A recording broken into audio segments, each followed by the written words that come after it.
Hello, hello, hello. How we all doing? Who's here already? Guitar Quiet, Sleeper, Zedek, I hope you're all well. Chloe, and Sheepy as well. I hope everyone is fantastic.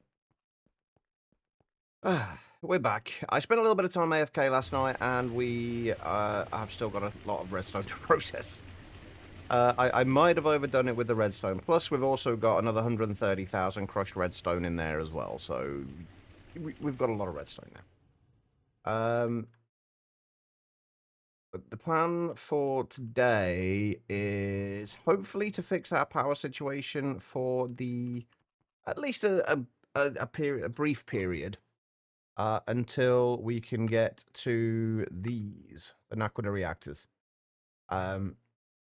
They produce up to 3 amps of ZPM, which is more than we can get at the moment. But this is what we're going to be doing today. The extreme combustion engines. Each of these, provided we supply them with lubricant and liquid oxygen, we can get 32,768 EU per tick out of each of them, which is 4 times the base production value and only 2 times the fuel consumption. So it's pretty decent. The idea is to get 8 of these. The one thing I didn't consider yesterday when I was thinking about this is we need somewhere to store all of that power and to be able to transfer it. I think I've kind of made the decision now that we're not going to be updating past 0.12. Because 0.13 is going to have too many changes to it that are just going to change how things go and how things are going to work for us. So we're going to be sticking in 0.12, which means that we can use EU peer-to-peer without it being ridiculously expensive. So that's one thing we can do in terms of getting power around the base again now. Since we have our ME system going everywhere, all we need to do is send power to things. And that's pretty much it. So we will be using that. And so today, the aim is, I want to get at least 4 of these today. I'd like to get all 8, but I don't know if we can store and transfer all the power for all 8 of them yet until we have the substation, which will be one of the next things we do, which is... Where is it? That is there. Yeah, there's the power substation, which we would also like to do. I don't know what's blocking that from being first tier 6. Oh, right, we have our first tier 6 circuits. Hold on. Yeah.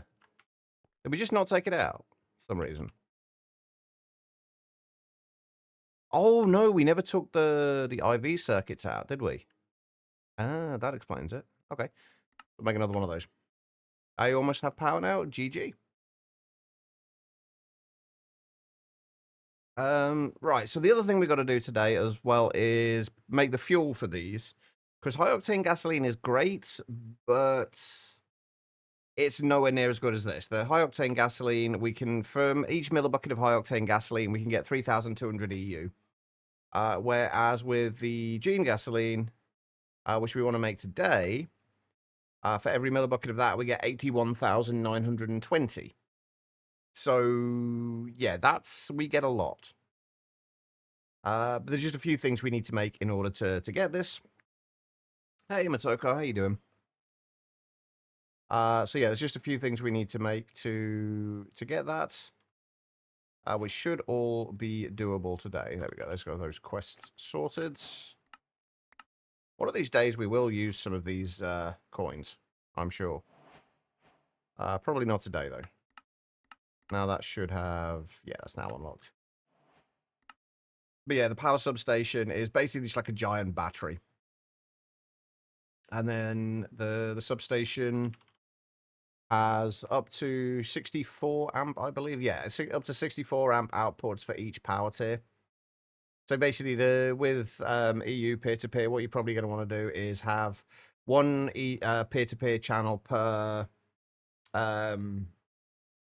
power tier, and then you'd have a 64 amp output on that for that power tier, and then connect that to your the relevant peer-to-peer network, and then yeah, the coins are definitely more useful early game. Like, I used a few then just when I couldn't be bothered to go out and find stuff. but we didn't need too many of them. Anyway, for these, we should have everything that we need for all these. I would like to, one thing I would like to do is I still feel like we need more tungsten.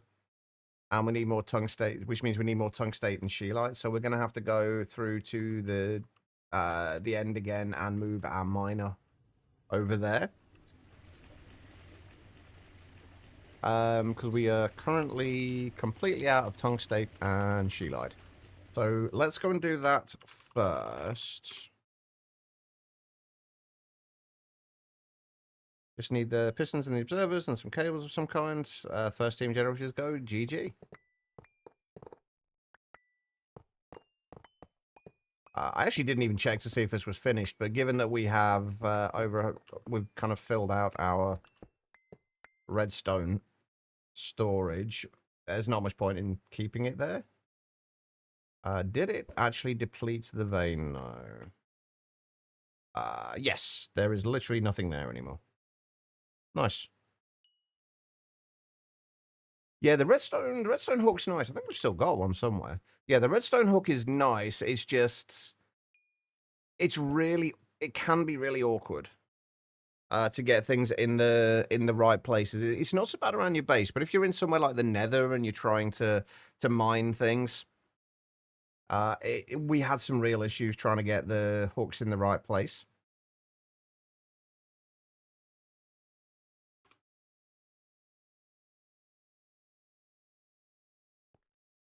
This one, wait, which is the one we had? That one's the ender hook's fun as well. Right, do we have any more?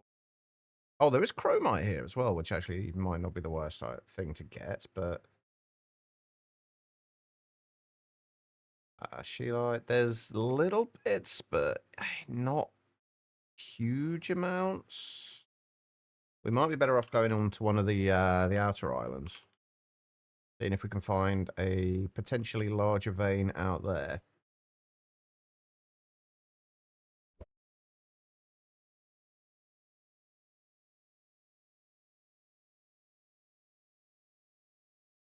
There's a shitload. There's a lot of uraninite. Well, there's bits of uraninite and pitch blende, I guess. Scheelite and tungstate, 1100. Yeah, it's not bad. I'll do. I have not ever needed to recharge the prospector, no. Right,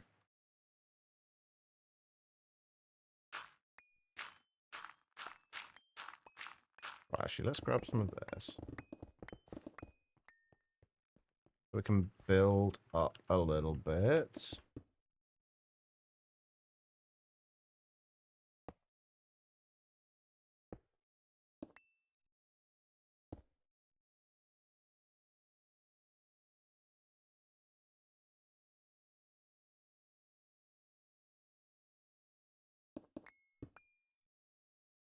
Hey, Banana. How's it going?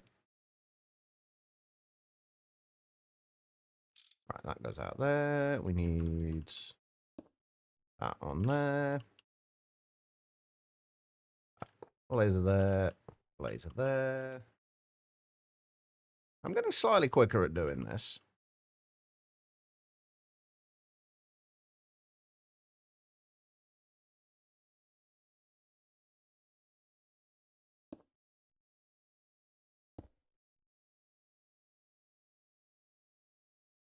Although the real pain is still trying to place this.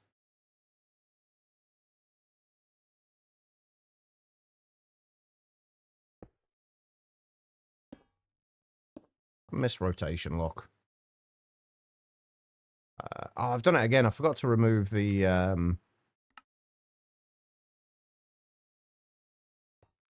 forgot to remove the flame chunk. Right, so if we do set home temp there for now, go back here.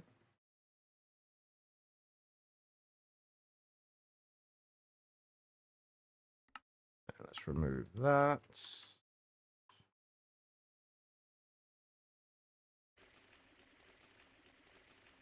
Move the miner home point and That should start giving us the she lights. All right, and we want to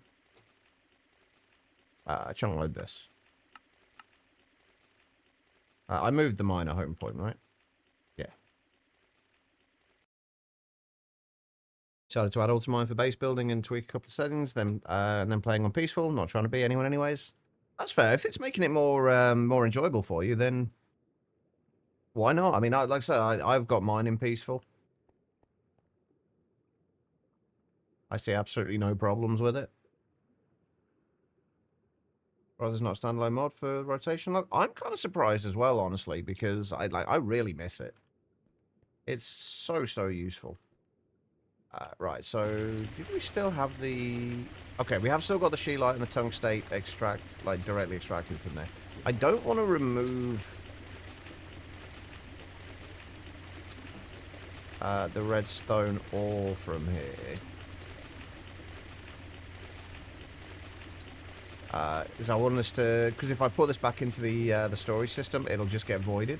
And I really don't want to void it, so I'm just going to try and keep a few Sheelite in there so we can process all of them. Once again, this part, a part-time temporary role, working 15 hours a week with only an hourly rate of $75.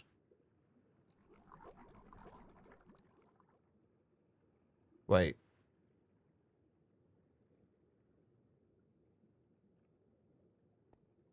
I actually have no idea what the minimum wage is over there. I don't know if that's good or bad. More than I'm earning, I'll tell you that much. Quark isn't even available in later versions, though, free. So it's not even $15.50 here. Oh, so $75 isn't bad then. Right, what's going to be the best thing for us to do here? I think the best option is going to be getting the gene gasoline sorted first. We can move this now, so we've actually got space to add in even more of the combustion engines, should we need them. So that's good.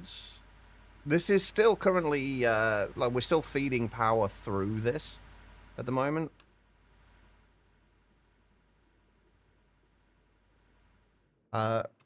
Although it's literally just going straight through it. But we'll move that. We'll get that moved today. Hopefully by the end of today as well, we can get rid of all of the numismatic dynamos that we have and repurpose a bunch of the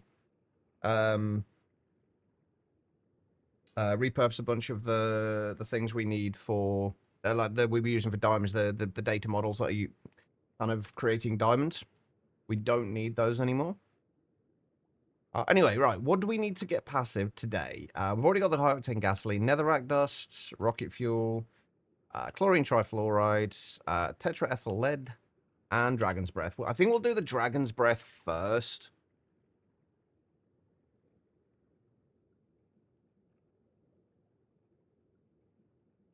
Oh, yeah, I think the ones he's referring to, Guitar Lillian... you know the ones I pointed them out before for the I think there's one somewhere over here.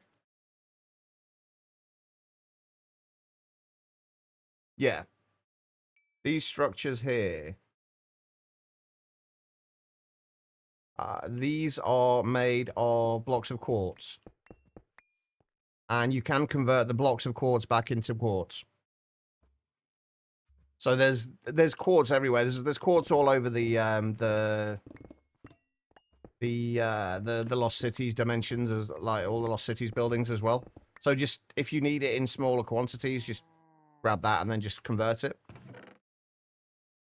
That's one of those things that's not immediately obvious.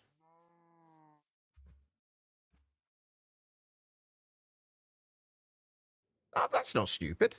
I mean, you're gonna have to go to the Nether eventually, and it's not like it's gonna be dangerous if you're in peaceful. So why not?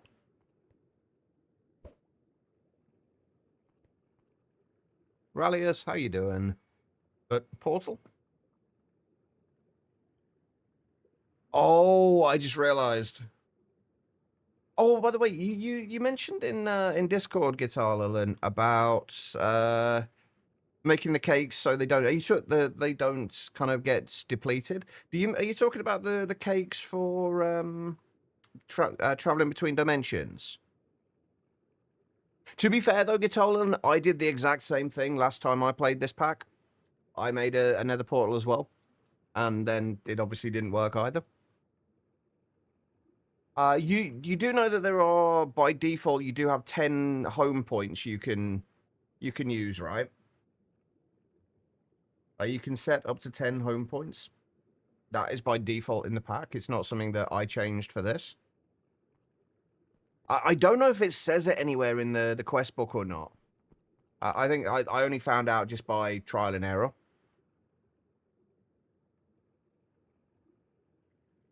Haven't found any lava yet.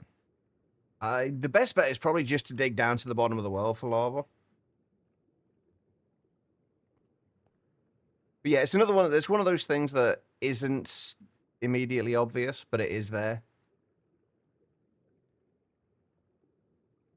Yeah, it doesn't matter. Like, either way works. But at least the only thing with the home points is like you only have 10 of them, but it means you can just teleport from anywhere. I guess like, it's the only kind of added benefit to it. Right, Dragon's Breath. I wanted to get this done first because we need to get we need to get this up, the Ender Dragon data model up to self-aware. Yeah, there is also the Waystones as well. I never found too many in my playthrough, but they are also an option. Yeah.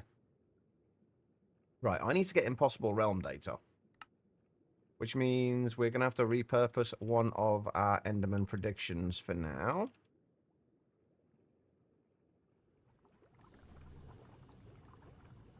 When I can find one, although wait. That. The only thing is, we need to make sure we change it back again afterwards. So I need one more Enderman data model.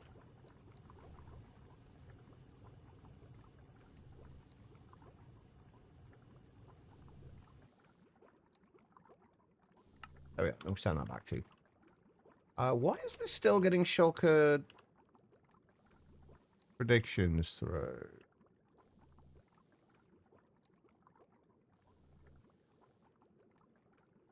Also, these should be set to 16,000. Why are these?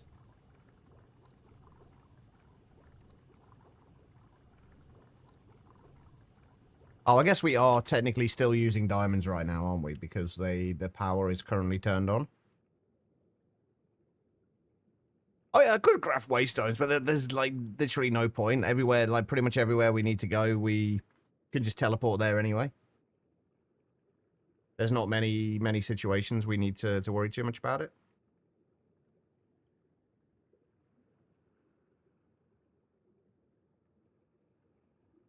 Right, okay. So we should be able to do the dragon data model now. Wait. Oh no, we need the dragon data, don't we, first? The dragon data. And then we need... It won't let me, like... I just want to click on there so I can do that and then actually craft the thing I need. I do have a magnet. I have the... where is it? Oh, yeah. The HV item magnet. It's honestly, none of the magnets in this are all that good. If I were to add another mod to this, I would probably add the simple magnets.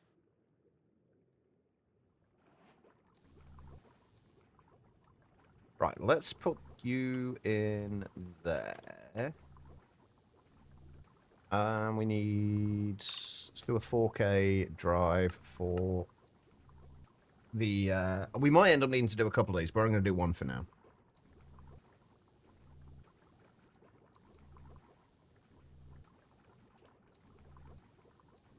All right, and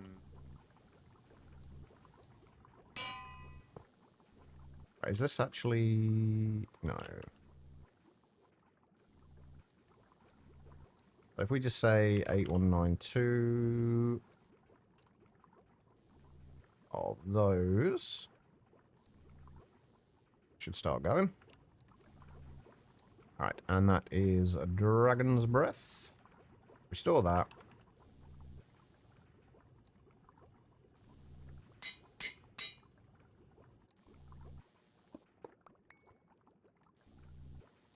And now we just got to wait until we get a dragon prediction, which unfortunately might take a while. You just added simple magnets. Yeah, the default magnet options aren't great. The Fluxo magnet, like none of them pick up overly quickly, like the simple magnets do.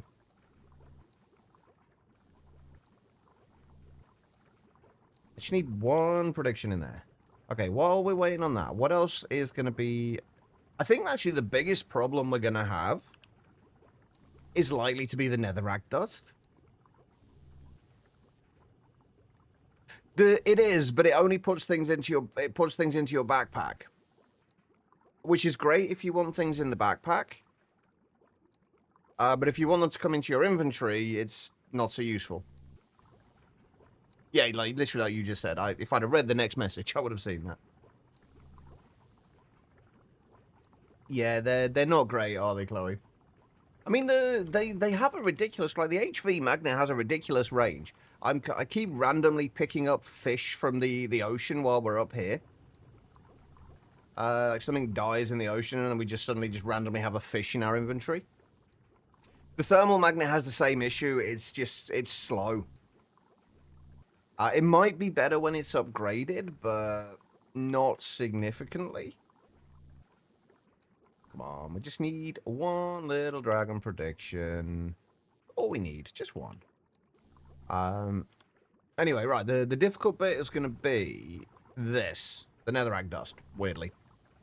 Because we can just macerate netherrack, obviously, but we need to be able to have a supply of netherrack, which right now we don't have. We can do it with 1 bucket of lava and dust will give us netherrack, but we don't have a source of lava right now. We can do this. We can do a rock breaker for it, but we need jelly cryothium. And I don't know where we get jelly cryothium from. Oh, never mind. That's easy enough. Okay, no, that's fine. We could actually do it with this. Yeah, okay, so we can... that's easy enough to do. We just do the netherrack with this, and then that will be fine. Okay, so yeah, the netherrack is not a problem then. So that's netherrack dust. Rocket fuel, actually, I've been meaning to get this passive for a long time, and I just haven't got around to it. Because we're going to need this for when we start passiving the microminer missions, which we haven't touched in a while, actually. We haven't really needed them, though. We will do, no doubt, later on, when I get to a point where I really don't want to keep moving around the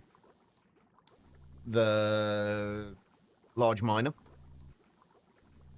But this just requires oxygen, which actually is another thing we are going to have to make sure we are producing plenty of today, because we're going to be using a lot of it.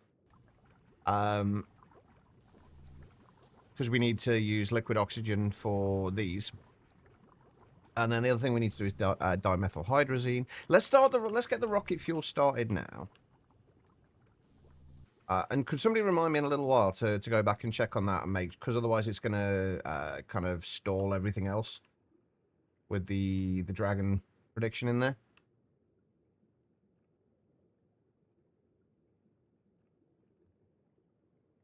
I'm pretty sure rotation lock isn't in here.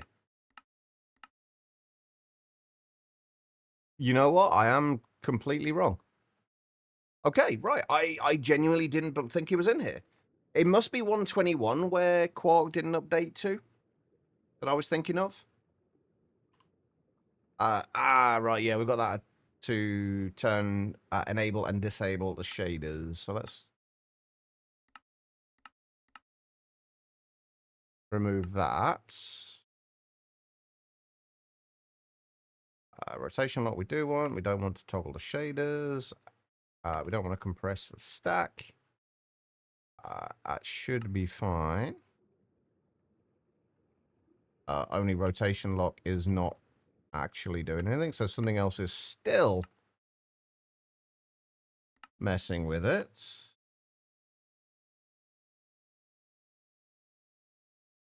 Compress items, compress all. We don't need to compress anything anymore. It's still not doing. We're still not getting the. We're not getting the icon for rotation lock at least.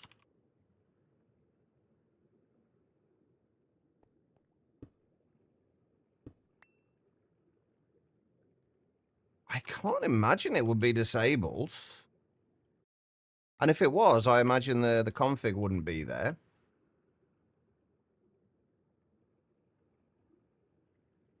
K is working on my keyboard, right? Yeah. We'll check that. Yeah, it should be fine. Oh, I do need to check on how we're doing for the platline stuff. Because we are going to need some more RTM alloys soon. What's to nearly 1,500 ruthenium.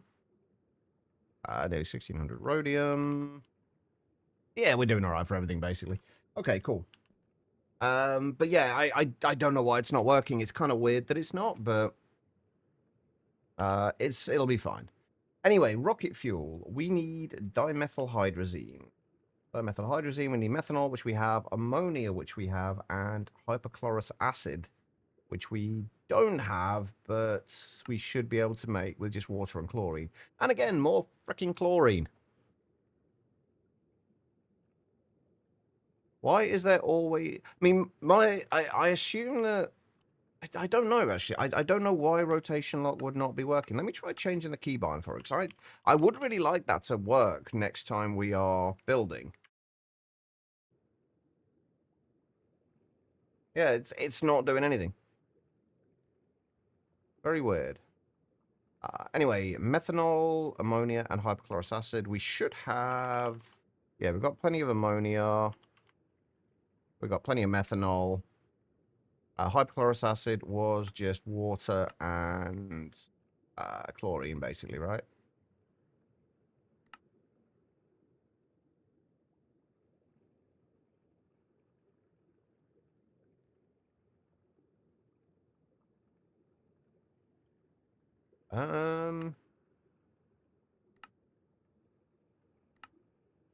I wonder if it's worth doing this recipe. Because it'll save us a little bit of chlorine, since it's 10 buckets of chlorine to 10 buckets of hypochlorous acid, whereas this is 2 buckets of chlorine to 1 bucket of hypochlorous acid. We do get the diluted hydrochloric acid back, but it will just mean using more chlorine. Although I guess quite a lot of our chlorine was going into making hydrochloric acid anyway, so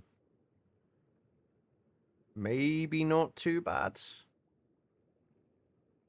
We'll do this recipe anyway, just because this is going to be easier. Yeah, it does use up the mercury. I don't know where it goes, but it does use it up.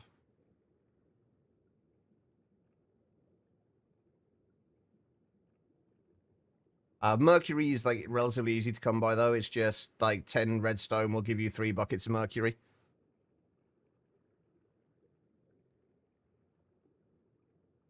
Plus, you can also get ruby dust from him. You can, if we needed to, we can turn ruby dust into chromium. So, I think we are still going to go with this recipe, though, the water and chlorine. We shouldn't need a ton of this stuff. But anyway, that's the plan then. Is going to be actually dimethylamine and monochloramine. Dimethylamine is ammonia and methanol, which we can do. Monochloramine is just hypochlorous. We still need the hypochlorous. We still need all the things anyway, so we may as well just use this recipe. So methanol, ammonia, and that. And how much does that actually get? That actually gets us a decent amount, if I remember rightly. Yeah, 1 bucket of dimethylhydrazine gives you 3 buckets of rocket fuel, so it's not a bad return. But let's go and find somewhere to put this. And I'm kind of thinking... I want to keep this free because I think we're going to need to do some stuff with... we're going to need to do some stuff with Naquita later, and I kind of like to keep that near the plat line. We are actually running out of space on this floor. We might actually have to go onto the floor above, because we do have all this space up here to use still. I'm trying to keep this free for if we have any more alloys that we passive. I guess we can probably do the rocket fuel in here. That should be fine. But we are going to end up with just like a walkway all the way through from all these. And we could also add stuff above here as well. Like, we're not using up a ton of space on some of these edge areas. So having like a little thing above here would not be the worst idea, I don't think. Anyway, right. Rocket fuel, we're going to need one mixer for that. The mixer's actually pretty quick. It's the dimethylhydrazine that takes the time. It's like 52 seconds with that recipe, although thankfully it is perfectly overclockable. So we can get, if we overclock it to EV, that'll take it down to 13 seconds, which is like 1 bucket every 13 seconds of dimethylhydrazine, which means 3 buckets of rocket fuel every 13 seconds. That's not terrible. And we can obviously speed that up later as well if we need to. So if we do one mixer for making the actual rocket fuel. Do I need dimethylhydrazine for anything else? No, okay. So we're going to need one large chemical reactor for the dimethylhydrazine, and then we're going to need one for the hypochlorous acid. We could probably do this in a... We could probably just do this in a single block chemical reactor. Yeah, that's probably a better way to do it. We could do the whole thing in a single block once, but the LCR will speed up the dimethylhydrazine considerably.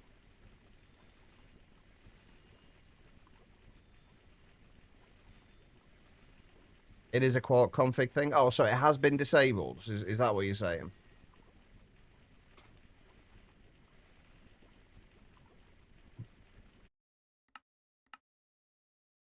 We'll do it in a minute. Remind me of that in a little while. I wanna kind of keep my train of thought with this. But if you could remind me of that in a little while, Freefall, that would be great.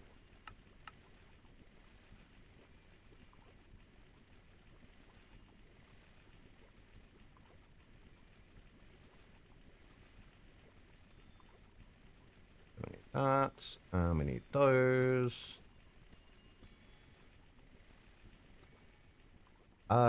Ooh. This is kind of awkward. This should have been a little bit further, 1 block further out. Okay, so we're gonna have to have this go center there.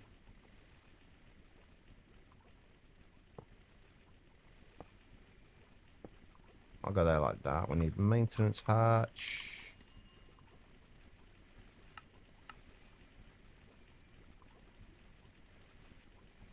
It might need a, if you're updating the configs like that, it might need a pack restart, Freefall.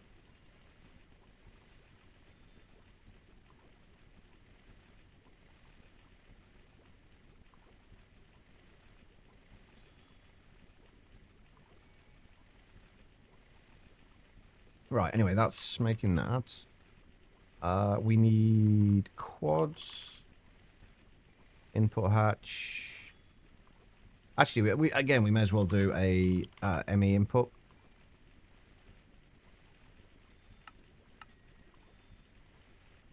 For this, that can go at the bottom. We'll do an ME input. We'll do an ME input, but then we'll also have to have an input hatch for the hypochlorous acid as well. So we'll just put that there for now.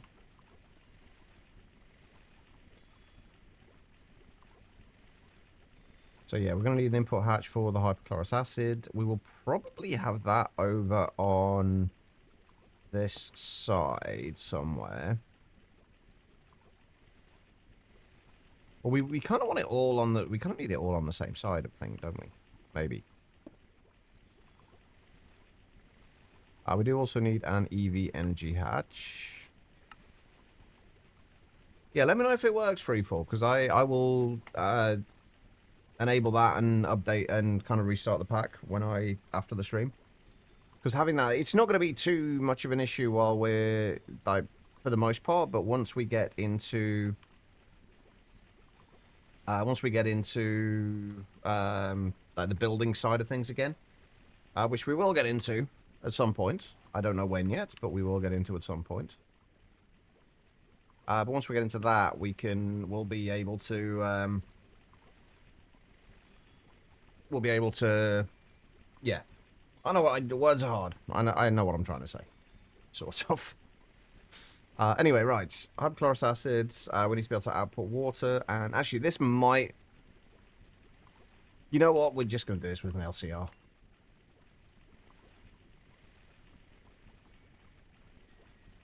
It's going to be easier.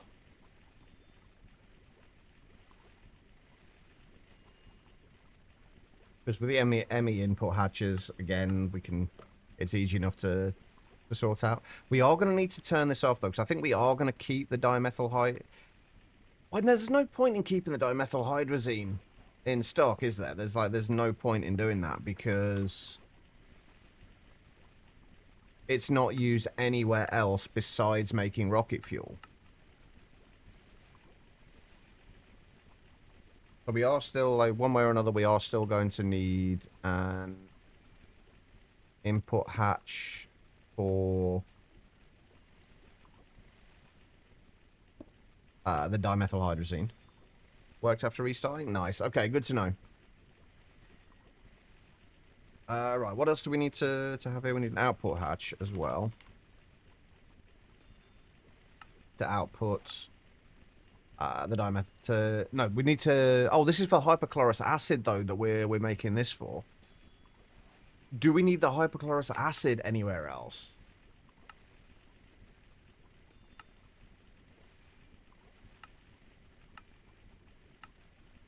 I don't think so. The only other thing would be monochloramine.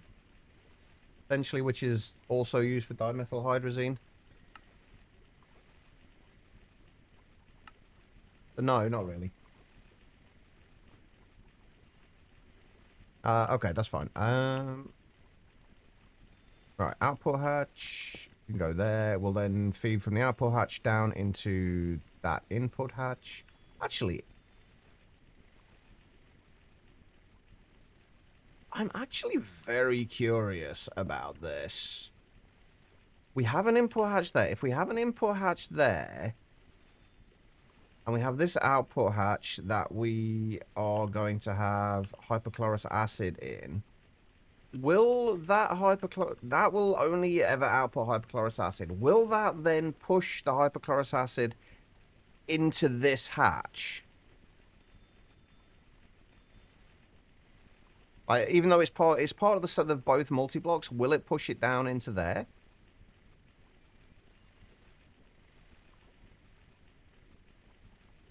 I'm very curious about that, actually. I would very much like to know. We are also going to need another EV energy hatch.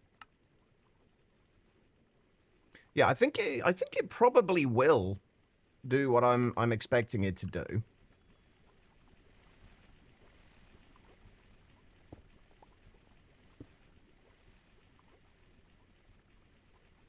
Hopefully, anyway. I might need to take a short break in a second, chat. Apparently I'm getting a real pain in my leg for some reason. I'm going to need to get up and walk around for a little bit. I don't know what's going on. It's almost like a cramp, but not. Kind of weird. I also can't seem to regulate my temperature at the minute. I put the fan on and I'm absolutely freezing. I turn the fan off and I'm absolutely boiling. There's no in between at the moment. Anyway, right. What else do we need for this? The only other thing we needed was we need two output hatches.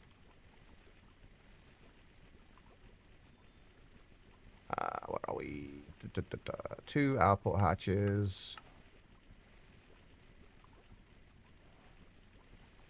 I'm trying to set this up in a way that we can have the... I might need to move this 1 block over as well. I'm trying to get it in a way that we can have, if we make an EV mixer for the rocket fuel, we can just have a 4 amp EV converter and then power all of this with that. It's got 0 clue what you're doing, but it seems to work for now. I mean, that's the thing that matters, really, isn't it, at the end of the day? So long as it works. Right, I'm going to have to tear all this down and rebuild. 1 block further over.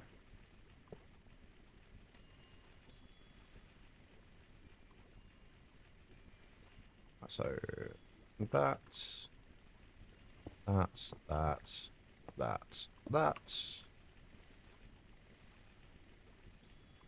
Although facing the right way. And that's. We've got an energy hatch there, energy hatch there. We do need the other maintenance hatch as well. Before I forget that. And then the ME input hatches will go to the side. And then we'll connect an ME cable up there. Although I am going to have to cable anchor it away from that.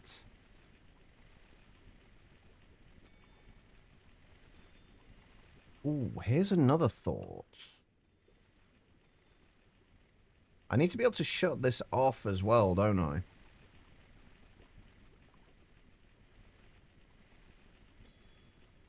We're going to need to bring... I think I can move this back and have it in line with that. I don't think we're going to have anything inputting or outputting at the back, so... You know, it'd be so much easier if I just did this right the first time. And I didn't have to keep tearing everything down and rebuilding. That'd make life so much easier. Alright. So the 2 maintenance hatches. I would have the inputs, I guess, at the front then? No, we couldn't have the inputs at the front. That wouldn't work. Put there and there. Energy hatches are going there.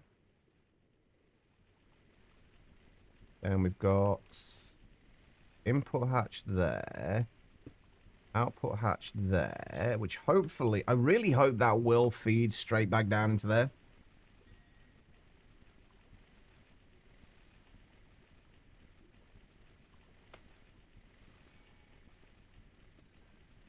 Right, okay, so that's going to input... That will output the hypochlorous acids and input into there. That will input the methanol and ammonia. Right, let's set that... Let's add those into there now. So, methanol and ammonia will input there. We'll keep those in 2 buckets. Yeah, 2 buckets are fine for that. And then we need an output hatch.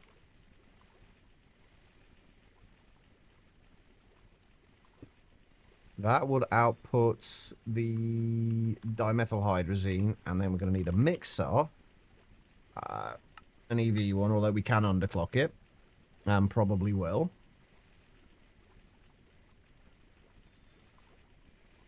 Then we need a 4 amp EV converter.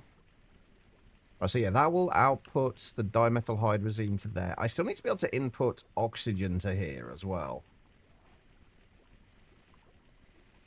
I guess what we can do is...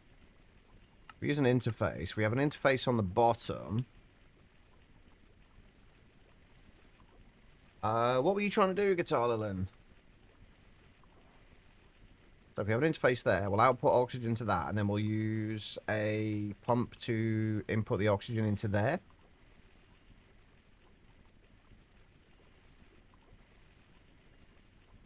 And that should, or a regulator probably, and that should be fine. Then we'll push the output to the back of there.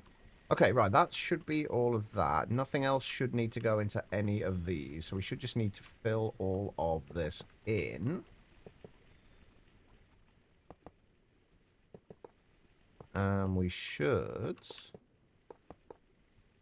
be good to go for the rocket fuel. And we should be able to upgrade this pretty easily as well, just by upgrading the energy outputs.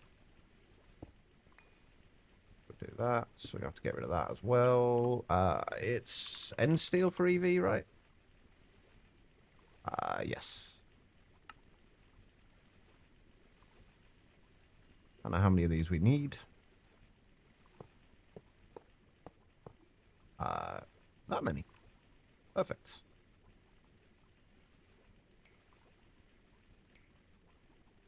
That doesn't need to go there. And then to there, and then to there.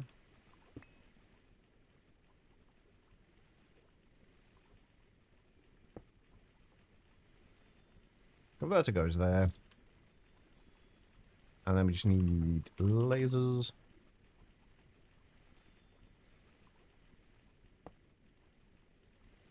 Hey, perfect. It lines up as well.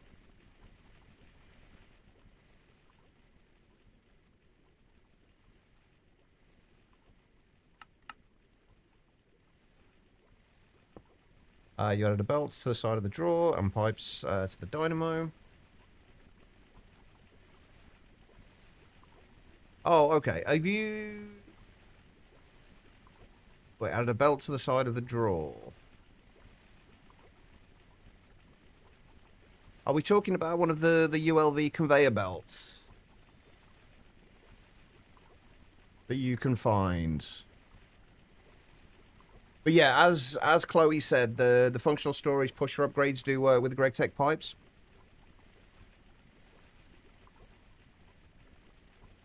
But with you should be able to do it as well with the conveyor, although it will be slower. But you'll need to have the conveyor on inputs.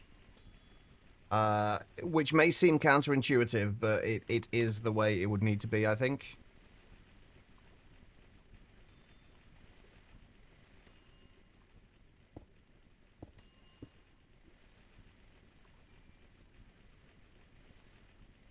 Hang on, let me see if I can see what you're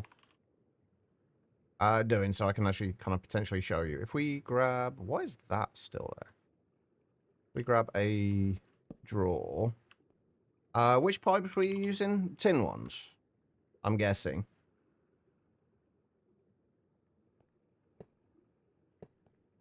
I'm assuming it's the tin item pipes. Yeah, okay. If we've got a chest and a conveyor, I'll use an LV one, but the ULV ones would be the same. But basically, I'm assuming you put it on the edge there. And then you need to make sure, obviously, that that side is connected. With that, though, if you want to configure these like this... Oh, you can... actually, I didn't know you could do that. I thought you needed a screwdriver on these ones, but you can just shift and right-click it. That's good to know. And then if you set it to... Hang on, let me put something in there for now. Put a stack of cobble in there. So that shouldn't go anywhere, but if you set it to import, it will start importing. Because basically what it's doing is importing into the pipe. Since it's attached to the pipe, it's importing into there. Does that make sense?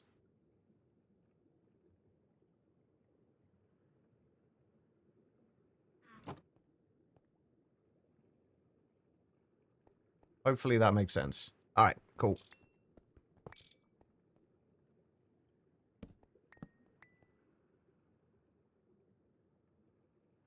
All right, let's get rid of all of that lot. I think I've just put some stuff away that I didn't mean to, but that's fine. Yeah, it's not always the easiest thing to find. If you have a screwdriver as well, you can also right-click it with the screwdriver. and that will open up the config menu, but you don't need to do that anymore.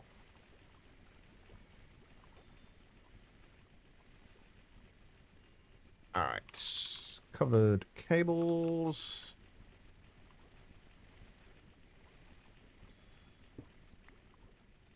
Okay, so where do we actually need to bring these up to? They need to come up. Yeah.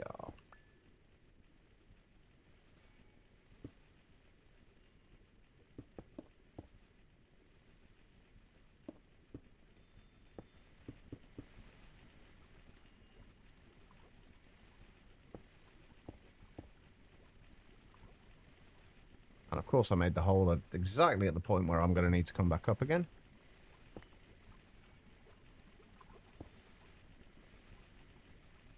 Okay.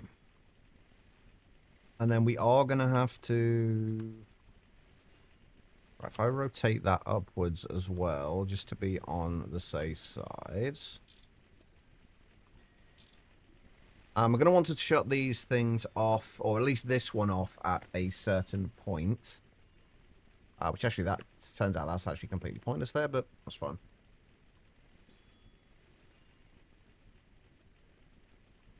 I mean, that definitely makes sense. The quest book in this is, for the most part, very, very good at explaining what is needed.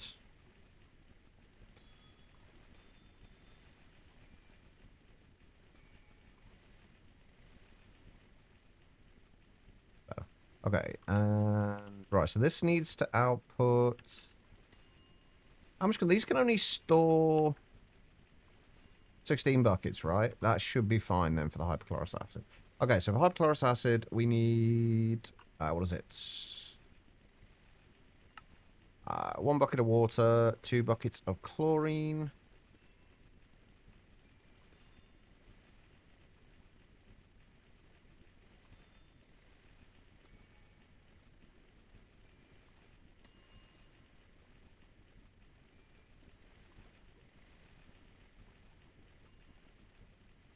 Do you need a circuit?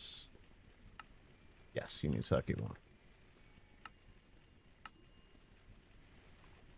But you are still not working. Why you no work?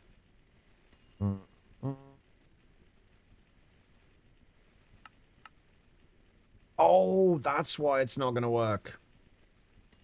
Because we get the diluted hydrochloric acid as well, don't we? And we still need to import that. Okay.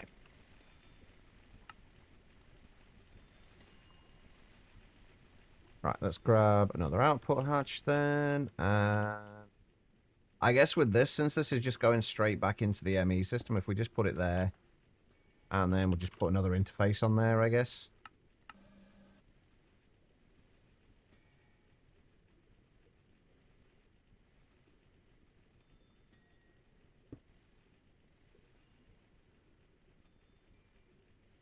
But this needs to be diluted hydrochloric acid, right?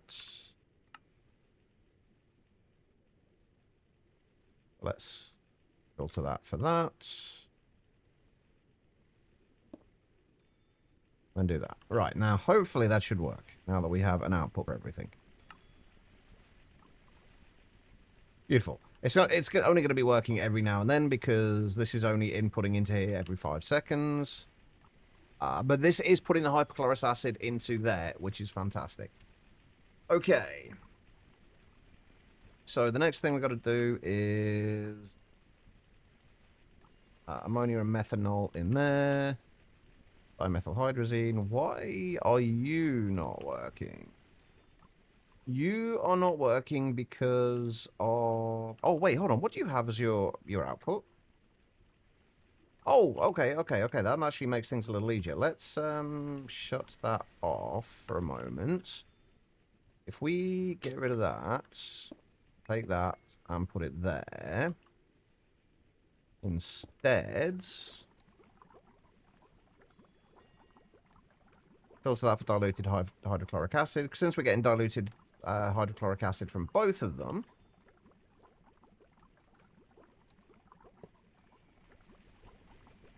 and there we go. Beautiful.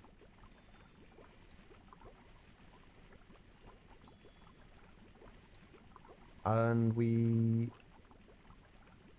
probably don't want to shut this off, do we, actually? We probably want to shut this off. That's now getting dimethylhydrazine into there.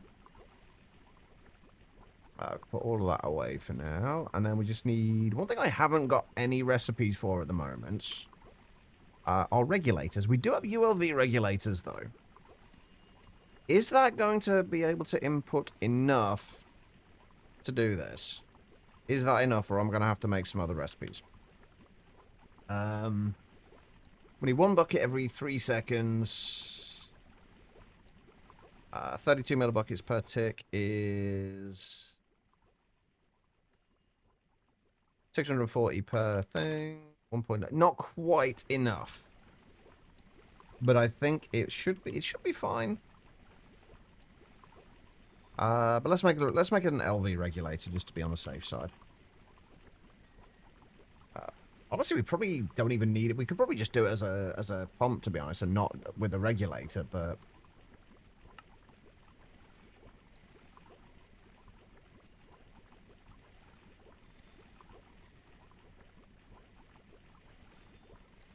I do like my my limiting of things.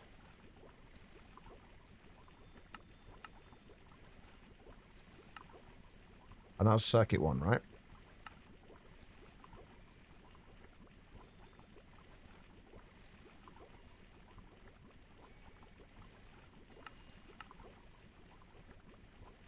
Monocorns are renewable, though, through bounty boards. They are, but honestly, that you don't really need them for much.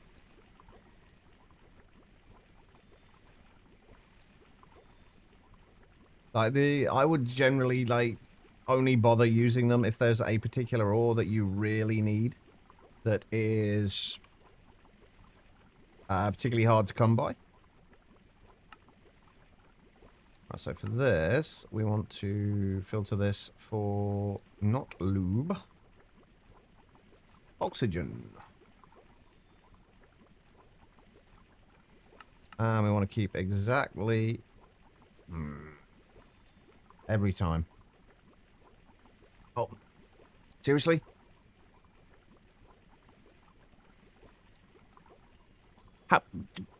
Right, I right click, it removes it. I left click, it removes it. What the fuck? What? Why? Like, I press anything and it removes it. Sometimes I really dislike these filters.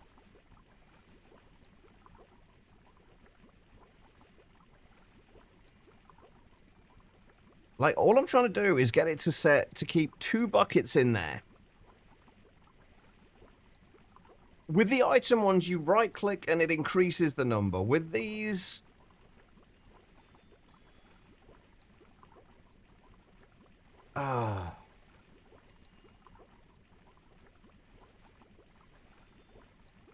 You just have to scroll. This is one of the few infuriating things with GregTech. Is that this is... This, basically. There we go. And then we need to do that. Except we need to turn... Oh no, we've already got a thing for rocket fuel here, haven't we? Never mind. Okay, so we need cover cables again.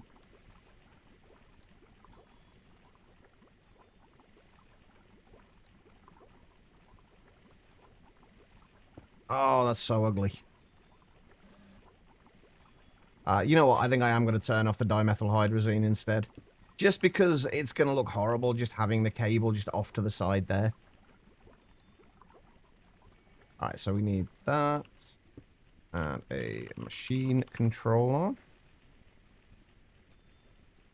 Oh, fuck. You know what I haven't been doing? Shit. None of you reminded me that I needed to go and turn off my, check on my, Ender Dragon data model. Nobody reminded me.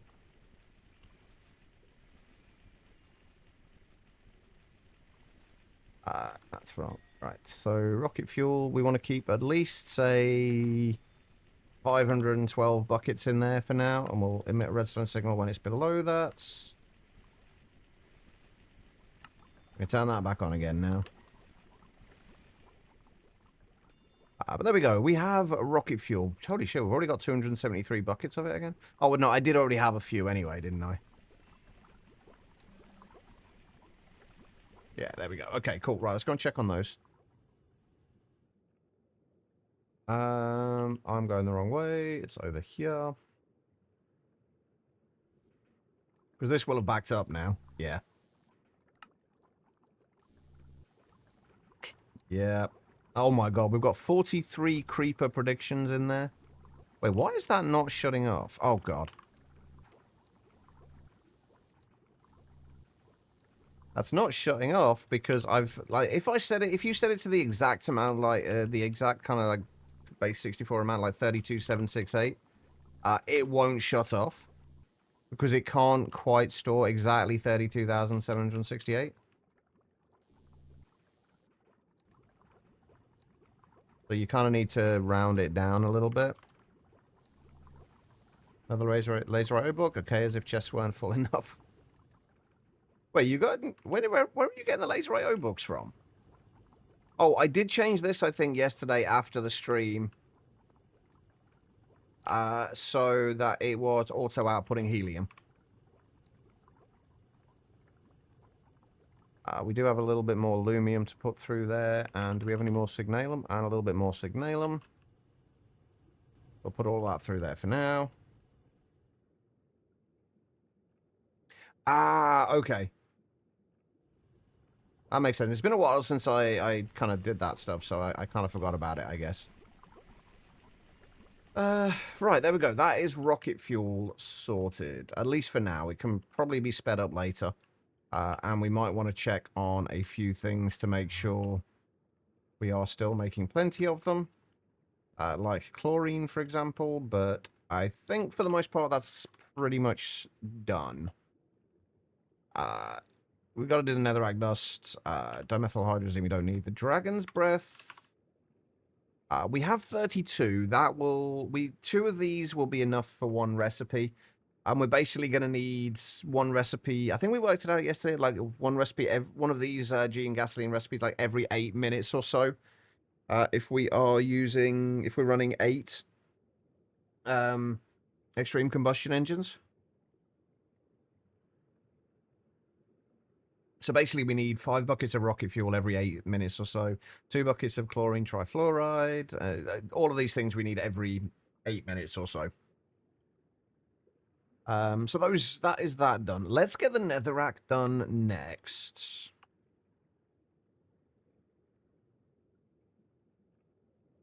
Did we not make a recipe for the rock crusher? I guess we haven't really needed it for much. We do need EV though, right, for netherrack.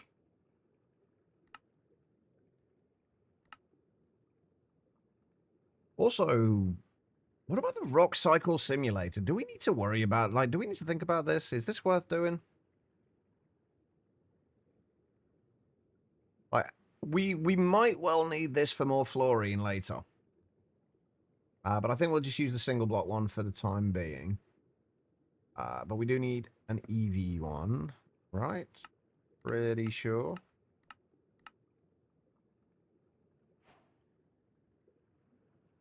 Yeah, and that'll give us one netherrack every 0.8 seconds.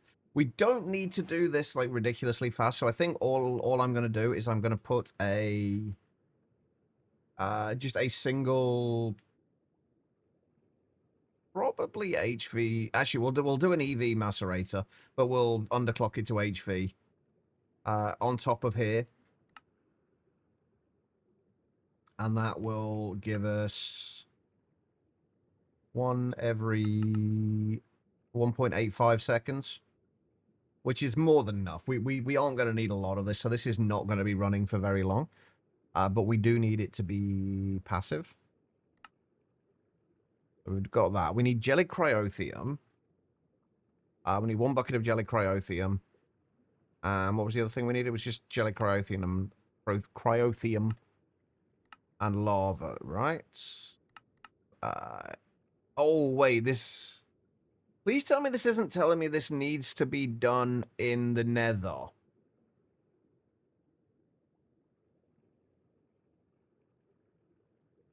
I'm a little concerned this needs to be done in the nether.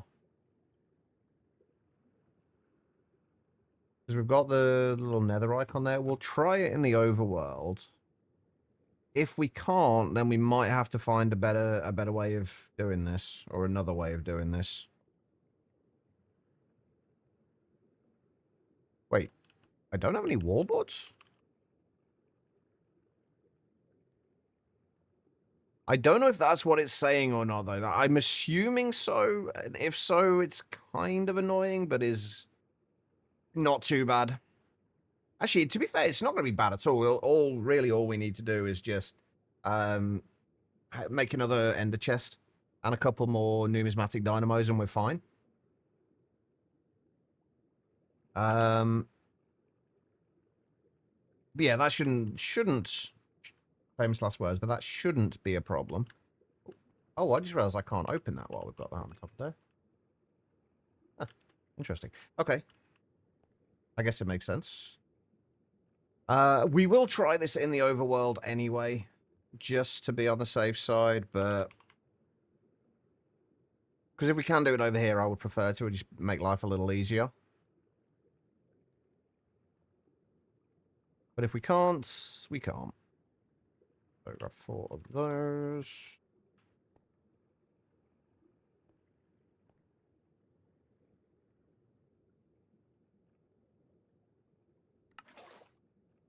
Right, bucket of that. We haven't got a great deal. We've barely got anything in the way of lava. Like, we haven't needed lava for anything. I think our only lava is here. We've got 11 buckets of it. So pretty much all we've needed.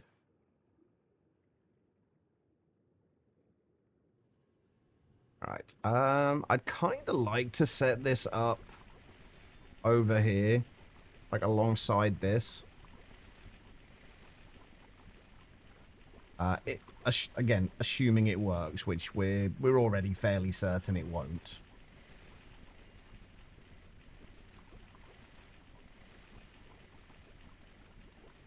I'm curious what the gelid cryothium is going to do to the ground.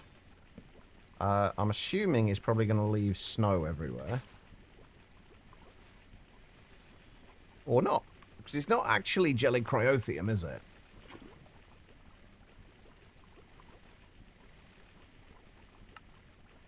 At least not the old style gelid cryothium. It does say the nether, but that doesn't necessarily mean that it needs to be done in the nether. Like, it's all it's got is a picture of the nether there. It could just mean that this is found in the nether. You find netherrack in the nether. Like, you can't say 100% for certain that is the case. It's very likely. But as we know, I don't like to make assumptions on things, so. Right, what did I need? My converter. Right, since we are just testing this, we're not going to worry about keeping lasers straight for this. It's painful, but I'm not going to worry about it.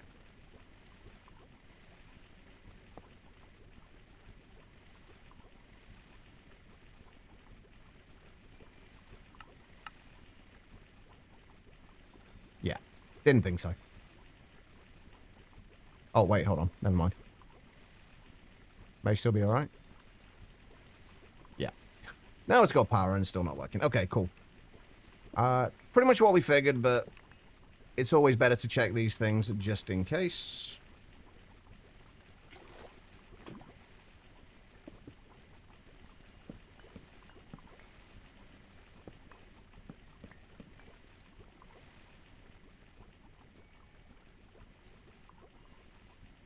Your brain is still very politely asking why you're trying to deliberately overheat it like this.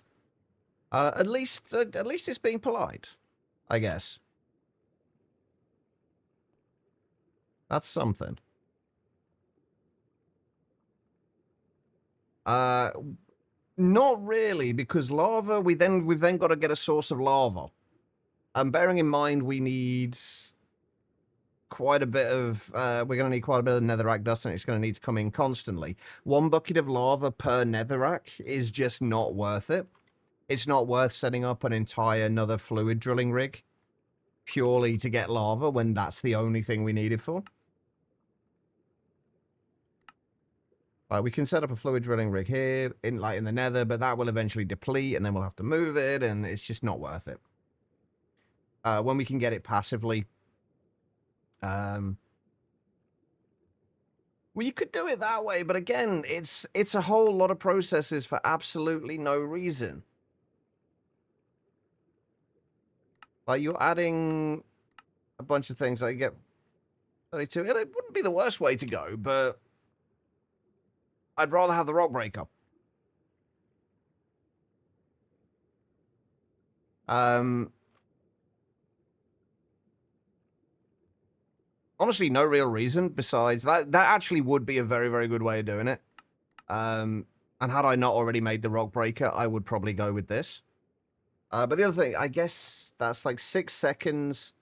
Actually, no, that's not really worth it. If we did it HV, you'd get 1 bucket every 1.5 seconds.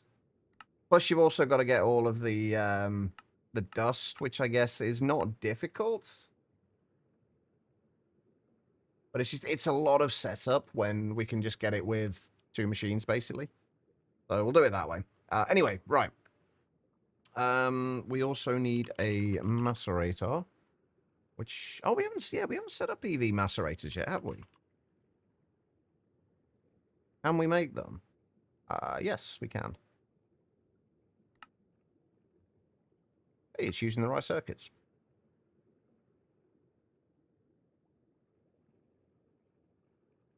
But no, that's definitely not a bad way to go with it.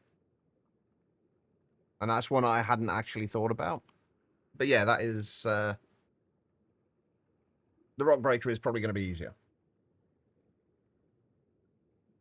And in fairness, it's not going to be running very often anyway. We need like 3 netherrack dust every 8 minutes or so. So... it's not going to be running a huge amount. Right, we do need... This is a little bit of more of a pain in the ass in that we have to make the numismatic dynamos. And if it's running at EV... right, let me check this out, right. So if it's running at EV, it's going to be 1,920 EU per tick. Plus we were going to be running the a single macerator at...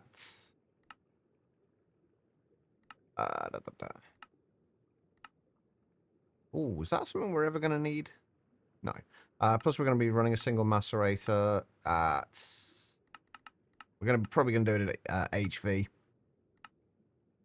Or we could just do it at EV. Doing one every 0.9 seconds. And then what we'll do is we'll just... Oh, the downside to this is how are we going to shut it off when we have enough?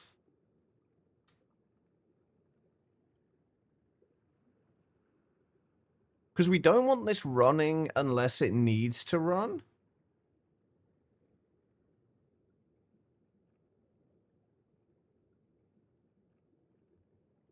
So how are we going to shut this off in another dimension? We haven't really got any wireless redstone options. Actually, come to think of it, do we have wireless redstone options? Can we make the other connector yet? I mean, we do have the advanced laser connectors now.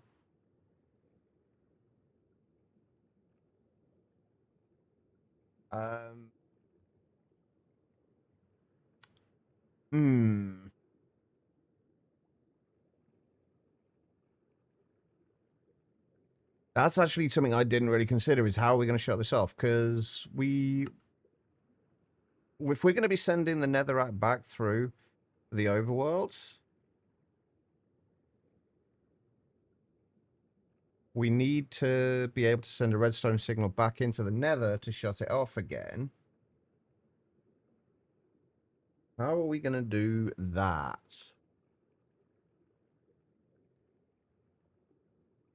Because I don't want like to be using like 1 amp of EV constantly for no reason. It's not worth it.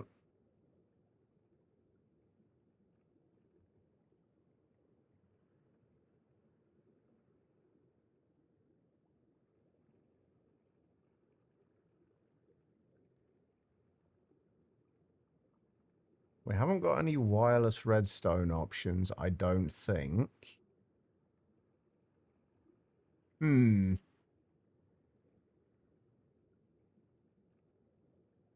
It might actually be that the recipe with the magma blocks is actually going to be easier. Do we need lava for anything else then?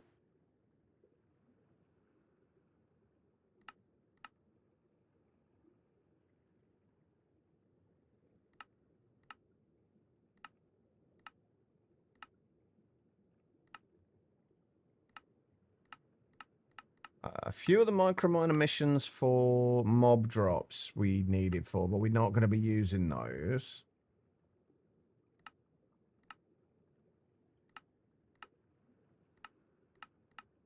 No, there's literally nothing else we need lava for then, so there's no point in setting it up to get more lava if we don't have to.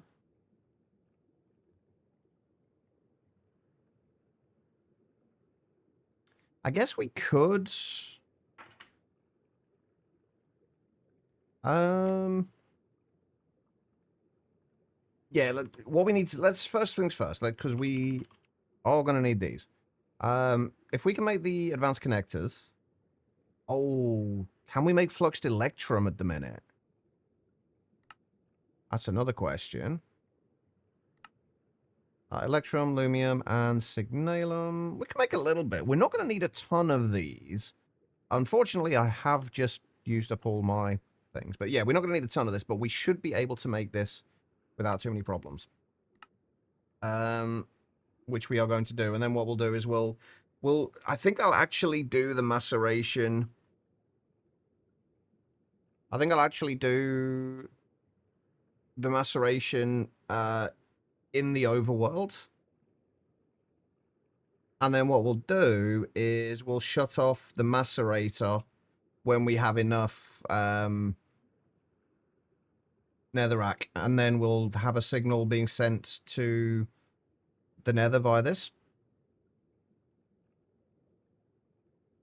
Yeah, there's nothing we need from it, from centrifuging it, to make it worthwhile. So no, that's definitely not worthwhile. Anyway, right, flux electrum plates. Then in order to do that, we need to make fluxed electrum.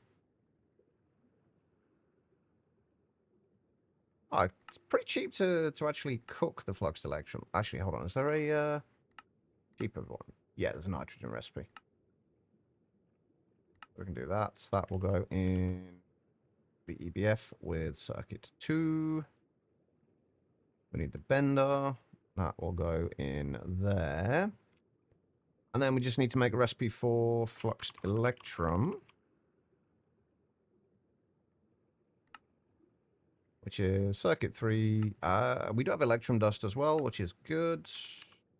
Please tell me I have a mixer with circuit 3. I do. Fantastic.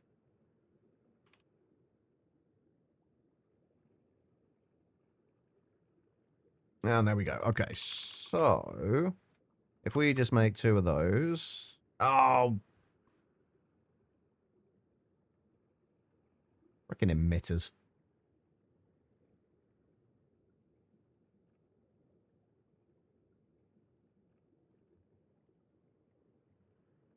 I'm going to keep finding these recipes where I haven't remembered to switch over to the universal circuits. Right, can I find the gap where that went? There it is. Right, let's try that again. There we go. Right, that will take a minute or two to work, I think, but that should be fine. We did actually have some signalum and lumium dust left over. Quantum eye is probably the bit that's going to take a while. Speaking of which, how does the... I wish you could, like, press R on the items in there. Also, why do these not seem to be doing multiple stages at once? We do have the 16x co-processing units, so they should be.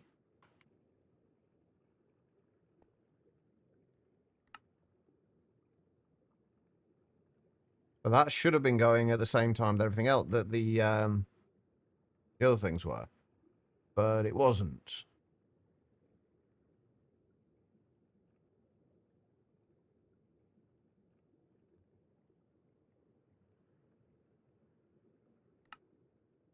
It should only take about 7.5 seconds for that. How long does it take to process this then?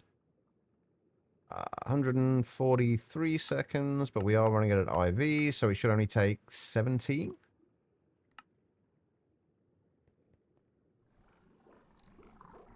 What is taking the time?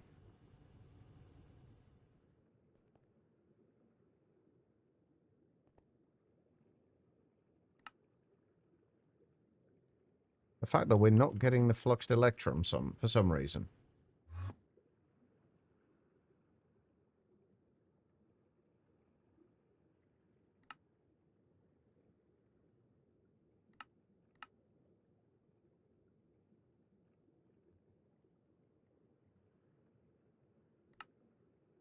Oh, because it's circuit 2, not circuit 3. That would explain it.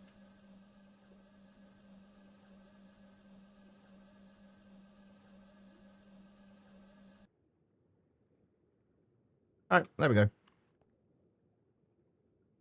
You are not stupid in the slightest, Guitar Lilin, and don't ever listen to yourself if your head decides to tell you that, because it's wrong.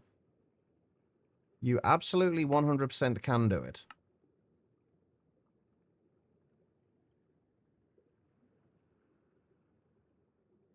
And as you know, if you have any questions, you know you can ask.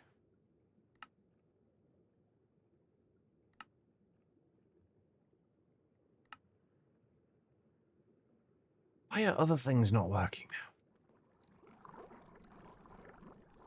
What the actual hell?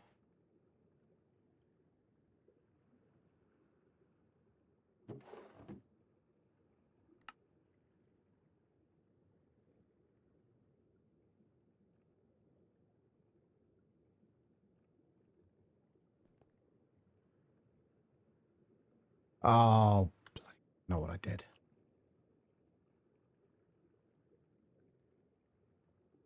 Oh, I'm a muppet at times. Where is my bender? I put them in the wrong frickin' thing.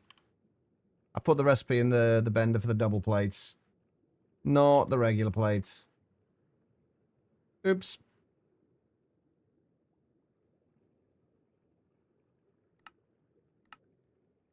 Well, that's a little bit of fluxed electrum wasted. Oh well, never mind. That's fine. Can't get it working, and you get one step forward, and next thing you can't get working. Which bits are you working on at the moment, Guitar Learn?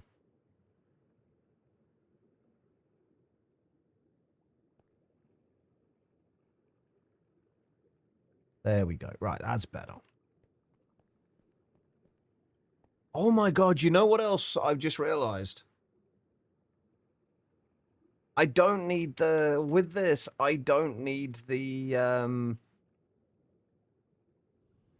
Oh, that makes it so much easier. I don't need the numismatic dynamos anymore, do I? I think we're going to set the macerator for this up over here. Right. Yeah, we're going to set the macerator for this up over here. But yeah, we don't need the thing for the numismatic dynamos anymore, because we have these and we can just transfer energy with this. Moving power into the RF to EU converter. What way are you trying to get it to work? If we put this here.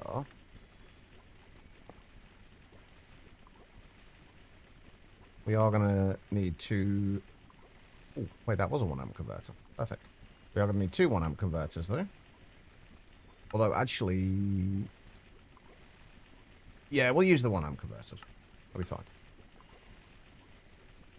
Got 1 amp converter there.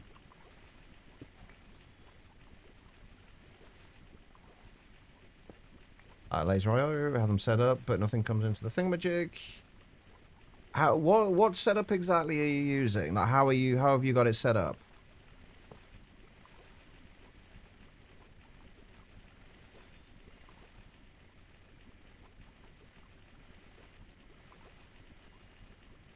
And do you have the overclocker cards in the laser IO on the where you're extracting from the power generation? Because I believe it doesn't extract that overclocker. I think you need the overclocker in there. I might be wrong. Let me double check. Yeah, if you don't have an overclocker in there, the transfer amount is 0. So you need to have an overclocker in there. As in overclocker. When I say overclocker, it's a little different in this. In order to actually output, you need these overclockers. Like the conductive iron is the first one, and then the energetic alloy, vibrant alloy, end steel, and so on and so forth. You need to have one of those in there in the side that's attached to the generator, in order for it to input. That is one thing that I cannot blame you for not getting right, because that is very different to the way that like laser IO normally works. It's one of the changes for this. You only need those on the kind of the extract side though, not on the input side.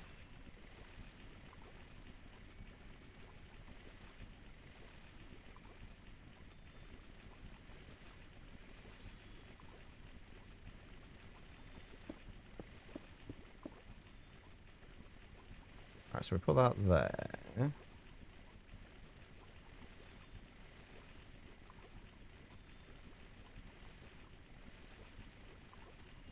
Right, the next thing is how are we going to set this up? Right, if we get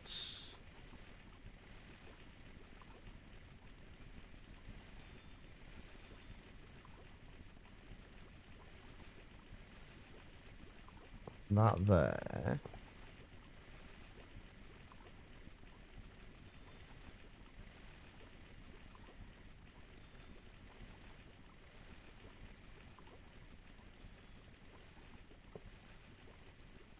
That lined up? That is lined up. Okay. There, that's there. Disconnect these. I wish there was a way to, like, an easier way to add one of these laser nodes in the center. Without having, like, multiple connections to all sorts of things. I wish there was a way to do that. Okay, so we have macerator there. What we want to do, we'll store the netherrack, because I would like to have some netherrack in stock as well. So if we keep the netherrack, we're going to need a storage cell for the netherrack as well.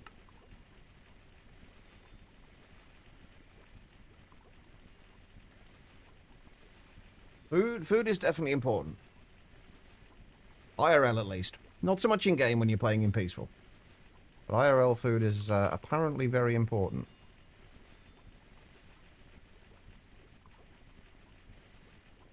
Alright, so let's sort out some storage for the netherrack.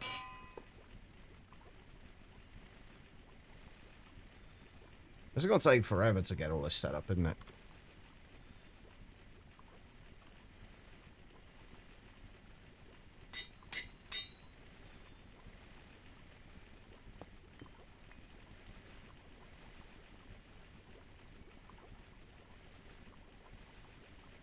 Your first death, apparently, if you're falling too fast, firing a diamond hook downwards won't save you.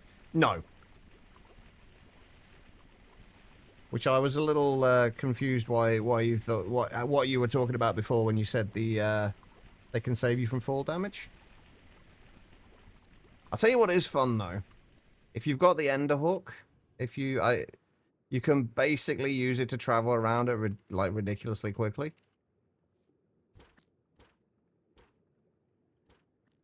So just kind of doing stuff like that. It's a nice, fun way to get around.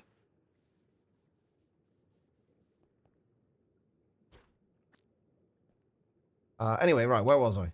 Before I rudely interrupted myself. That's why the ender hook's good.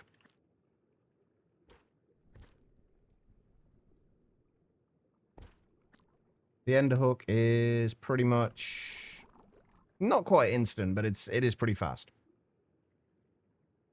So if you could make the ender hook, I would recommend it. What am I doing? All right, okay. So over here, we need more lasers.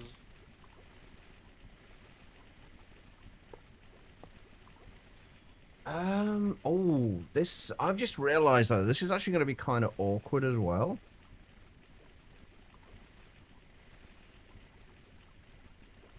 This is going to be kind of awkward. Because what we need to do, what my plan was, and I think I'm going to have to change it ever so slightly. We're going to need an emitter to go into there.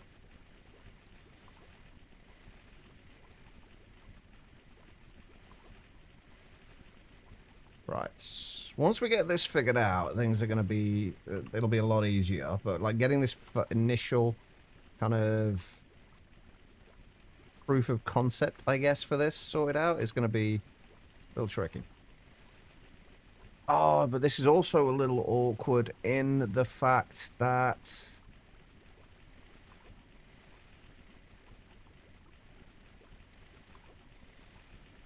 Ooh. We're only going to be able to do this for a few things remotely.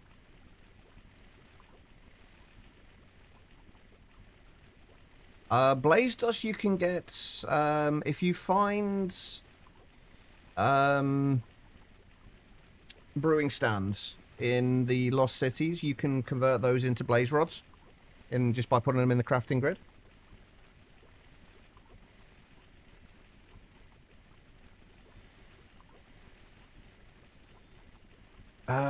One frozen fish gratin in the microwave and one cat-friendly teased. Ah, this is awkward.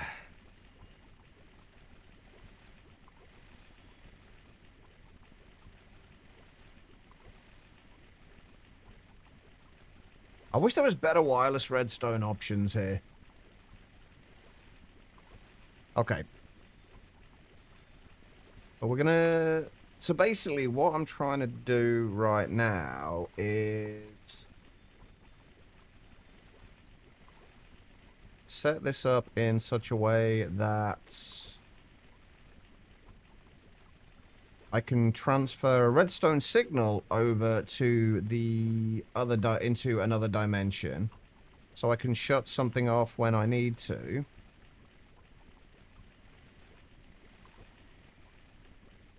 But the only thing is, this is going to end up being on the same network as this.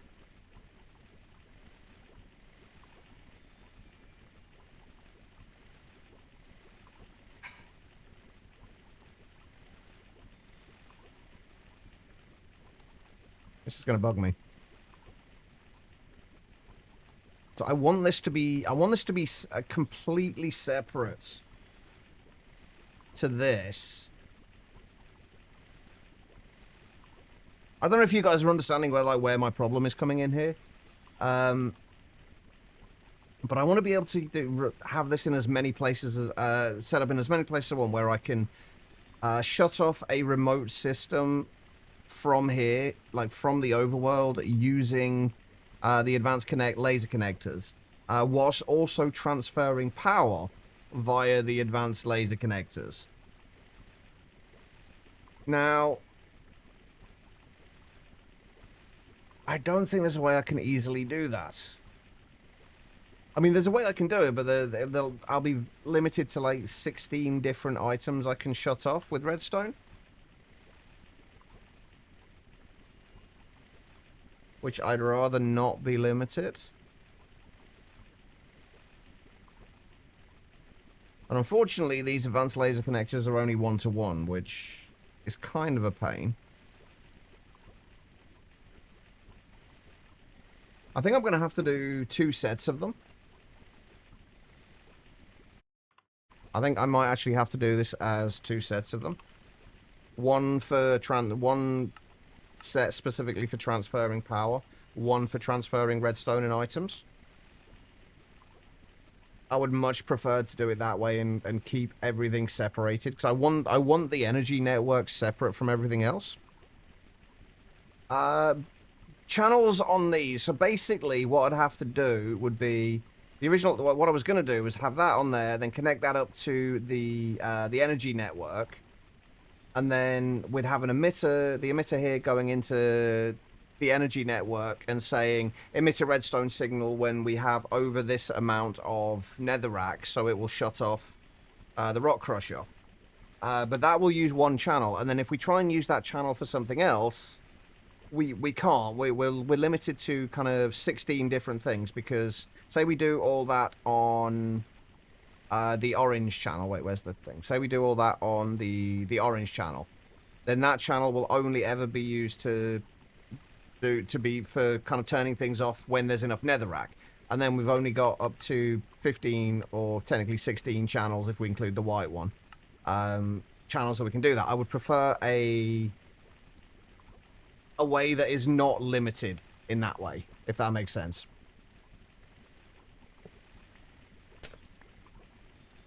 I don't want that limitation of channels. We're probably never going to need that many things anyway, in all fairness, but I would rather not have that problem arise later at all and fix it now.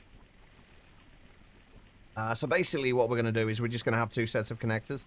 And I think I'm going to do the connectors for these in one specific area.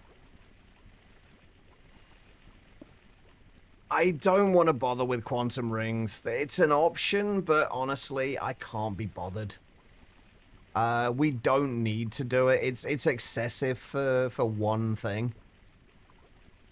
And it's just not needed. Plus, you've got to figure out a way of a place to put all of the quantum rings that you end up having, and it's just like you say, it's just a lot of faffing around that we just don't need. Scrap your first 4 steam dynamos, GG. So what we're going to do instead is have it connected to this system instead. So we'll have two systems, like one that will transfer power, one that will transfer items and redstone. All the power ones we will have transferring in one place basically. I don't know where that place is going to be yet. Probably somewhere in the center here. And we've got a connector there. If we have a connector like that, then we can probably set this up in such a way where we'll have like advanced connectors for various things on the walls here. So we can have an advanced connector there, advanced connector, an advanced connector there. The only thing is that this is, it's going to be diagonal. So it's fine. So I will hook up to that. Put that up to there, and then we'll put the other side of this over in the nether, and that will deal with those. And then we can just have signs on here saying this is going to the nether for producing netherrack and so on. So it'll tell us where each of these advanced connectors is going to, so we know where to kind of relink them to. I don't know if any of this is making sense to people. It's making sense in my head. That doesn't always translate to making sense in real life.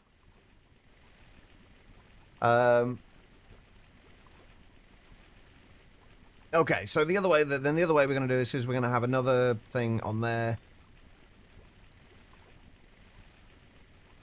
Or either on there or on the back of here, and this will link to those. If we do that, change the color. And then this will link to these. And then into the other side. And then what we'll do is we'll just have an emitter going into there saying... Oh, we might need to put this on the top, actually. We'll have an emitter going into two of these. One of them saying telling this to shut off when it gets enough netherrack dust. And another one telling this to shut off when it has enough netherrack in the system. That's the plan. Whether it works out or not will remain to be seen, but we need to do that. Right, let's go home and nether. Do I have do I have a way to get to the nether roof? No. Oh, that's the other thing. Can I make the temp pad yet? There was something that was holding us back from the temp pad. The one that doesn't use... You know what? We can make the temp pad. Fuck, hold on. New plan. I'm getting sidetracked again. We will get to the Gene gasoline today, I promise. I want a temp pad, though. Do we want to make a recipe for this?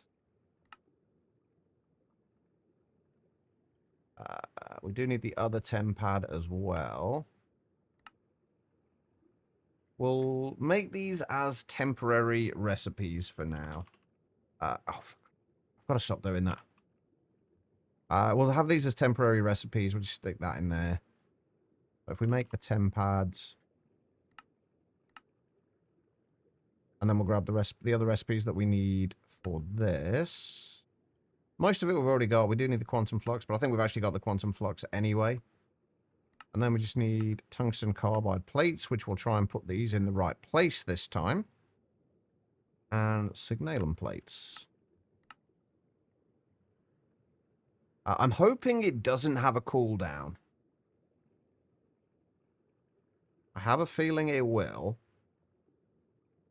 But if it doesn't, that will be absolutely fantastic. I mean, it shouldn't do, given how much we have... Is that actually available? Yes. We shouldn't do, given how much we have... how long we've had to wait to get this thing. Am I so useful? It definitely can be, yeah. Plan was just enough to get the first few machines going and then use them to make more dynamos. It's a good plan. Oh, wait, I put that in the wrong place, didn't I? That needs to be in an assembler with no circuit. Hold on.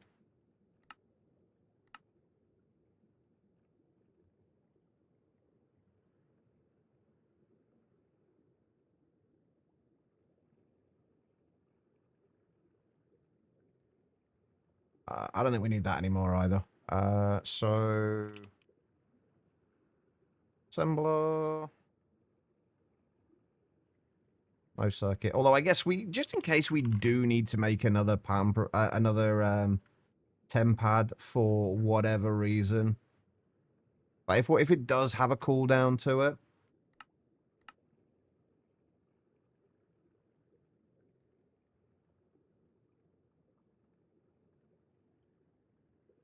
It'll take too long to do.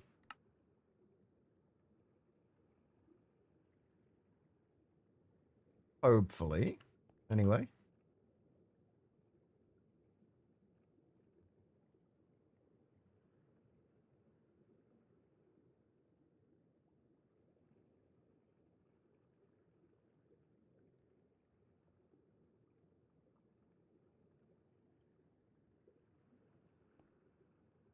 What are we waiting on? Tungsten carbides.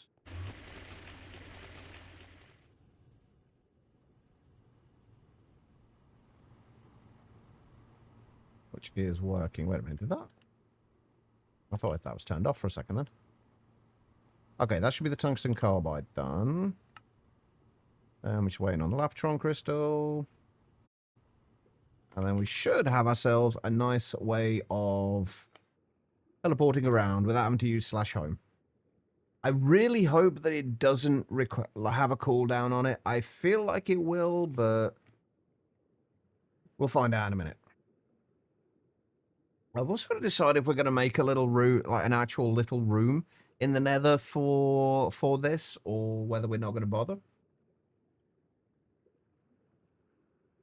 Probably not. There we go. We have a tempad.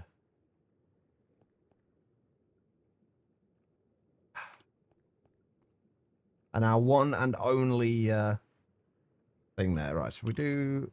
Oh, actually, we need to do that, don't we, first? Right, so if we do that, and then that... Ah! That's a slight issue. I don't know if... Did anybody else see the problem there? It doesn't look like it's got a cooldown. But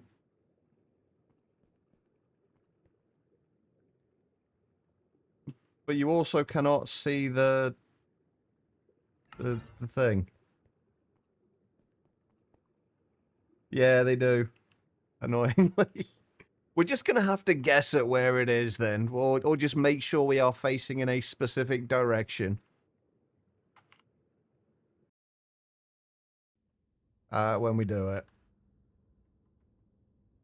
Oh, wait, we just need to do that, don't we? Right, so... Nether... Right, what we want to do, though, is get up to the nether roof. Which, this lied to me. This said it can break anything, insta-break any block. It lied. Right, we need to find a way up to the nether roof, though.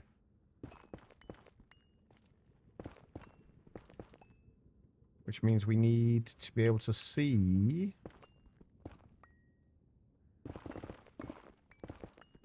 Actually, this might be a little easier than I was thinking. Because we do have... Shrink. Is this going to make this easier? We need to be looking at 127. A block at 127. In the ceiling. 127, there we go. Although we do need one block of space in front of it as well. Like, here.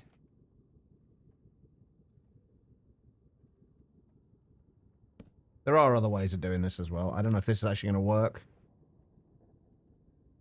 When I'm shrunk.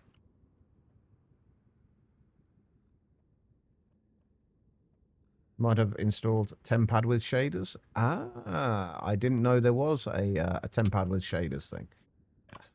This may not work. We might need to be unshrunked. Although we kind of do need to be below here, though, I think. For this to work. Yeah, this is going to be really awkward to try. And there we go. Never mind. We're good. Okay, right. We're on the roof. So if we do a... Let's just go into here. Roughly center of the chunk.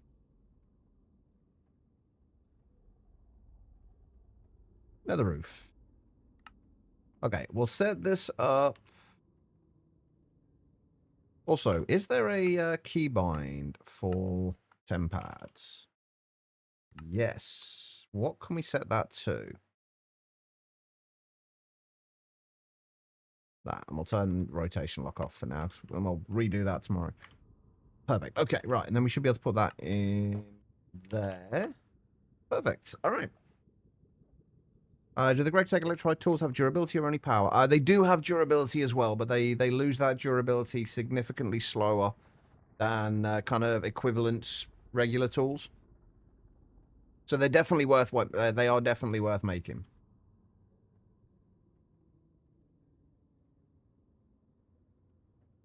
Right, let's see. I kind of want to actually. We have got bit here, haven't we? I kind of want to fill this whole thing, right? So that'll be 1, 2, 3, 4, 5, 6, 7, 8, 9, 10, 11, 12, 14, 15.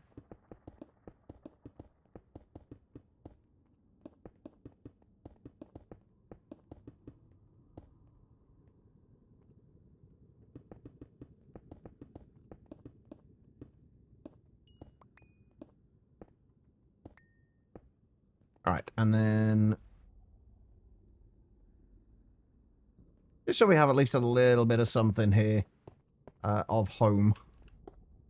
Oh yeah, I could have just done it on the floor, couldn't I? That would have been a lot quicker. All right, so we'll do that. And then we need... Actually, do we want a little bit of a maintenance floor here as well? We kind of do, don't we?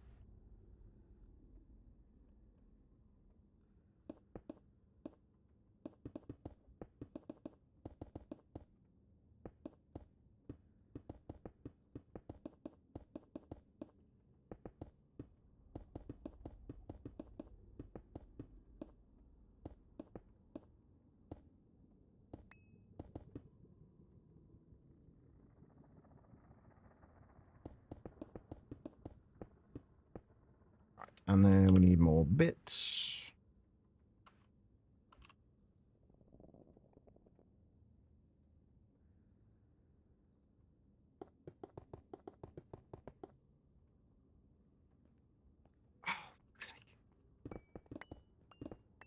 I always forget to turn on the limitation things for it.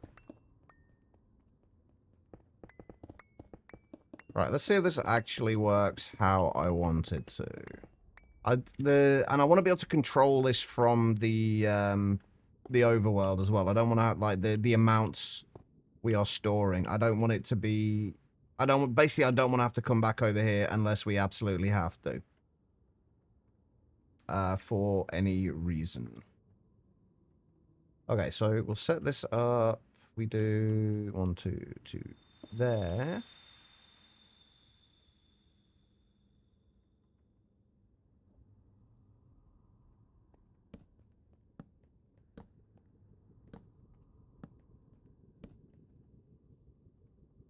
That'll work. And then we need a converter.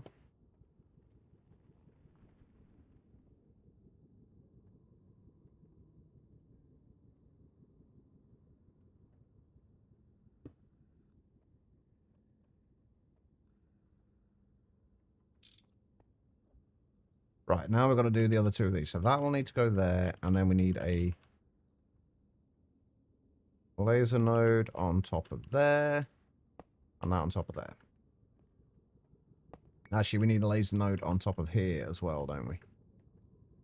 Kind of awkward setup, but it should hopefully work.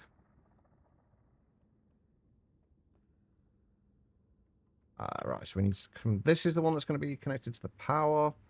If we do... Okay, we did find the right one.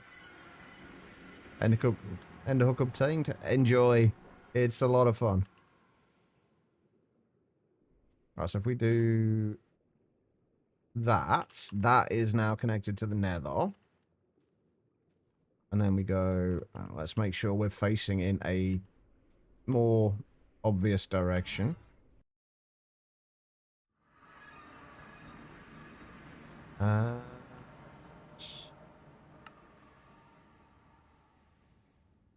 We have power. We've also got to chunk load this as well. And then this one needs to be connected to...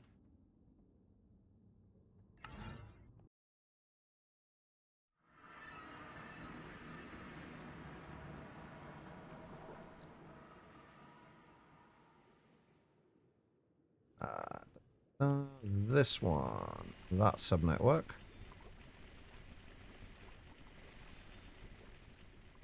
So with that, we should be able to send items back into here. So if we set that to insert, and if we go to nether roof,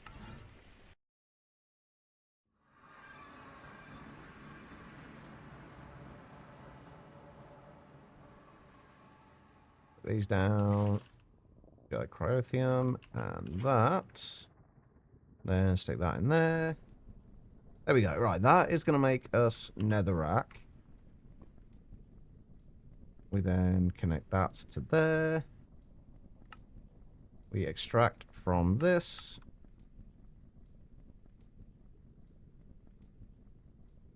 There we go. We are getting netherrack into the ME system now.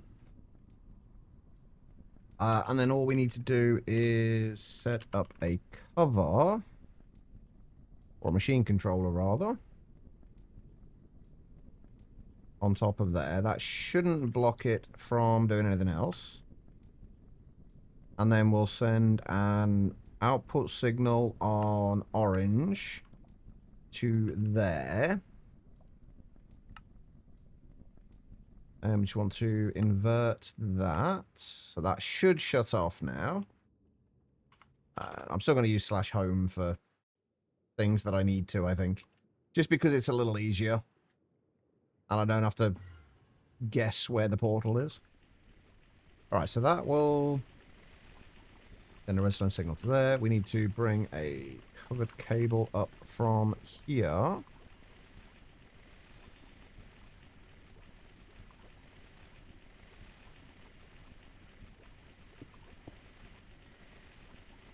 Come on, further up that way. We need a couple of emitters.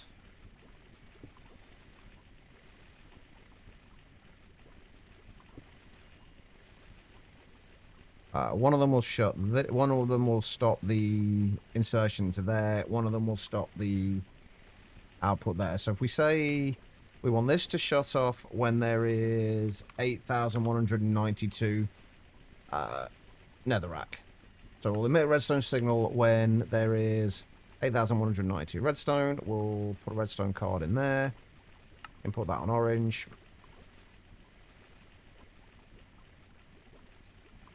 That is now going up again. And if we just change that to something that we've got more of, so 8, that should stop netherrack. Perfect. Okay, right. So that system should work. We'll just say 8,000 instead. So that should work. And then we just need this to output netherrack. Then we just got to set it up at this end basically, and that should be fine. Right, okay, so that needs to insert netherrack. I don't need to worry. I don't think about limiting the amount going in there. We don't need netherrack for anything else. Hey Zodo, how's it going? So we just filter that for netherrack. Orange, and then we'll only extract if... Right, that one is on... Inserting on orange. This one can insert on... input on channel 2, and then... Where are we? That needs to extract only if channel 2 has a redstone signal. And that will extract if netherrack dust is lower than, let's just say, 2048. I can't imagine we're going to need a ton of netherrack dust. And Tribble, thank you for the hydrates. It is 5 PM, you are correct. Right, we're going to turn that off for a moment because we actually haven't got anywhere to store the netherrack dust yet.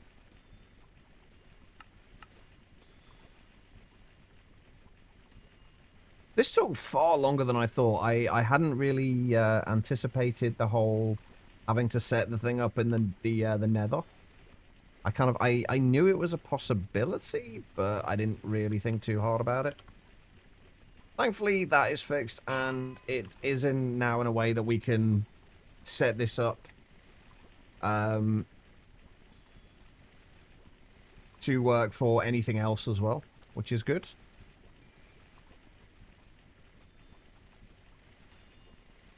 So, netherrack and dust.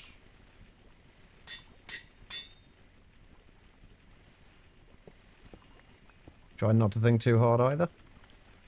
Yeah, it's generally for the best. I mean, thinking's it's overrated.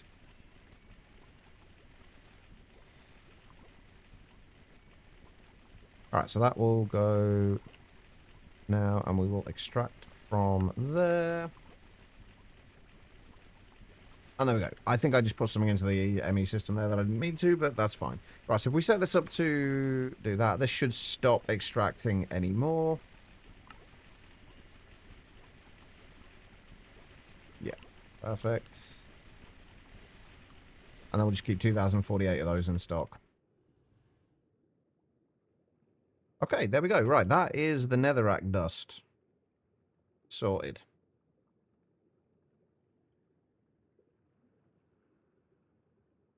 We're in that boat too now too. The trying not to think too hard boat.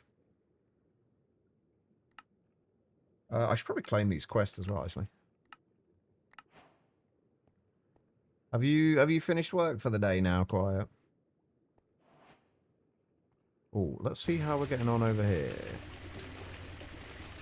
We've still got quite a bit of redstone to go through.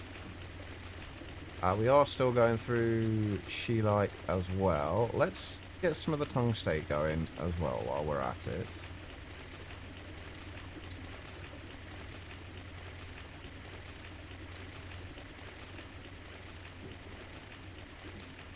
And that should be increasing our amount of tungsten. Yeah, we're up to 4,300. How are we doing for redstone now? 38,000 redstone. We're fine for redstone. I didn't want to say plus jobs and then got overwhelmed. I mean, that I can understand that. How are you feeling about the jobs that you applied for? Was you anything that seems particularly up your alley? Right, we're up to 114 Dragon's Breath as well. We do need to get this turning into actual the fluid Dragon's Breath as well. This is only used in a few things though, like the actual Dragon's Breath.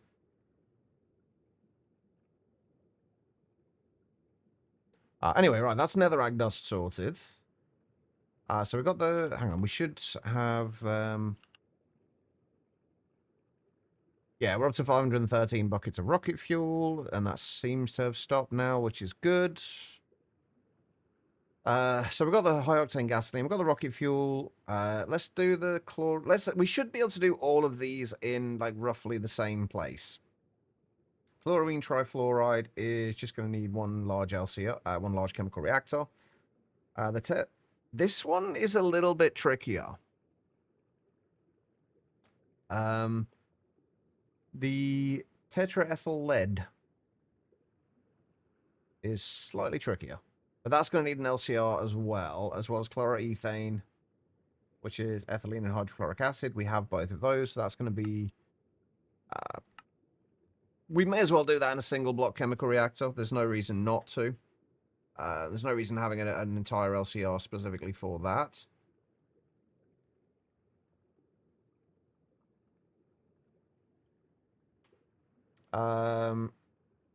Then this, just sodium dust and lead dust. Do I still have a sodium dust? Oh yeah, we've got plenty of it. We're good for sodium dust. Okay, so all of this should be fine and should all be doable over next to where we're doing the high octane gasoline. We should be able to get all of this done in here. So how many LCRs did we say we needed? We need one LCR for the actual gene gasoline. We needed... Again, we may as well just do this as a single... block one. Like, it doesn't take long. So, chlorine trifluoride, there's no point in doing it as a... as anything but a single block one. It's just going to take up more space than is necessary. I guess we could arguably do all of these in one LCR, but I don't like doing that.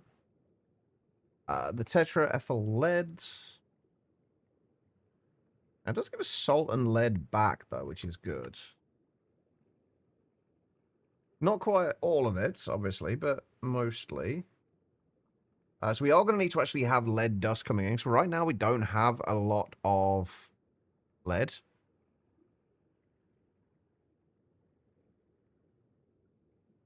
And then the chloroethane. How do we want to do this? Like, all of these are, like, they don't take much. We need this recipe, like, every 8 minutes. So the tetraethyl lead, it's only going to take like 15 seconds at HV. Like we don't need to worry too much about that. All of this except for the G and gasoline, I think we can just do in single block machines. And it will save space.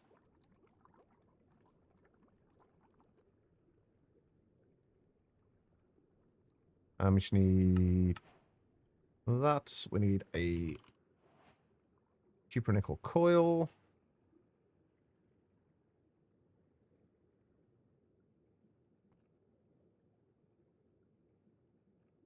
We're probably going to need more of the PTFE casings, but we'll worry about that when we get to it. Are we going to have enough space here?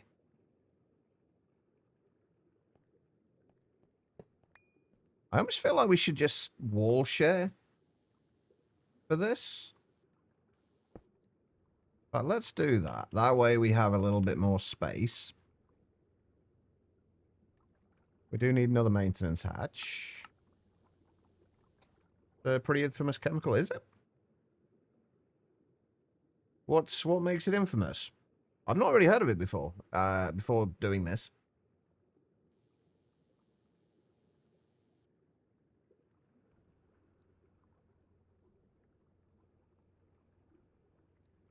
I don't think any of the rest of this, like, I don't think we need to worry too much about storing this anywhere else. So all of this can just be done from within where we currently are. We are going to need to output some of this, like the rocket fuel and the high octane gasoline.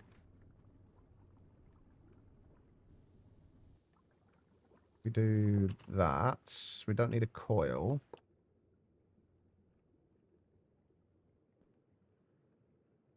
This needs to be an IV, right? Yeah. Oh, how are we going to do that then? We can't make the IV energy hatches yet. Or we can, but we haven't got it set up to make them.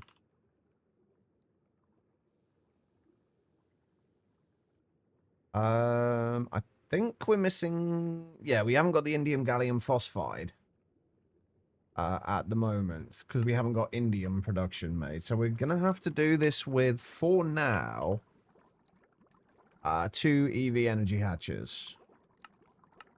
That should allow us to do IV recipes.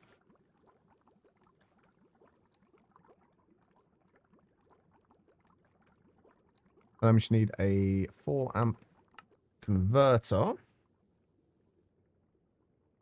Don't need that anymore. Okay, so how are we going to do the inputs in this? We can output the high octane gasoline and the high octane gasoline and the high octane gasoline, rocket fuel, and netherrack to ME input hatches and buses. Do that there. Yeah, we do that to the ME input hatches and buses. Got 1 bus there and a hatch. So those 3 will get output there. And then chlorine trifluoride. We'll just have 1 chemical reactor for that. I think all of these can be made. The HV is the highest tier we need for any of this. And chloroethane can be done that. So yeah, we'll just do... if we need to do this at HV, that leaves us... Yes, if we just do a 4 amp HV converter and then we'll do the rest of these, we'll just underclock them to LV. There's no point in using more energy than we need to. If we have that there, we'll do... Oh, that's actually a little awkward. We might have to put the inputs on this side as well.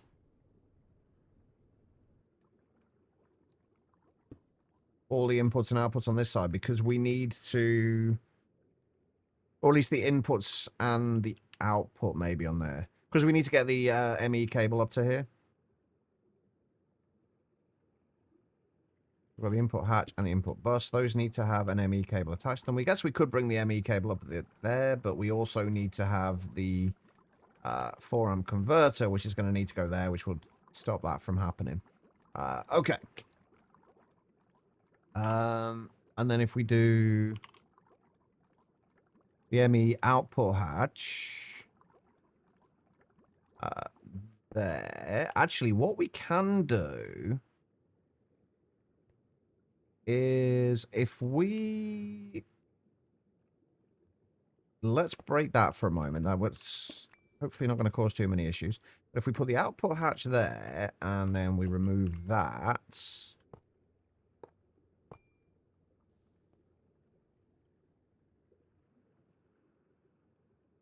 right, that's only got the fluid card in, so that's fine. We can get rid of that. That should output both the high octane gasoline and the, let me turn that on for a second. That should output the high octane gasoline and the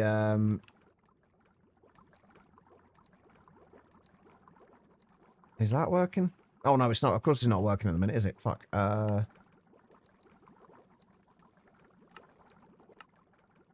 That's fine. Okay, right. We need covered cables. Of course it's not going to work because we haven't actually attached it to the ME system yet.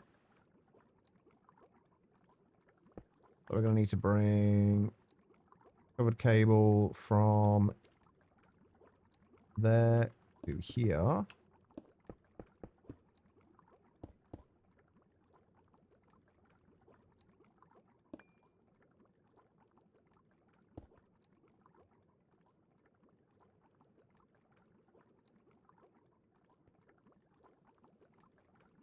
And yeah, so that'll input the high octane gasoline from there, and it'll also input the Gene gasoline from here.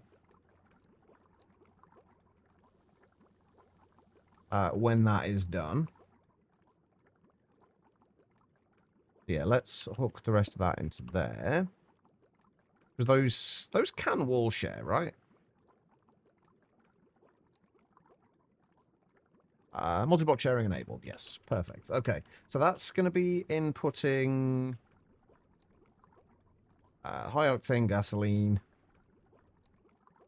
and rocket fuel. That is going to be inserting the netherrack dust.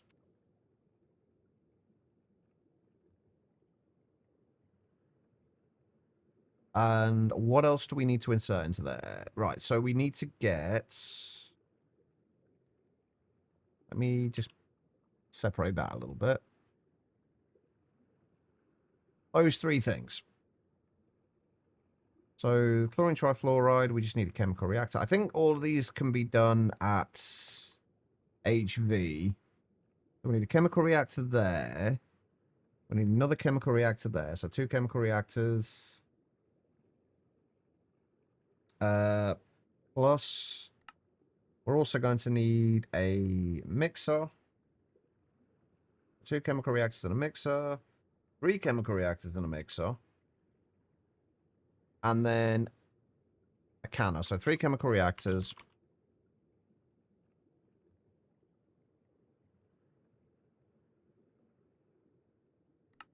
A mixer.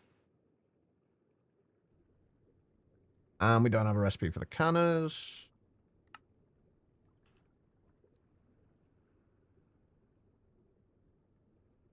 So can we can make those.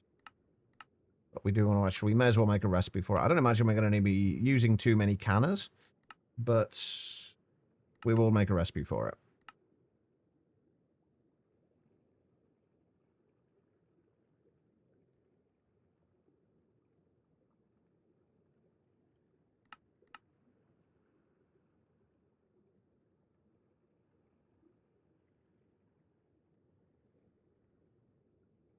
Oh, we also need to do the storage for the Gene gasoline as well, don't we?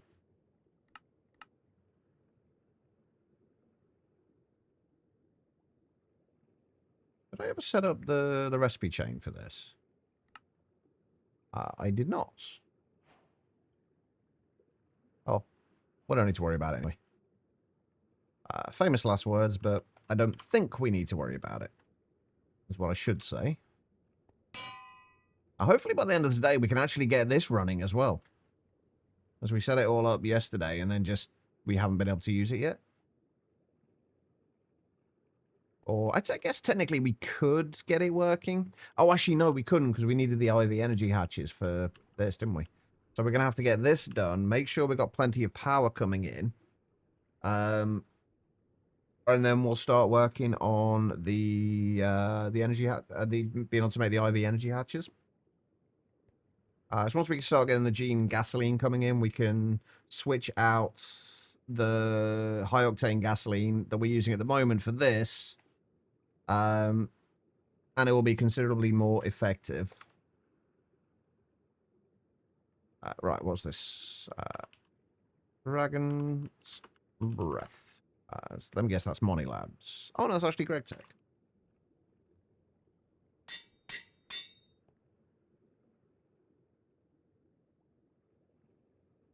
That's not what we were storing in there, was it? That's the gene gasoline.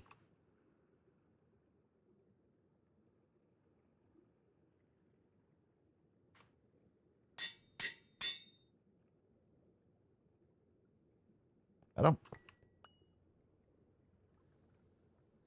Right, okay. So we are going to need 3 more, or a quad input hatch, I guess.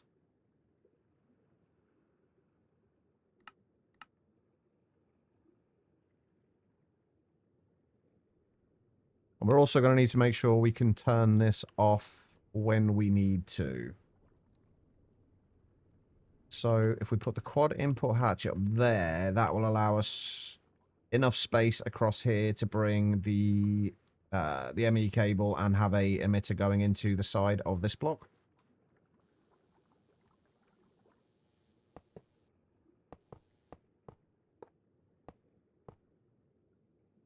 Ta-da. Okay. So, our next thing then is we need all of those HV machines that we got. Canner. Chemical reactor. And it was a mixer, right?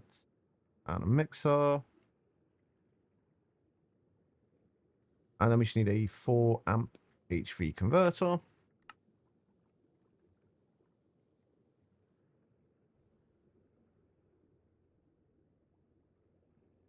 And then we just got to figure out how we're going to set all this up.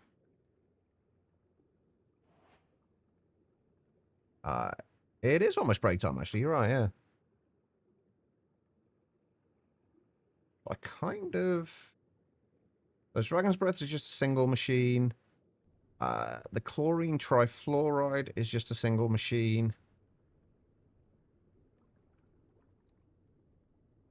And then the tetraethyl lead is got the chemical reactor one end, and then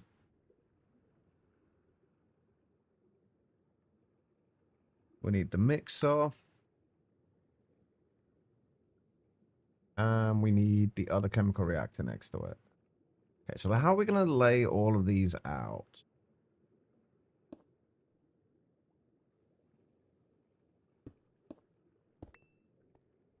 If we do that, and then have a canner on there.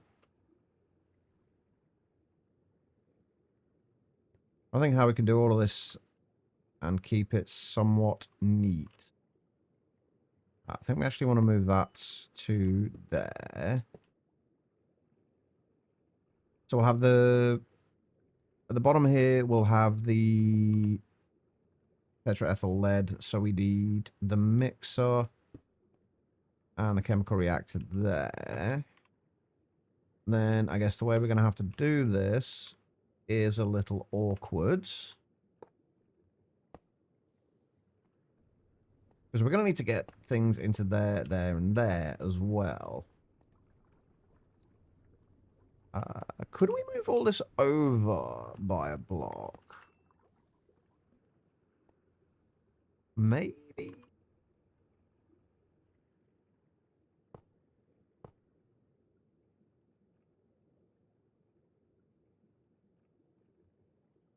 Absolutely not, Chloe. That would never happen.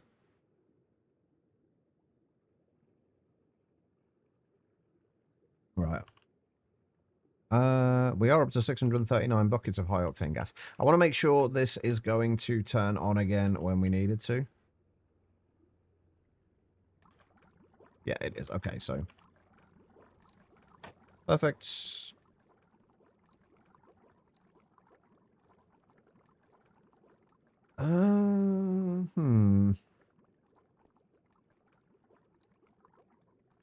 We need to have the cables behind here for the power.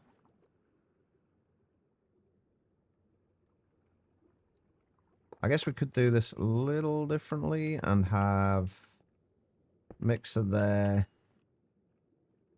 and that there, and then do that.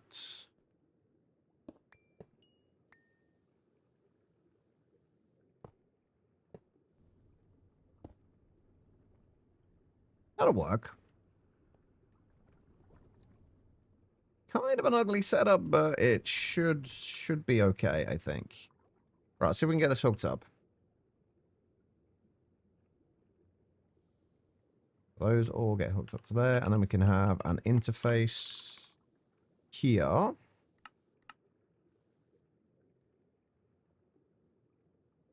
Eventually.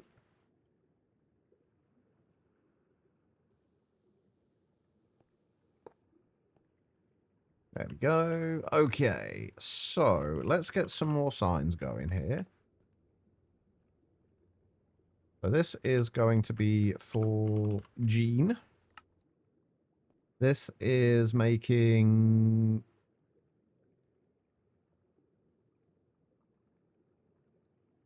tetraethyl lead. Is that right? Yep, tetraethyl lead. Technically, those are all going in to make the tetraethyl lead, but those, they'll be making chloroethane in... I'm assuming that's a chemical reactor. Yeah. Chloroethane, and the hell was the other thing it's making? Sodium lead alloy dust. Sodium lead alloy dust. That will be making the dragon's breath, not dragon's breast. That's something very different. And that will be making the chlorine trifluoride. And I've just realized this is going to be very awkward because I now cannot run an ME cable along here. Okay, we've got to move this. There we go. That's better. Looks a little awkward, but it's fine.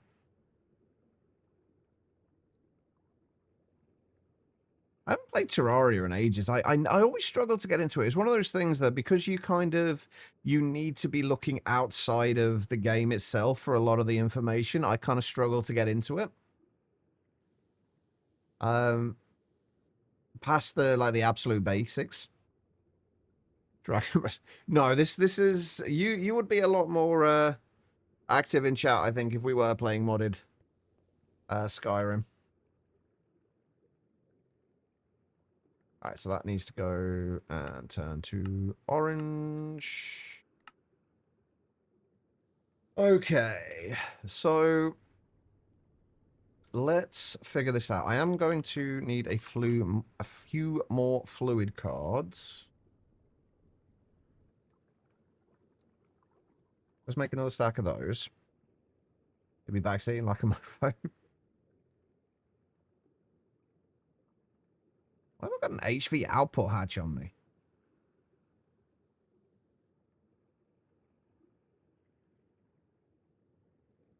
I have no idea. But it's fine. Okay. So, this is going to be easy enough. We may need the Dragon's Breath for other stuff, but I don't think we're going to need it for a little while. The only thing it's really used for is making large quantities of quantum flux, which we will need later, but not yet. And turning into the Dragon's Breath, which is what we need at the moment. Oh god, we're going to have to deal with the glass bottles as well, aren't we? Because we're actually going to get glass bottles out of this.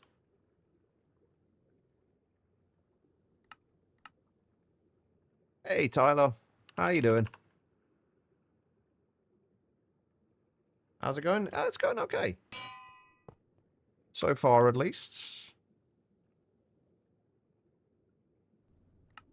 What's taking the time with this? Oh, the tin plates. I can't wait till we can get the multi-blocks. I've been saying this for ages, but I can't wait till we can get the multi-blocks.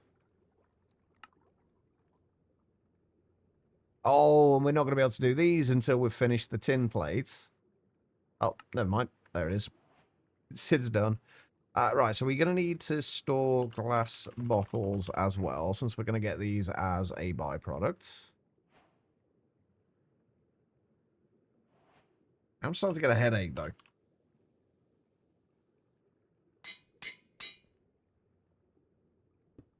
Which is not ideal. Actually, you know what? We're probably going to need these here again later, so let's just leave that.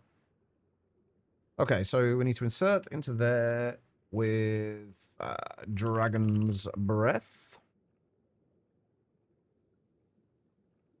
I think I am actually going to limit this, though. Like, there's no point in putting more in there than we need to.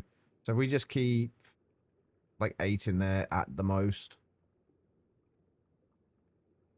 This can store 16 buckets, which is quite a bit. Actually, what we kind of want to do then, I think, is...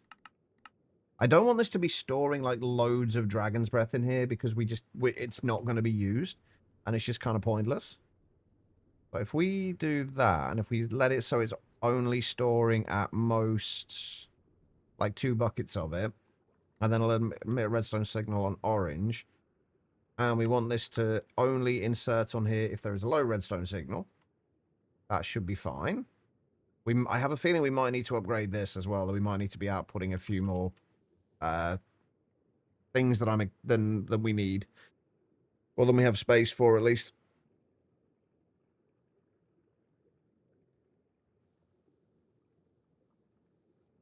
Alright, so if we set this to output...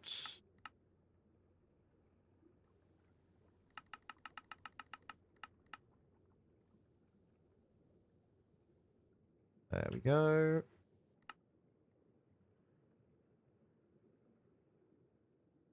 Right, so that will do. None of these have obviously got any power yet, so they're not going to be doing anything yet, but that's fine. What are we making now? We are making gene gasoline right now. So we have fuel for our extreme combustion engines when we make them, hopefully later today. Although this is taking a lot longer than I anticipated. So that's a thing. So we need chlorine and fluorine.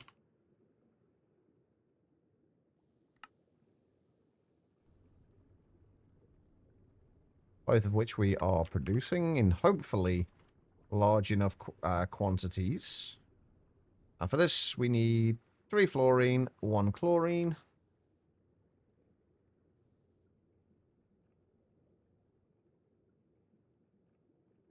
But we'll do enough for 2 recipes in there at any given time. It doesn't need to run overly quickly. And then again, this is going to be on channel 2, and we're going to want to put a sensor card in here.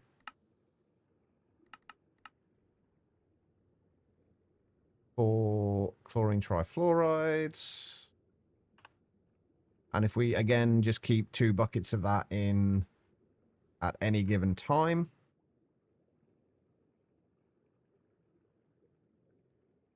We're not running out of power again yet. No, we're just kind of planning for the future. I've been wanting to make the extreme combustion engines for a while, and these will sort out our power situation for this foreseeable future. Although we may not be able to fully utilize these yet. Because we need something that will be able to output 32,768 EU per tick in the way of dynamos.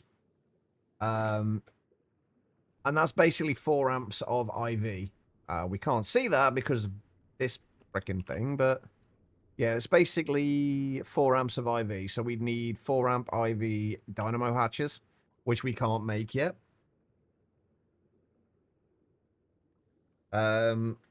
But that will allow us to output enough power from those. Plus, we might also need to upgrade our overclockers as well. We'll see. Anyway, right, let's get the rest of this sorted first.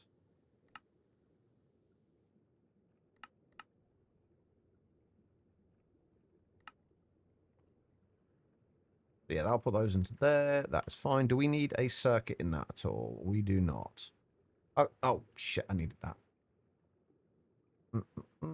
Where is my 4 amp dynamo hatch? There it is. Right, let's put that over there out of the way so I don't accidentally get rid of it. Well, we don't even need to buffer much. I mean, this... if we are running 8 of these extreme combustion engines with... We only need to run this recipe about just a little over every 8 minutes. The fuel value for this stuff is just ridiculous. 1 millibucket is 81,920 EU, which is... It's a lot. That is a considerable amount of power. Anyway, right, that's the chlorine trifluoride. Sodium alloy lead dust is a little bit more of a problem because we do not currently have lead dust. So we're going to need to set up a macerator specifically to create that.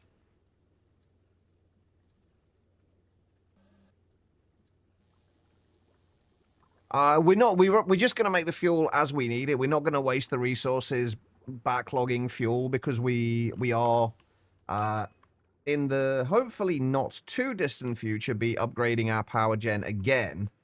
So there's no point in wasting all the resources doing that when we're just going to need something else. We're going to be kind of having something else again later. It just doesn't make sense. Right, okay, so the next thing is... How are we going to set this up? I kind of feel like... I don't know. I don't know how I want to do this.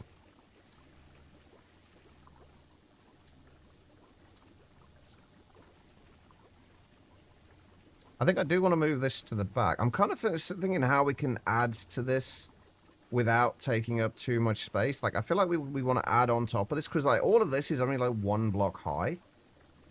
I think what we actually want to do is add, like, kind of put stuff on top of here now.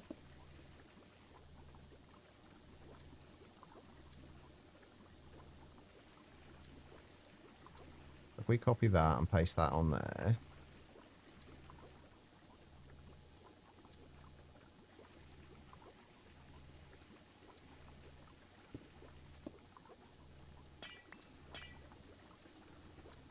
There we go. Then we've got this entire kind of block space here. Oh yeah, it's charged and discharged quite a few times. It's running pretty much as we well, it's running exactly as we expected it would. A lot of this stuff is probably going to get redone at some point anyway, because we are going to eventually be making all this look pretty, or at least prettier. So yeah, I think the idea is when we add to the top of this, we'll basically just copy this over and then add on top of there. Although these are a little bit of a pain, but we'll figure that out. Anyway, for right now, we don't need to do that because we can just use... Actually, Now that I think about it, if there's going to be other things that we need to get the dusts from on a regular basis, it might be an idea to just set up a bunch of macerators eventually for this and have it set up so we can output to and input to a bunch of them. So we just have like a bunch of macerators up here and then one interface, and then say we need like iron dust routinely later, we can add another macerator on top of this, and it will just be a little cleaner, I think.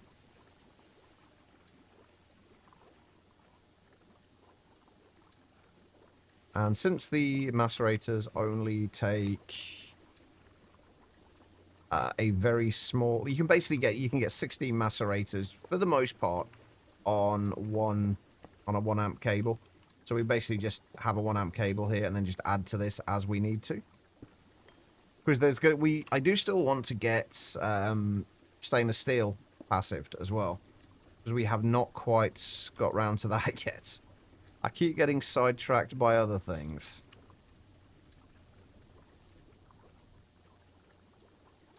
I would use a puller upgrade, Freefall.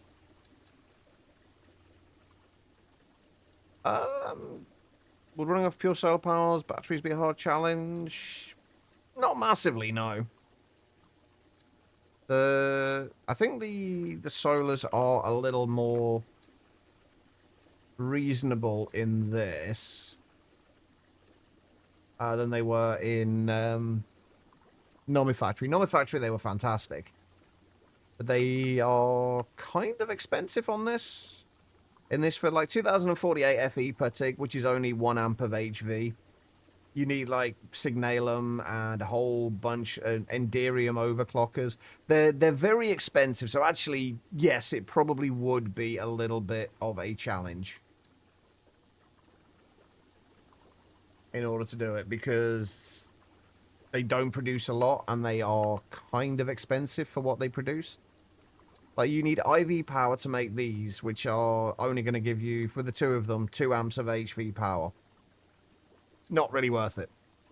So, plus I don't think I'd use solar panels in this playthrough anyway.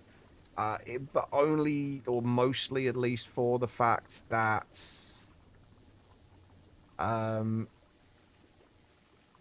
mostly for the fact that we've got it set to permaday, and it will be a little bit cheaty. So I wouldn't actually use them in this playthrough.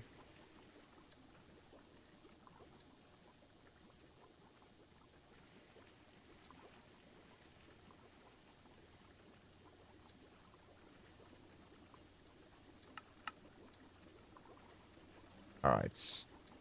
Yeah, the puller upgrade should be enough for most things.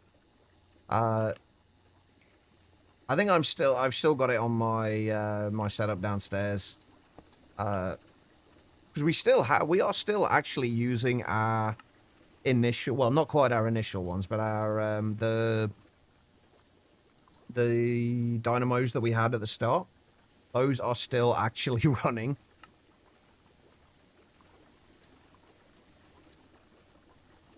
They really shouldn't be, but they are. I just haven't taken them down yet.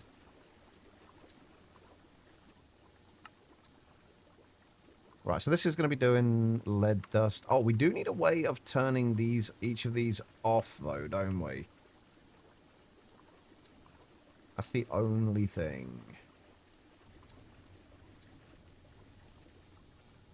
Oh, that'll be easy enough. That's not exactly difficult. We just run an ME cable up through here with emitters on the back. And as long as we don't have more than, like, 15 on in a row on this, which we are unlikely to do, it shouldn't be a problem. Alright, that needs to go to purple. I really need to go on my break, but at the same time, I am also really wanting to get this set up before I go. Right, we have got plenty of leads. It is coming in from the Hostile Neural Networks stuff. Oh, we're only going to be able to do 9 from here anyway, unless we upgrade the interface.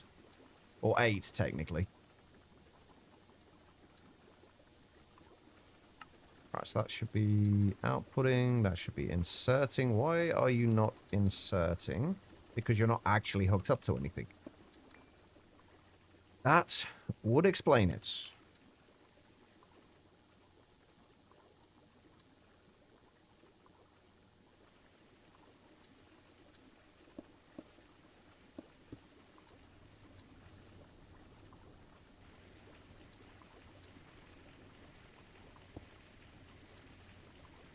There we go.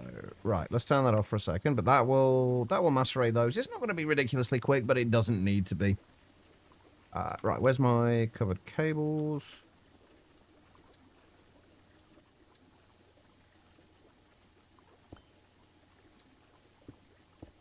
I didn't realize that was a problem, actually. I'm guessing I just never broke it by hand.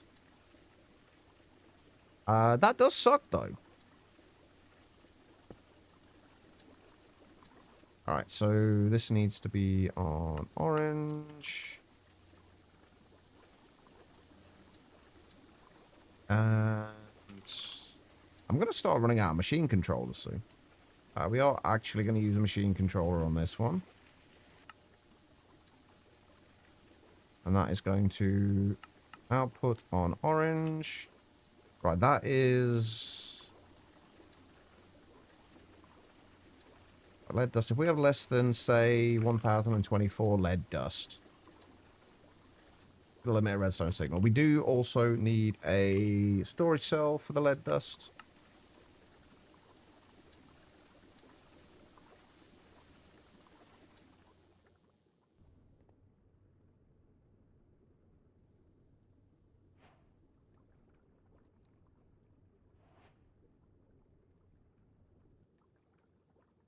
Alright.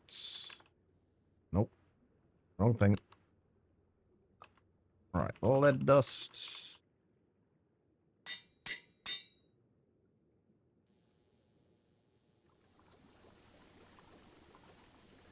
Okay, and then this just needs to be converted. And then we just got to extract from here. And insert into here.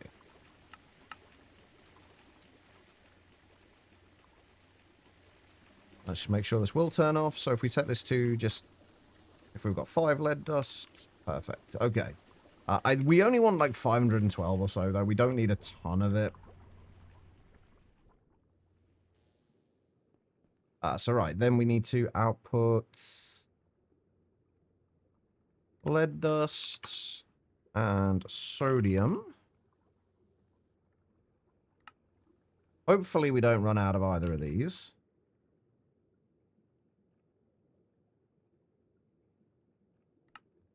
We don't need a circuit on there.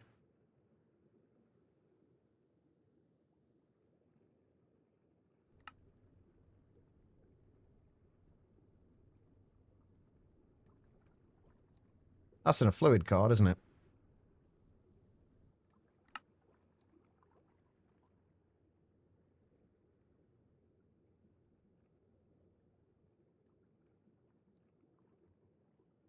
So 8 of those. 8 each of those. Perfect. And then we want to... we do want to make sure we don't end up with a backlog of like loads of this stuff, because we really don't need it. So that is going to be... if we just set this... oh, we'll only ever have up to a stack in there, so I think that'll be fine. We don't need to do a sensor on there to shut the input off. That should be okay. All right, then the chloroethane. I can get rid of that now. We've already set that up. The chloroethane, we just need ethylene and hydrochloric acids.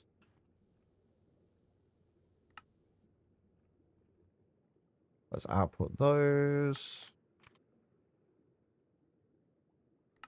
Oh, one thing I did do off stream that I forgot to mention. I did upgrade my ethylene storage cell because it was filled up and we had I think we voided quite a bit. So I upgraded that. Doesn't really matter. We don't need a ton of ethylene, but we also don't want to be voiding it if we can help it. Right, so that needs ethylene and hydrochloric acids. That's 1 bucket of each, right? So if we do 2 buckets of each, and then we do want a sensor on here. On which... What have I used so far sensor-wise channels? So orange on there.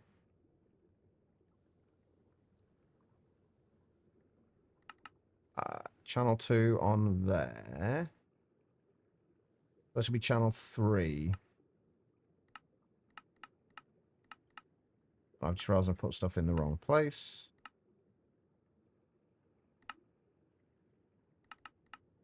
Channel 3 and sensor, and we are checking for chloroethane. If we just keep, again, just 2 buckets of chloroethane in there. If it has any more than that, it will emit a signal on channel 3, and then this will only insert if there's a low signal on there. Okay. What is Monifactory? It is a GregTech-based mod pack, basically, where you are going through from basically nothing to making the creative chest. This thing. And you are building a huge factory in the process, I guess. Oh god, I've not changed my pack command in ages. Hold on, bear with me. We haven't played that in over a month, I think. Ooh, whoops. Okay, bear with me here. Give me 2 seconds. Right, get that. Right, now it should be right. Sounds fun. You're playing DJ2 at the minute. We played through Divine Journey 2 a few months back. How long ago was it? Can't remember when it was. But we played through Divine Journey 2. It was a really fun... I really enjoyed the pack. My only complaint was just Bewitchment and Thorncraft. Those are basically my only complaints.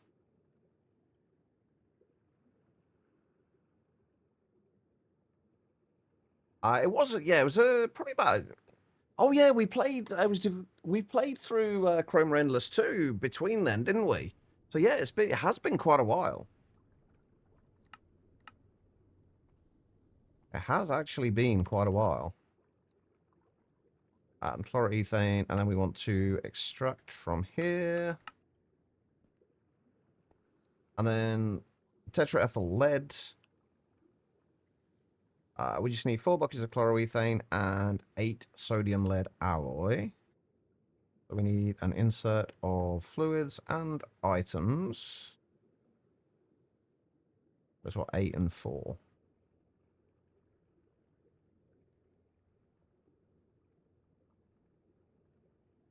$16 of those. And then this is our ethane. 8 buckets of that. And that will input those into there. And then that should give us the tetraethyl lead. And also salt and lead dust, which we are going to have to pull out of there and put back into the ME system.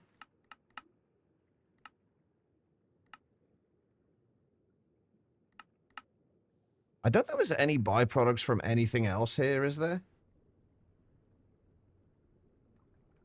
Going in a cave and your pickaxe broke. Oh no. Do you have any sticks or anything with you to make a new one? Or have you, I can't even remember the, like how far through the pack are you? I can't even remember what was available. Have 0 wood. I remember pickaxes, like early game pickaxes being a pain to make as well. Like the first ones. Divine Journey 2, he's playing. Or they're playing. Sorry, I'm assuming gender here. I do apologize. I don't. There's no other byproducts from any of this, right? That doesn't matter. No, there's no other. Well, except for the glass bottles, which I'm making. Okay, right, that's good.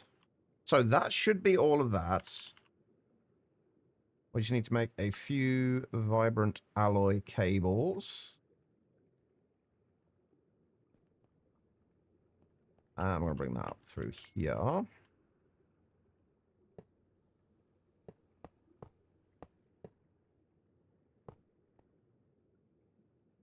right, and nope, not that. We need that.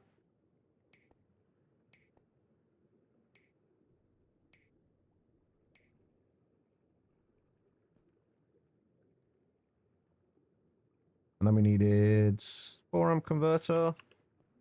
We do need to underclock some of this stuff as well, don't we? I forgot about that. What do we need to underclock? That we can underclock down to... Honestly, we can probably just leave it at MV.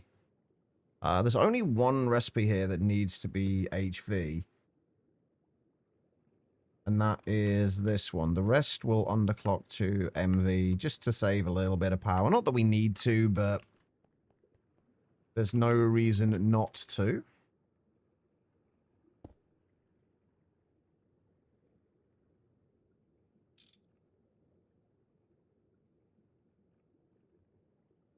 Wait, where are my laser connectors? Oh, they're there. Okay. So that'll go to there. Oh, we are going to need to bring a... I think I'm going to have to move this to here. No, maybe not to there. No, we'll just do that to there. Because we need to bring a laser up to here as well.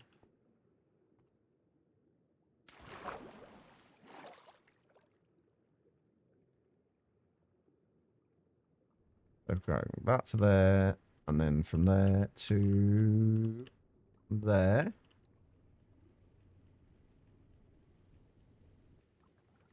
Give that some power. And then we've just got to bring that over to there. Oh, God. I'm breaking everything. That over to there, and that over to there. And then if we give this some power, everything should turn on. Hopefully.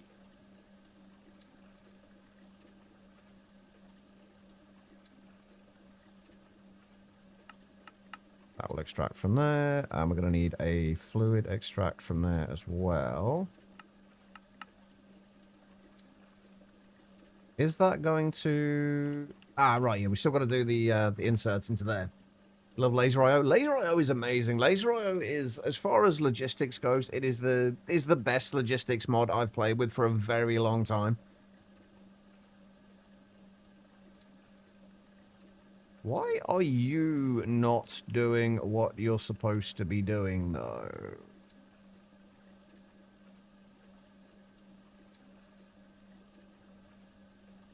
Ah, actually, I'm going to circuit, that's why.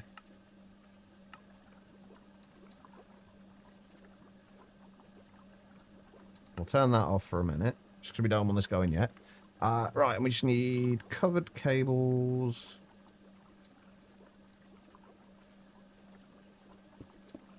Coming out to there. We need an emitter.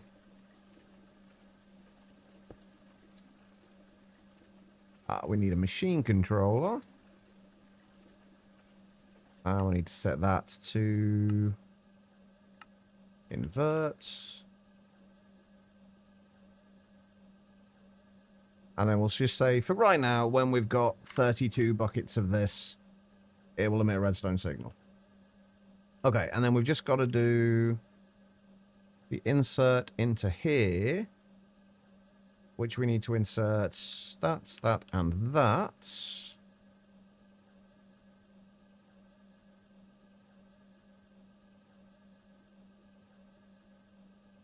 In what ratios? 2, 1, and 5. Right, so that, if we do that, that should insert into, hopefully start inserting everything into there. We need to output from there. And we just need to turn that on again and output from there.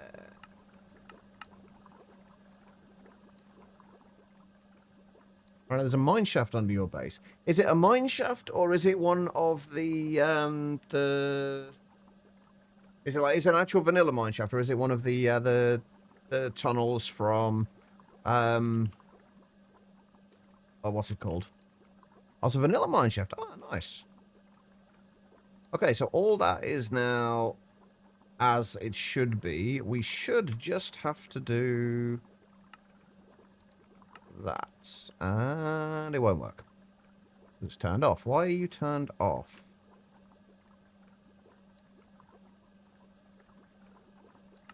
Because I haven't set that like that.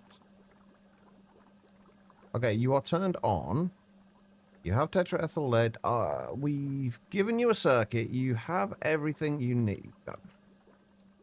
You don't have everything you need because you don't actually have any power, do you? Whoops. Power apparently makes things work better. Who knew?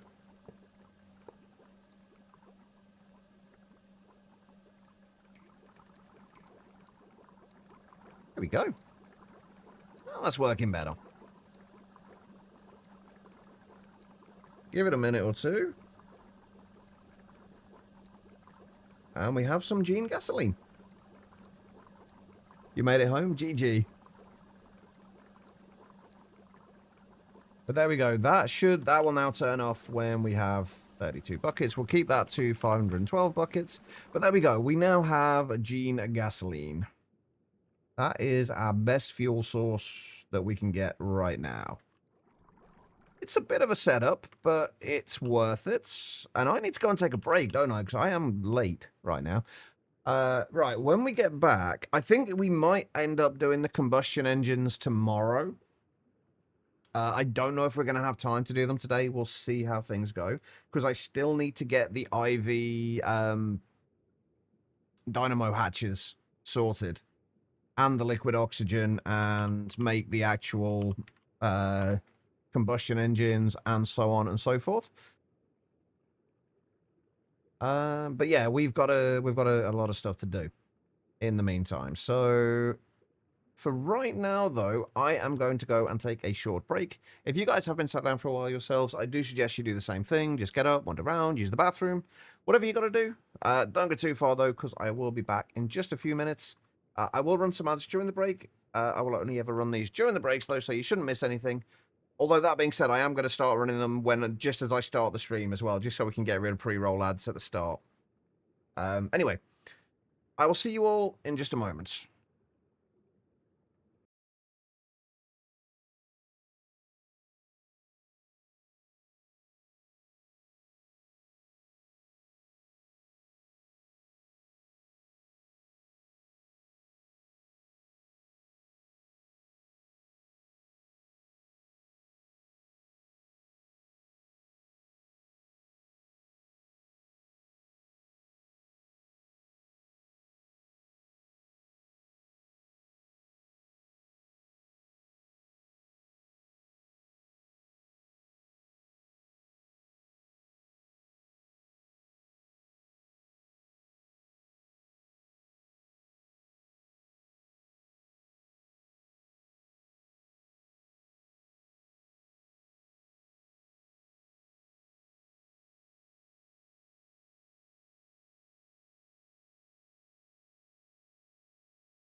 All right, everybody, I'm back. Thank you all for sticking around during that break. I do greatly appreciate it. Okay, where were we? Oh god, I'm breaking things. Stop breaking things, Chach. Jesus. Okay. Well, thank you for the welcome backs. Right, we are already up to 432 buckets of Gene gasoline. Actually, let's see how much power that would give us. So 432 buckets. Each millibuckets gives us 81,920, although that will be doubled. So 432,000 multiplied by 81,920 times by 2 will give us 70,778,880,000 EU. It's quite a lot of power. That stuff is ridiculous. Anyway. I guess in the meantime, what we probably want to do while we're going to have to do a little bit of planning now. In the meantime, though, what I'm going to do is switch out these for Gene gasoline.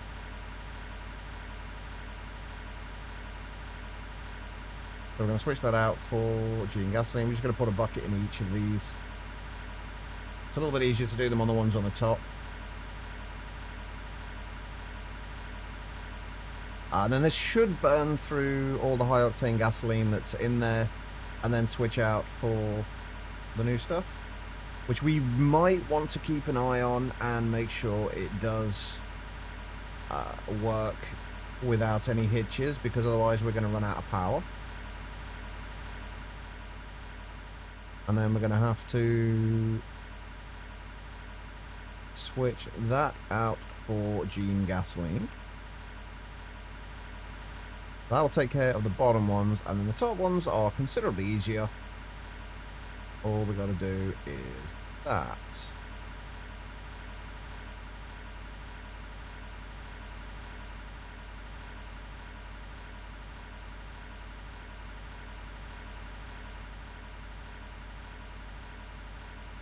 And then this should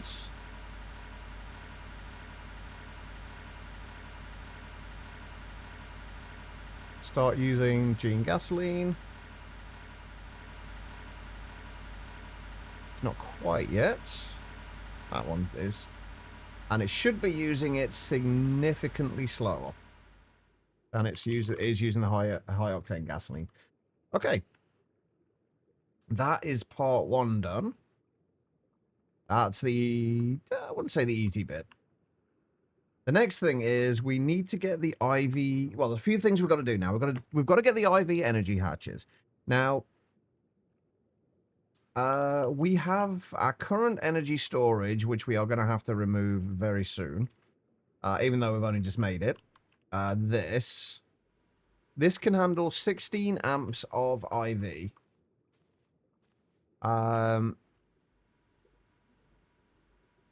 Although technically it can handle up to 4, 12. Yeah, 16 amps. Technically it can only handle 10 amps of IV at the moment, but and IV is 8,192 EU per tick. 8,192 times by 16 is 131,072. So that could only handle 4 of the extreme combustion engines. Then we'd have to switch over. So I think we want to start looking at the power substation.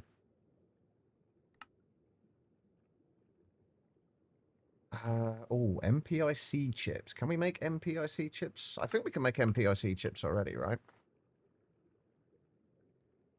Yes, we can. Yeah, that's MPIC chips.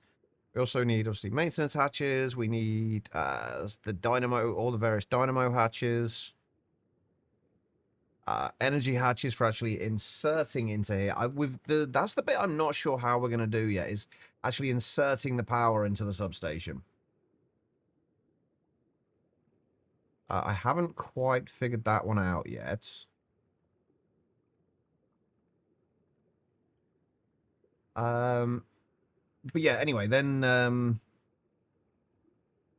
we basically need to make this. We need a bunch of the capacitors of whichever tier. I think it's a 3x3, and I think you can have up to 18 layers. Yeah, you can have up to 18 capacitor layers.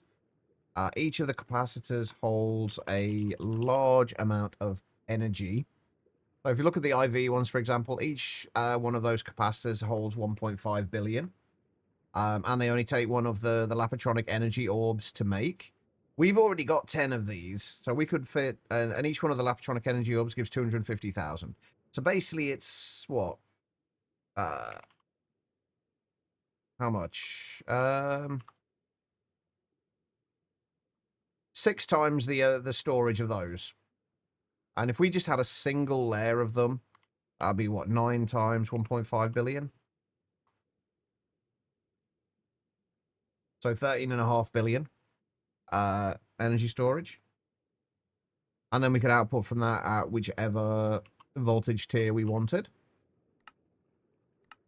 But we've obviously got to make this. And this is going to take, like, the 64 amp patches are going to be expensive, I imagine. We don't know how to make laminated glass. Plus, you've got the palladium substation things here, which I'm going to go ahead and guess require palladium. Oh, palladium and iridium. And we need 44 of those, so we need, what, 22 recipes? And that's going to be... Oh, that's fine. We've got plenty for all that. What about was it laminated glass? The laminated glass is... Oh, polyvinyl butyl. How do we make polyvinyl butyl? Butyraldehyde and polyvinyl acetate. Butyraldehyde is propene, hydrogen, and carbon monoxide. That's all fine. Well, except maybe propene. We haven't got a ton of propene. Polyvinyl acetate is vinyl acetates, titanium tetrachloride, although we don't need that. But we need vinyl acetate and air, basically. Vinyl acetate is oxygen, acetic acid, and ethylene. None of that's all that bad, actually. That's doable. So this might be something we do tomorrow, is the substation. For now, if we can get... We could potentially get the 4 extreme combustion engines going if we can make the dynamo hatches.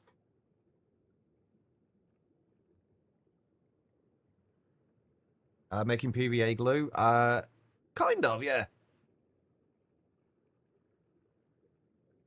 But yeah, the only thing holding us back from this right now are we need the insane voltage coils, and we need HPIC chips, which means we also apparently need indium gallium phosphide, which is something we do not currently have.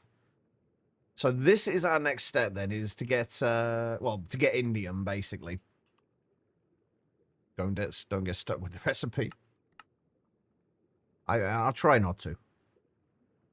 For this, we need indium concentrate and aluminium dust. Or indium phosphide and calcium, but we can't make indium phosphide, I'm guessing, without indium. Oh no, with impure quadria solution, which we don't have yet. So we can't do that. We've got to do this recipe. So indium, we are going to need indium concentrates. Is there any other options? Indium, tin, barium, titanium, cuprate dust? No, we can't do that yet. No, indium concentrate is the way to go. And for this, we need sphalerite and galena with sulfuric acid. Okay.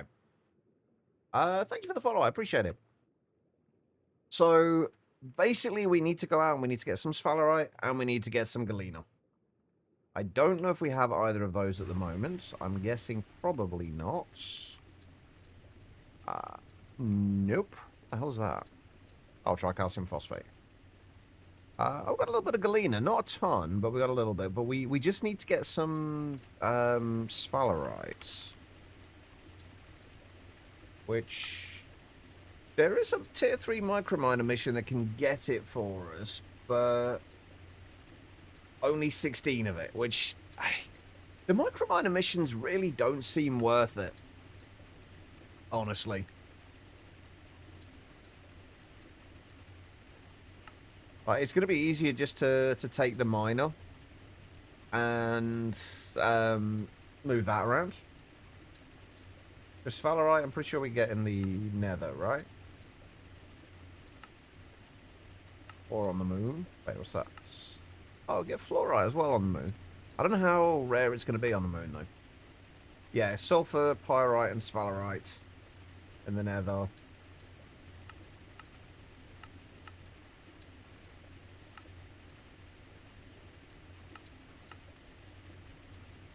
Okay, right. Nether it is. You can do the microminer missions repeatedly, but for what you get out of it, it's just not worth it compared to what we can get from this. Like this, when this mines an ore, it basically triples the amount you get from it. It gives you triple the amount of crushed ore.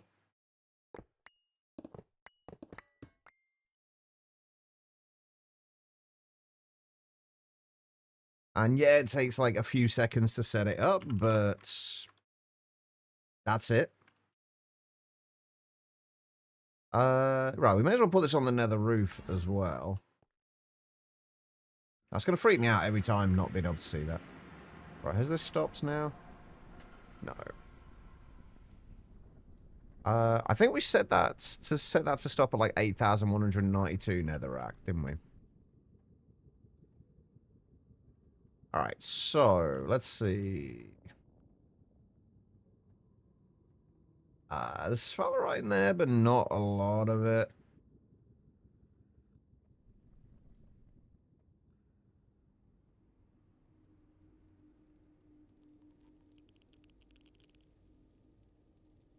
Sphalerite's only 59 sphalerite in there.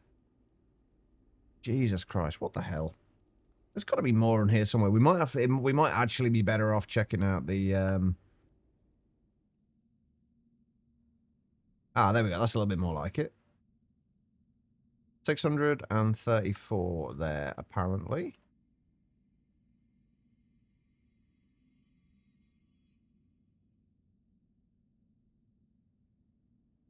Plus a little bit of ancient debris. And sulfur and pyrites. There's a lot of sulfur, but that's neither here nor there. That's fine. Okay, right. We'll set this up here.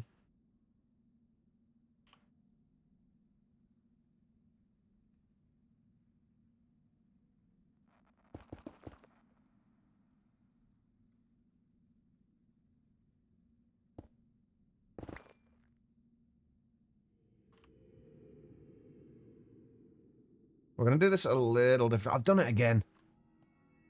Hold on.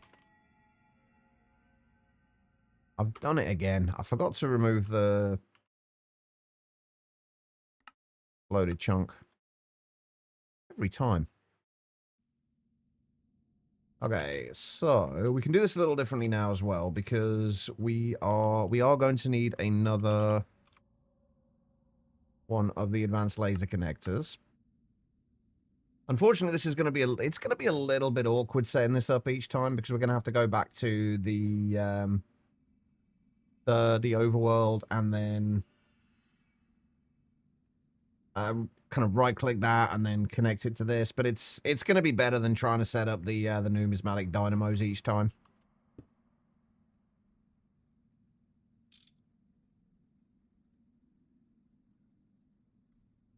And all it'll need is one more of those. Need one on there.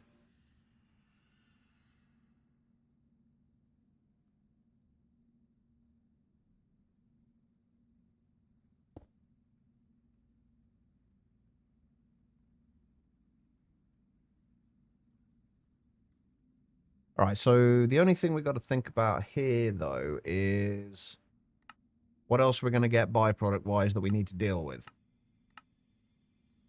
Sulfur dust, we've got storage for already. That's fine. Pyrite. Again, sulfur dust, that's fine. And then the sphalerite. Yellow garnet. Do I already have that set up? I do not. Okay, so we're going to have to set up a storage cell for yellow garnet as well. Although I can't imagine we're going to need a ton of yellow garnet, so we'll just do a 1k one for that.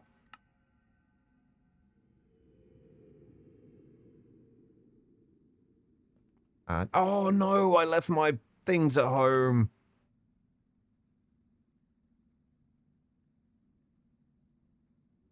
Dang it. I forgot to move them. Alright, they are over here.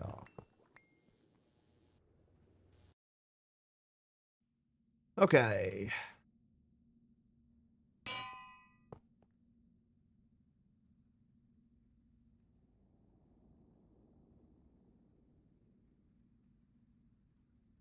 Right, we get that from the pyrite, right? Rossula. Oh no, from the sphalerite. Okay.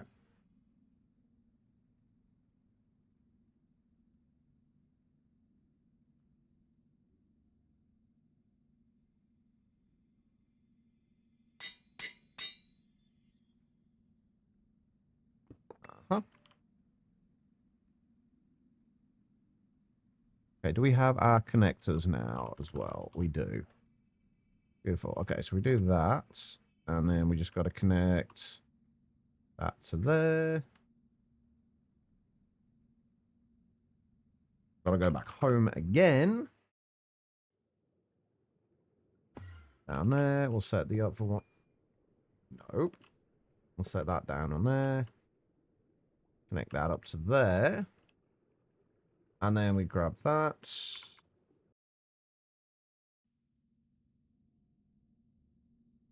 Oh.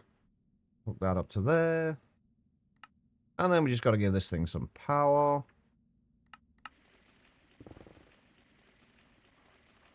Wait. It actually breaks bedrock? I'm okay with that. It would be nice if you got the bedrock as well. Alright, so that should be...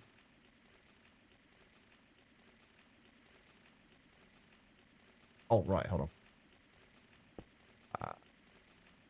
Feed that back into storage. Beautiful, okay.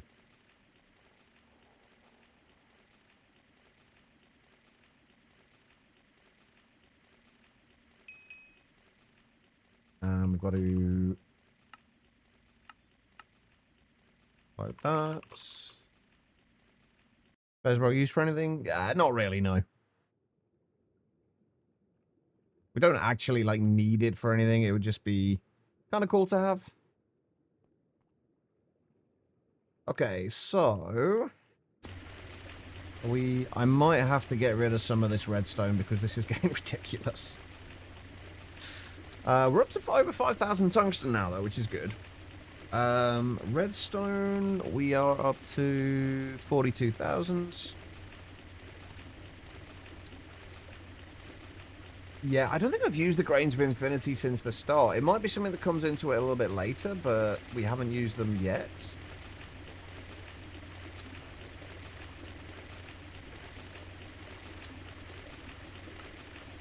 Right, I'm trying to remember how I set this up. Ah, yeah, okay.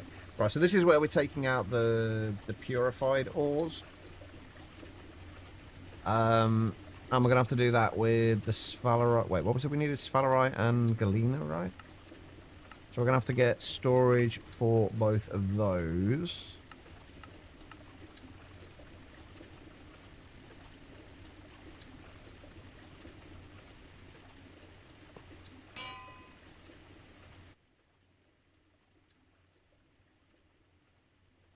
Bear with me a second.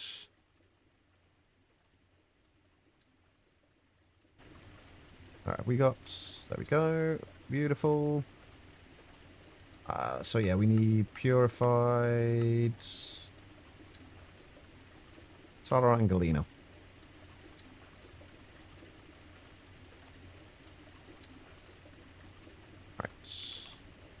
Purified sphalerites. Or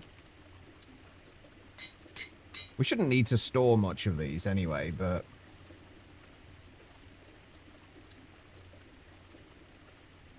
and then purified galena.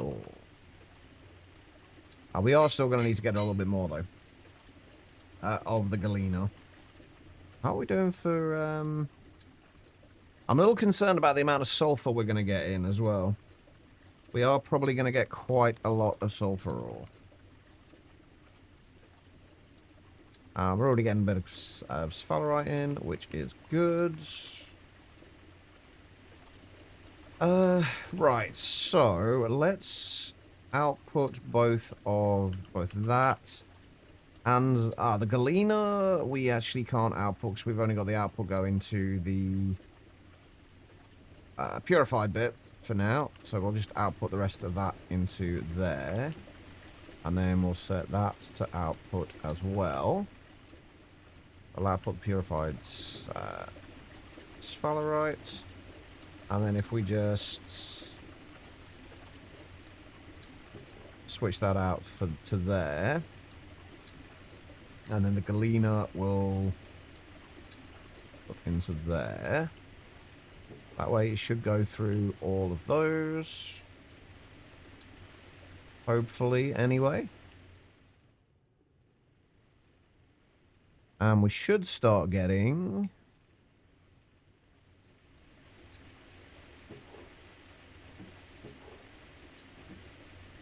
Ooh, wait, why is the purifier... Oh, no, because I didn't blacklist them, did I?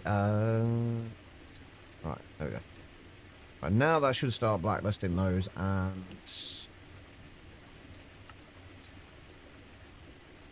Well, no, that's allow listing, and we need to add them to here as well.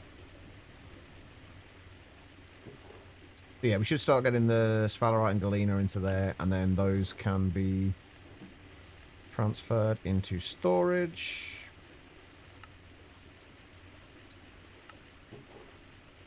And there we go. That'll give us the galena and the sphalerite that we need. It's going to take a little while before we get them in reasonable quantities. Oh, we do need 4 buckets of indium concentrate per indium dust. So we are going to need quite a bit of this. And again, more sulfuric acid. I want to keep an eye on the sulfuric acid because I think we're actually losing sulfuric acid right now.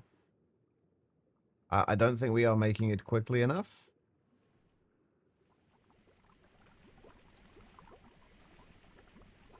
Yeah, it's only running at HV, so it's only making 1 bucket every 16 seconds. We will upgrade that to EV if we need to. I want to make sure it is that we are actually losing. I think we can get rid of that now.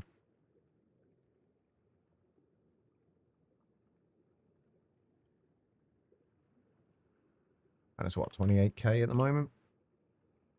Right, we'll see if that goes down. If that does go down, we will we'll switch it up to EV, which will hopefully be enough. I don't know if we are... We're still doing fine for sulfur dust. So hopefully that should be okay.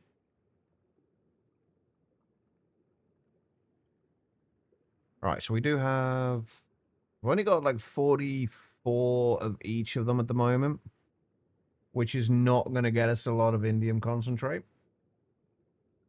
That's only going to get us, well, 44 buckets, which is going to be, what, 11 indium.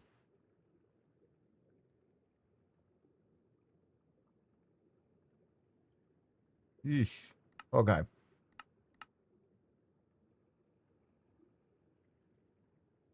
Okay, let's go and start setting up the stuff for processing this. I think we're going to have to move, start moving upstairs.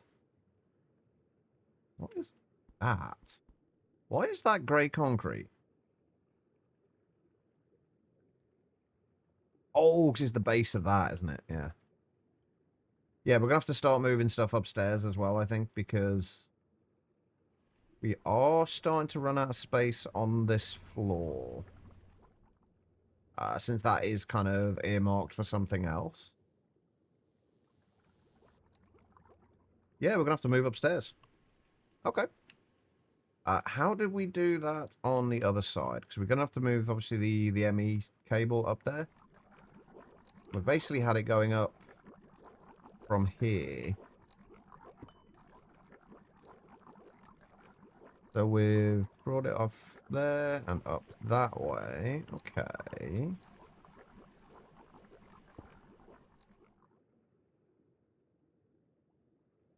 I'm going to make a few more of those as well. We need to get the power upstairs and we need to get the ME cables upstairs. So they should be going up through here, I think, right? That's why we brought them up from on the other sides.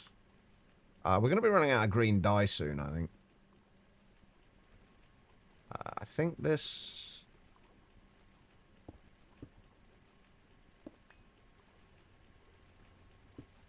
Bring that up from there.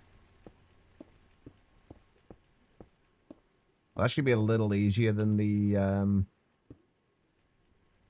other one because we don't need to worry about... Because in the other one, there's like a gap in the center here. We don't need to worry about that on this. I think what we're going to do is we're going to bring this...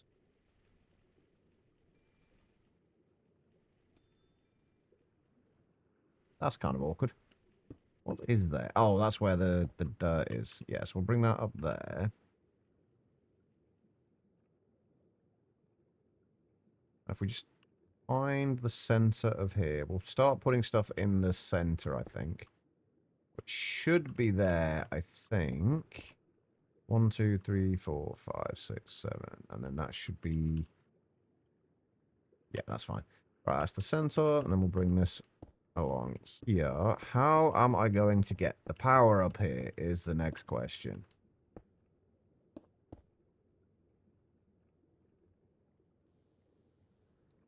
It's not going to matter soon because we're going to be using peer-to-peers anyway.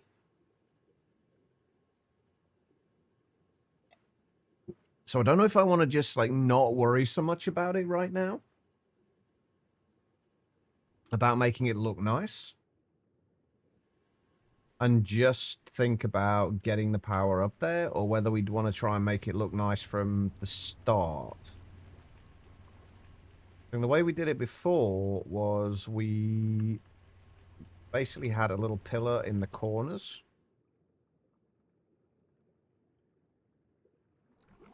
Yeah, we kind of had a little pillars here.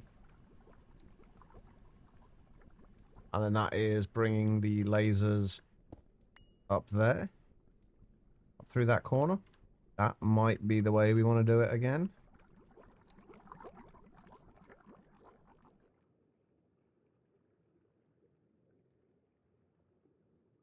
Alright. I guess the other option is more advanced laser connectors. That is also an option. And actually, frankly, a better option. But I think we'll go with that, and then that can get power up to the top. We still haven't got an actual way of getting up to the top section yet. And then we have... I think we've basically got this central chunk down here. Which that will be the corner section.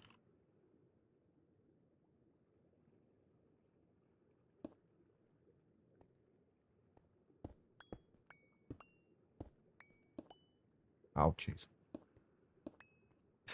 Okay, so you can't place blocks when you're offhand. When you've got that in, when you've got your Omni Breaker. I mean, it kind of makes sense. Since it does have a right-click function. I'll have a walkway there. Okay, I guess we can put this... We could probably actually put this over in the side over here. This should give us enough space. All right. So, making indium. What do we actually need for this then? So we're going to need a chemical reactor. We probably don't need to worry about doing this in anything but a single block one. We don't really need a multi-block for this. I don't think. Although 1 every 10 seconds is not amazing. So maybe we do have this as an LCR. That way we can speed it up later easier. So yeah, we do use an LCR for this. And then we just need to have a mixer over here as well that is producing the indium concentrate. And then we'll just do that at... How do we want to do that?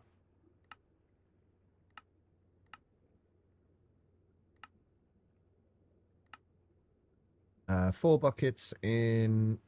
It'll be 4 buckets in 10 seconds we'd need. We won't actually be able to make that, though, will we? If we run that at HV. If we run this at EV, we should be able to do it.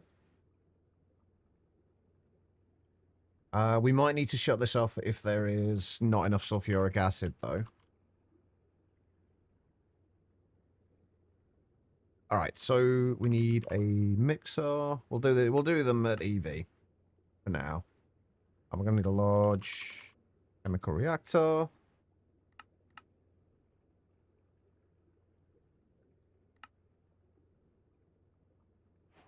We might need to look to see if we need any more gallium as well, actually. I've not checked on gallium in a while.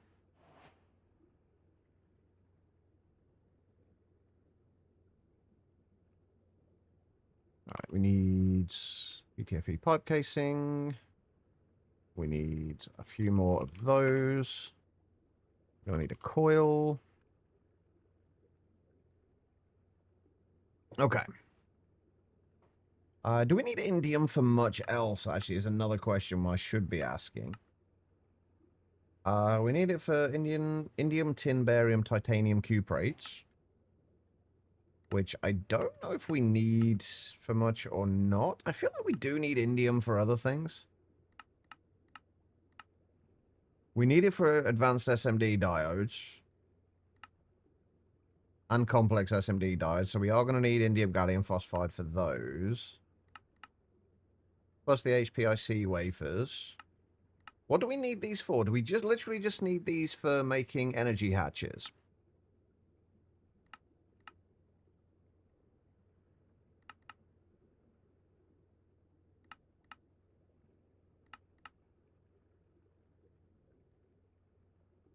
And assembly line casings. Yes, okay, so we are going to need quite a lot of this then.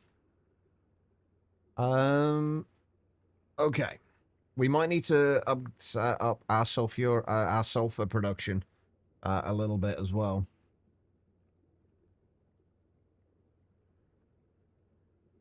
Although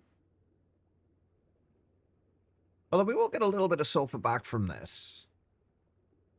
Actually, will we get all the sulfur back from this? We'll be using 16 buckets of sulfuric acid. It'll be 16 sulfur for each of these recipes. We'll get 4 buckets of lead zinc sulfide back. So that's 12 lots of sulfur. And then we've got this, which will give us... We may not get all of it back, but we'll get most of it back. So I don't think we need to worry quite so much about the sulfur. Anyway, right. I'm getting sidetracked. Incredibly sidetracked here. Let's go over that recipe and put that in there. Okay, so the indium concentrate. That's obviously the only recipe we can do for that. So if we want... Say we wanted 8 indium dust, that would be... quite a lot of... Like 32 purified galena for just 8. And 128 buckets of sulfuric acid for 8 indium dust. That's a lot of sulfuric acid. We definitely are going to need to speed that up, I think. Anyway, I'm getting sidetracked again here. We need an LCR for this. Aluminium dust, we have quite a bit, but we probably actually want to get more.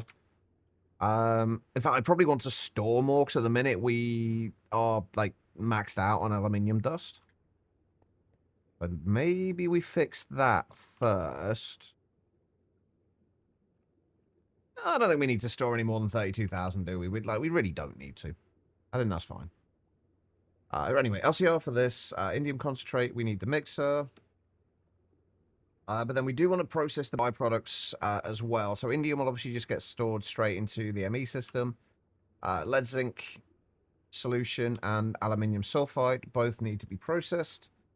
The lead zinc solution gets centrifuged. The aluminium sulfide gets electrolyzed. That takes 14 seconds. At MV, so we kind of want to do that. If we do that at HV, that should be an HV electrolyzer. That should be fine. That'll give us some of the aluminium dust back as well, which is good. And the lead zinc solution, get lead, silver, zinc, sulfur dust. The zinc dust is good to get from that as well, because we need zinc dust in other places. And that'll centrifuge 1 bucket in. If we run that at, if we run all of these at EV. That'll be 1 bucket in 4.45 seconds. That's not going to get processed quickly enough, is it?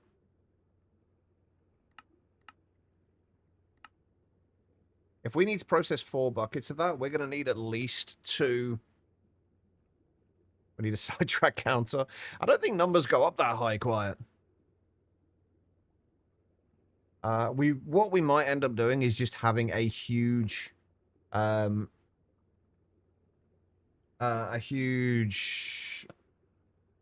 place to store this, essentially. Or we'll just store the lead zinc solution and the aluminium sulfide, and then we'll output them straight back out again to process them. Yeah, I think that's going to be the way to do it. So, right, so what are we going to need storage for here? I mean, okay, numbers probably go up that high, they're just not very readable.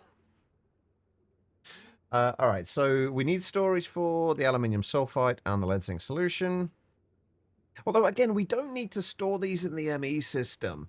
We may as well just use drawers for these in the meantime. And then we just need storage for... we don't need storage for the indium concentrate. That's only used for one thing. So that's get stored into there. We just need storage for the indium. That's literally it.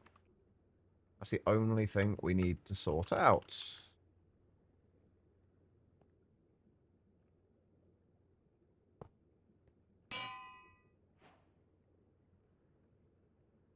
Alright, so...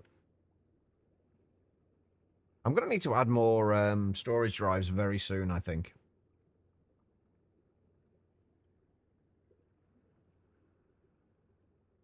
Right, indium dust... By the way, I don't suppose anybody knows if Threefold ever finished his Monifactory playthrough, did he? I've not seen him live for ages. I don't know whether he actually finished or not. I am kind of curious.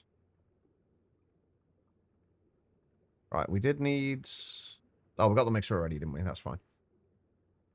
Okay, so, let's see. So the indium concentrate...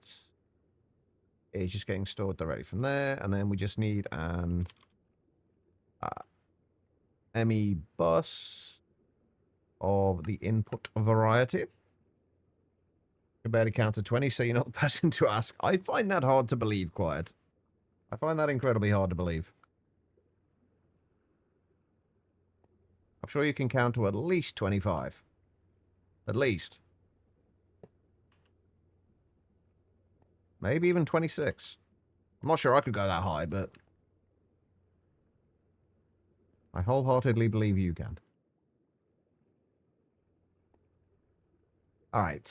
What else do we need? We need you. You can go there. We need an energy hatch, which this needs to be run at... only HV. No, that's the wrong bit. We're looking at the wrong thing. This needs to be run at EV. So we need an EV energy hatch. I'm trying not to, like, kind of... We could use a 4 ampere EV hatch and run it with IV power, but... I'm kind of trying to be a little sparing with power usage until we have our extreme combustion engines set up.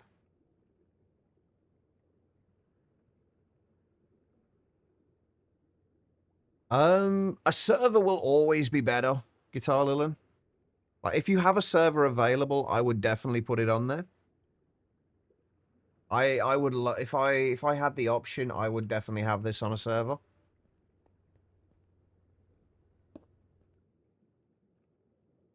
Actually, we want to put this at the bottom, I think. Actually, we want to put this over... Where? There? Because we're going to need another... We're going to need an input hatch. And then we're going to have the mixer directly next to the input hatch. We need to get power to this, and we need to get power to this.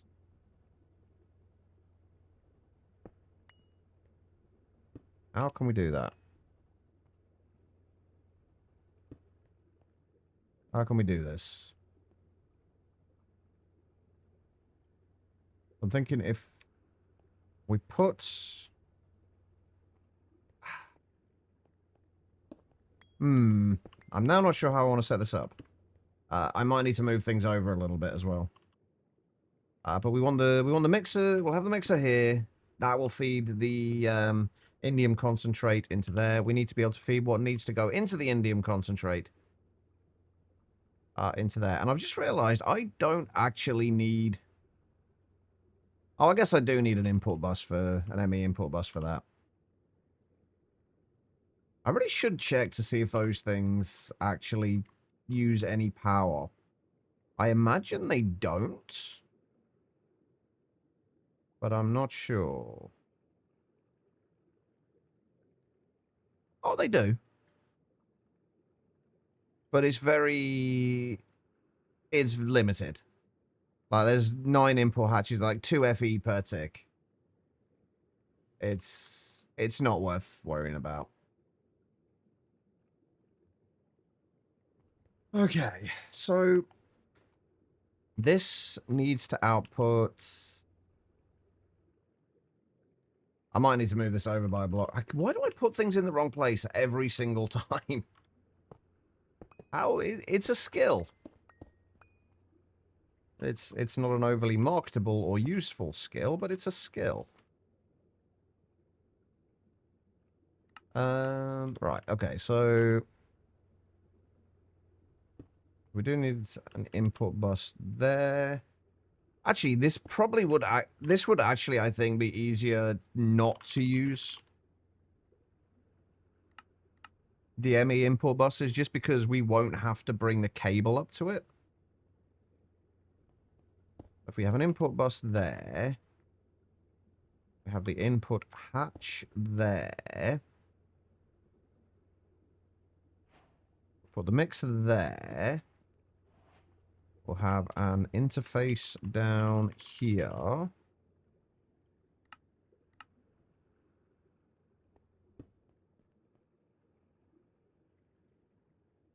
Now that I've decided to do that, we probably don't actually need this extra space here.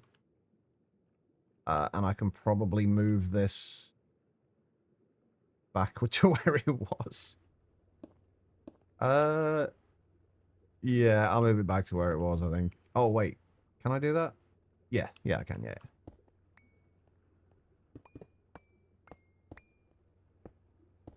I'll put the interface in there.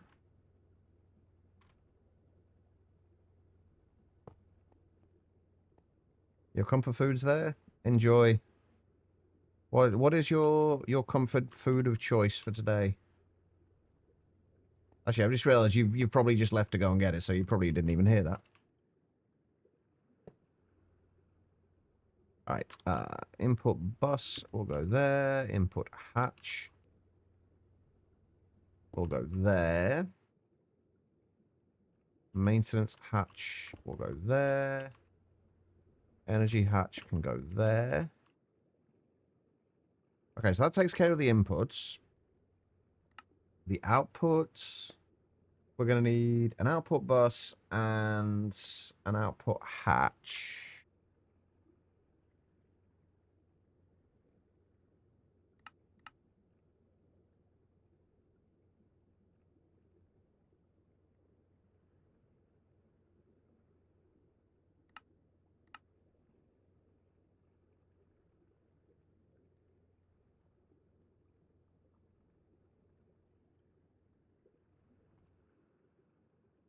A bus, hatch. I think that's everything we're going to need there.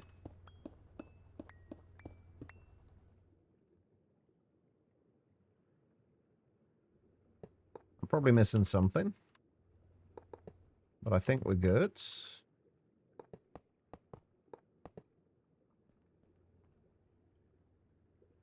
Okay, so I need some lasers.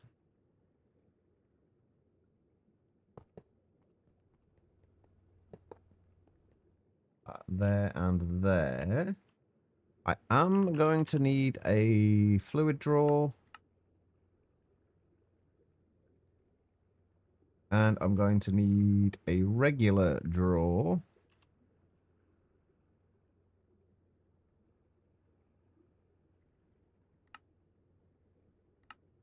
And I've got to remember what we set these up with. I think it was concrete and quartz blocks.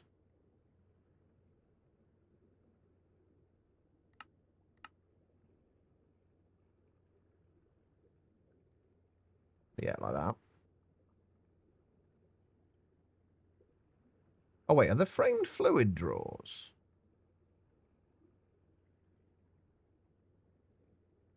There are not framed fluid draws. That's disappointing. Anyway, we also want to have like fluid draw there and a regular draw there. We shouldn't need a lot to stored in most of these because they're hopefully going to be. Actually, let's do this a little different. Let's put the output hatch at the back. And then we can move this and this to here.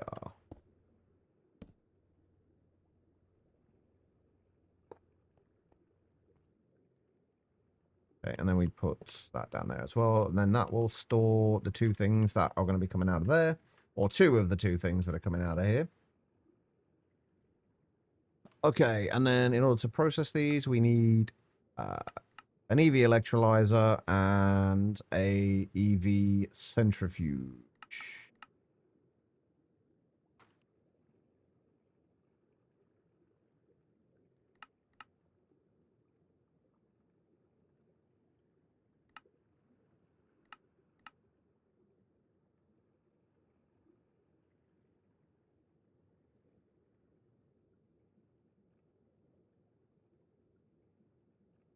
And then we can probably just put these... Right, which was which? The lead zinc solution was the centrifuge. So if we put centrifuge... Oh, that's awkward. I was hoping I would be able to set this up so we had these directly next to there, and they can just pull in the items from there into here. But if we do that, we then can't pull it out from there unless we've got the power or something on this side as well. Is there a way I can get around that? Like, could I set this up so... Or how would it look, should I say, if we have, say, the centrifuge there, and then...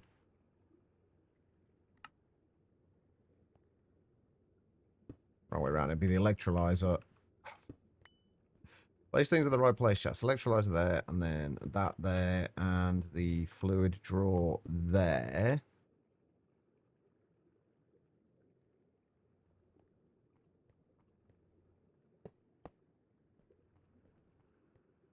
And then we can have power coming up there.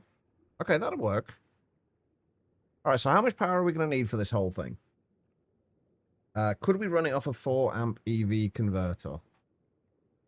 That's only 600 EU per tick, so that actually doesn't take much.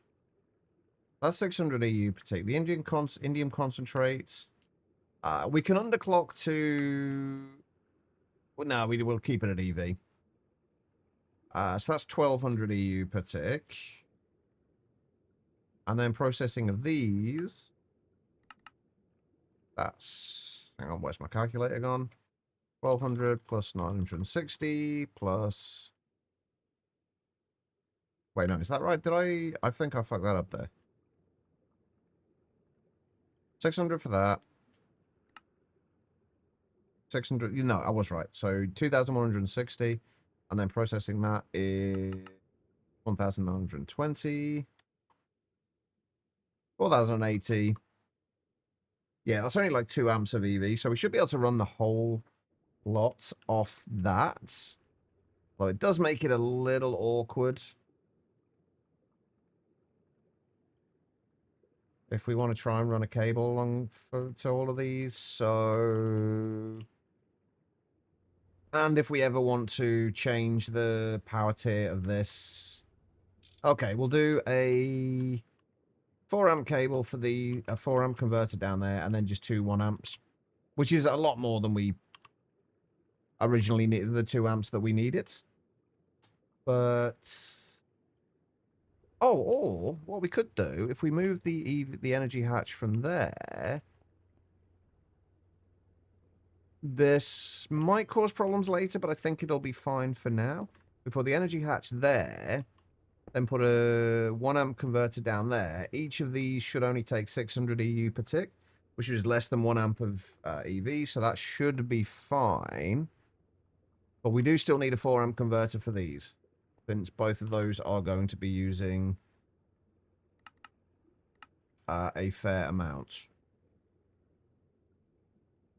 So we need a 1 amp, and we need a 4 amp.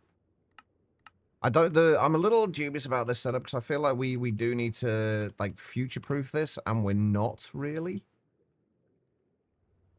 By doing it like this.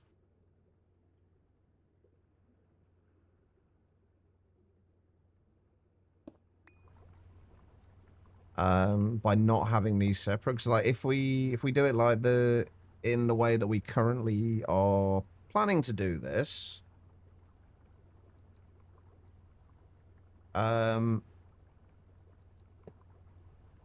this is going to cause problems.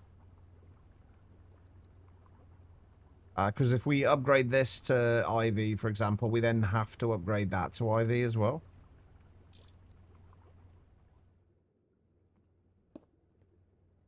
So, yeah, you know what? We're doing it with 2 1 amp ones.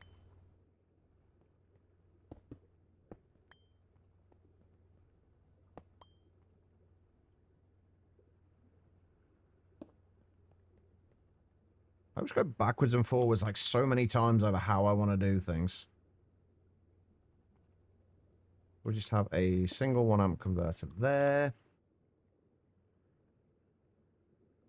We're going to need 1 more of those, and we've got the 4 amp for these.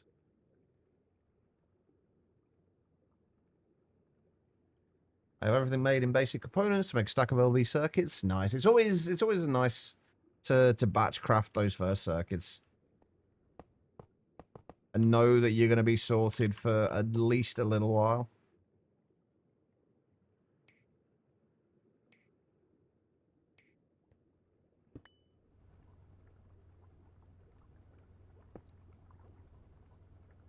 All right, where's...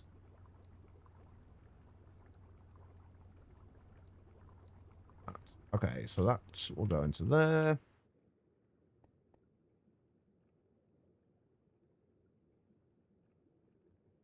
And also, I don't think I said it or not. I can't remember if I said it or not, but welcome back, Quiet. How are we doing for the purified galena and sphalerite? 700 of each? Not terrible.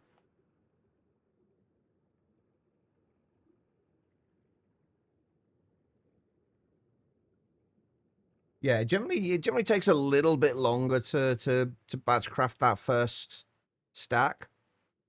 But once you've got it, it makes your life so much easier.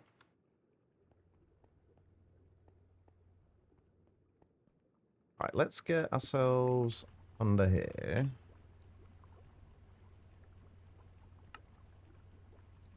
Grab these.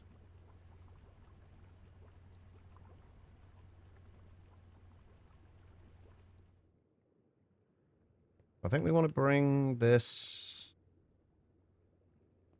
probably to like there. I want to bring this across from there here.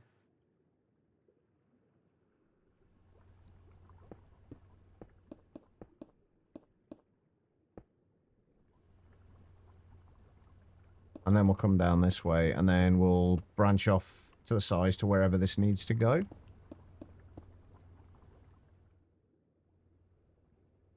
Still got to get power up here yet. We've not done that yet. That should be online now. Is okay. Let's sort out the power before I get any further.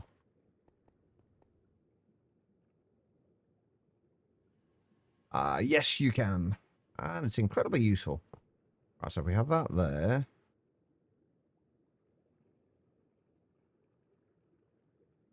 We might be about to go against my my rules here. But I think this might be one occasion where it might be worthwhile. Because it's kind of, it will hopefully look kind of cool if we get any more of these.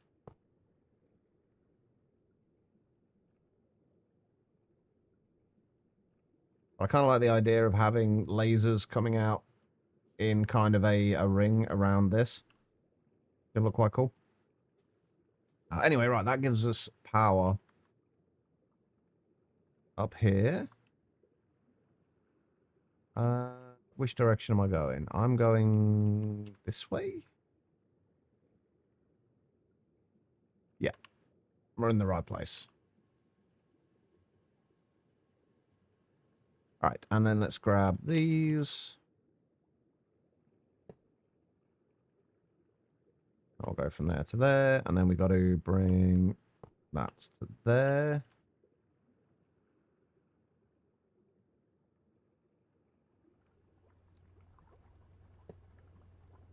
No, I had a feeling that was going to happen.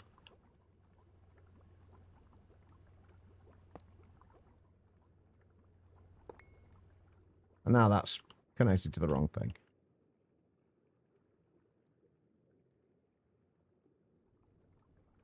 Actually, how far away is that? Like 1, 2, 3, 4, 5, 6, 7, 8. Oh, it's literally one block too far. That's so frustrating. God damn it. Anyway, right, that goes to there, and then we need... Got an energy hatch there.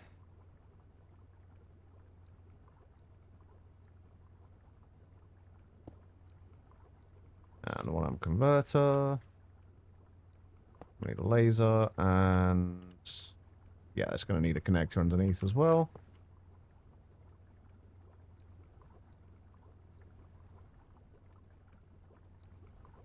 This is somewhat trickier. Oh no, this one's fine actually. That goes there, and then we need that there. We need that there, and that's there. And then that's there.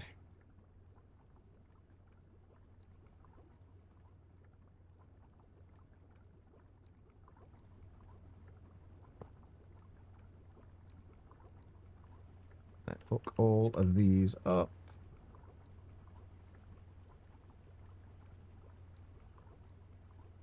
And we have power. Hopefully. Alright, so everything has power. I'm kind of a little disappointed with how slow progress has been today. We've got a lot done, but it feels like it doesn't feel like it. No, it's just I don't want to call it an OCD thing, because it's not really, but it feels weird when they're not straight.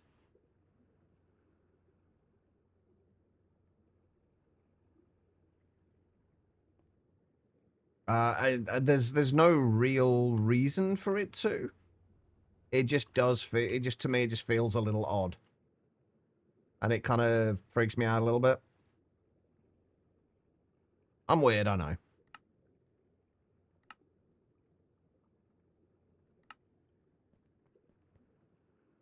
yeah, it's kind of one of those things that would just give you a bit of a kind of a brain itch. I have a feeling Banana started doing that after he saw how kind of I got about it. Because I had seen him not doing it prior to that. I could be wrong, but my craziness is catching, apparently. All right, let's set all this up. So the outputs from the actual indium, lead zinc solution needs to go into here.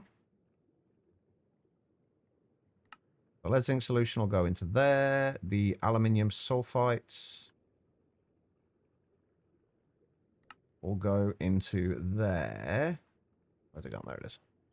Aluminium sulfite will go into there. Why is that showing us 16? Oh, it doesn't really matter, does it? Anyway.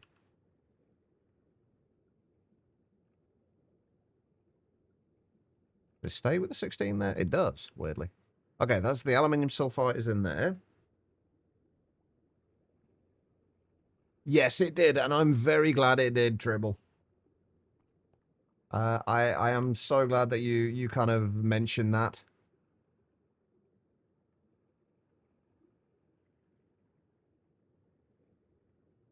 I think he mentioned wanting to start liking the idea of the way I've done my storage as well.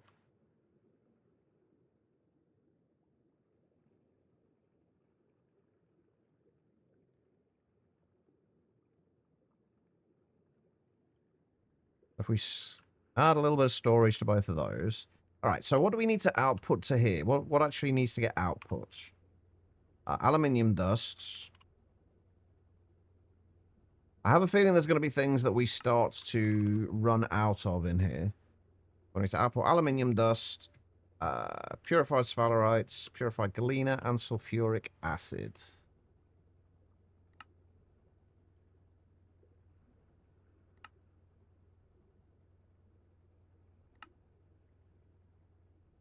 All right, and we need to insert into here.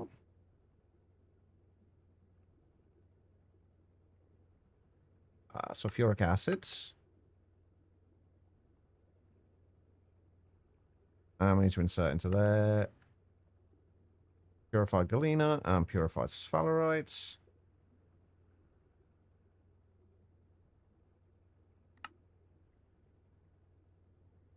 If we do, let's turn this off for a second.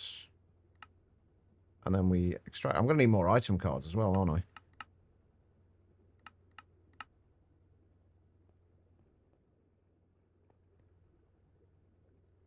And both of these need to be that. There we go. We turn that on. That will give us the indium concentrate. This needs to insert not those. Motherfucker. Doing it again. This needs to insert aluminium dust, which was already in JEI at that point.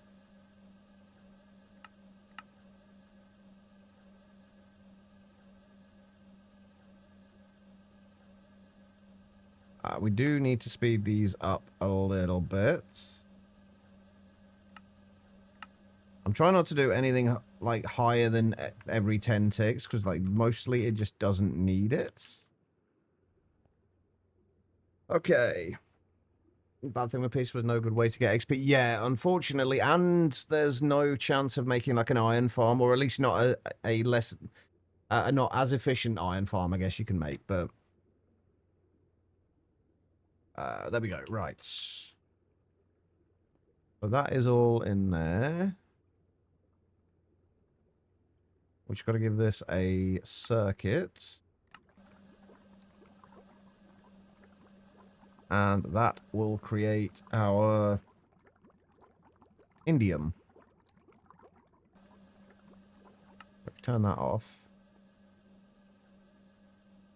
Right, we need to output from there. And output from there. Then we can lock that, lock that.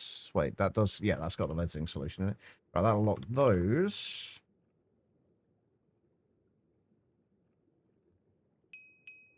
I need to make some more item cards before I forget. Ah, I knew that was going to happen. Right, okay, so we need to make another recipe for pulsating dust. And we'll do these like 32 at a time, I guess. I'm going to have to process some more uraninite just so we have uraninites available if we need it. We've got a little bit there right now, but not a huge amount.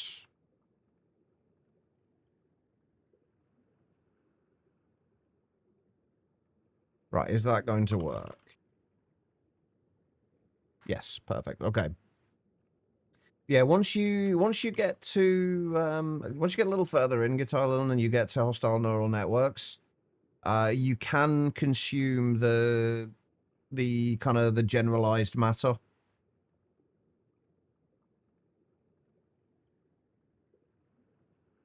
In order to get XP.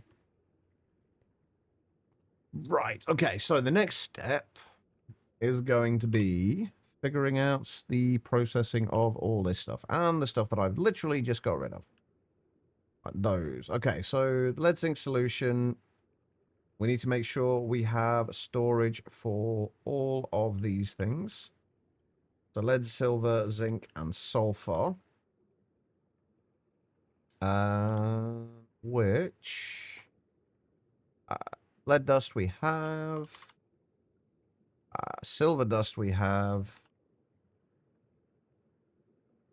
No zinc dust storage. I thought we would have, actually. And I'm pretty... I know for a fact that we have sulfur dust.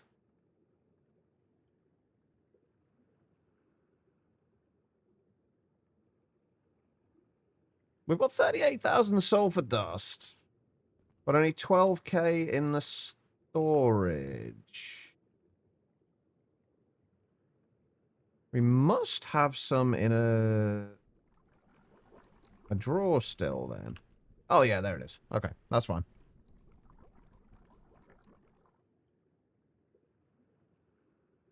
Right, okay, where were we? We were... Oh, there's our item cards. I need a way upstairs because we really don't have one yet. Okay, right, so... We still need storage for zinc. For zinc dust. And... What else do we need storage for? Aluminium sulfites. Nothing on there. All that's already storable. It's literally just the zinc dust.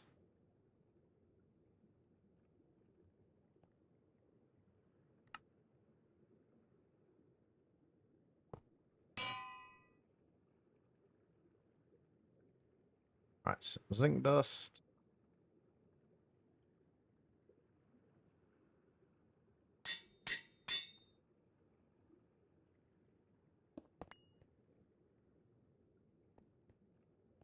Right, and do I have any pusher upgrades? No. Do I just want to use conveyors? And pumps? Probably. 8 items per second is plenty. If we set that to imports, that will import those and start to process those. And then we need a pump.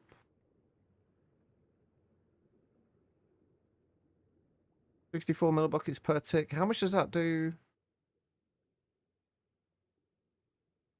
1.2 buckets per second. Let's do an MV one just to be on the safe side.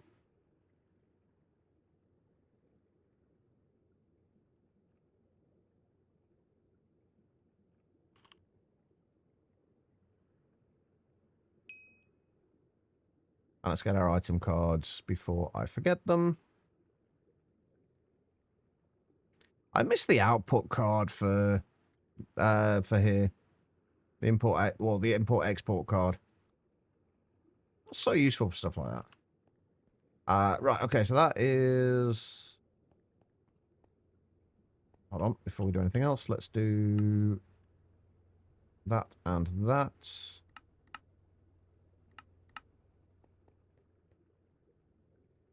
And then we need to extract. That will take care of all those. Do we get the lead zinc solution? We get water from there. The water doesn't really matter, but we may as well import it anyway, I guess. Right from there. Right from there. Okay, and then we'll just use the pump on there.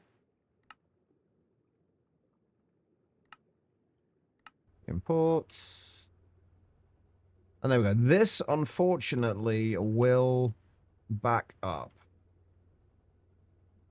over time. So we might need to find another solution to this.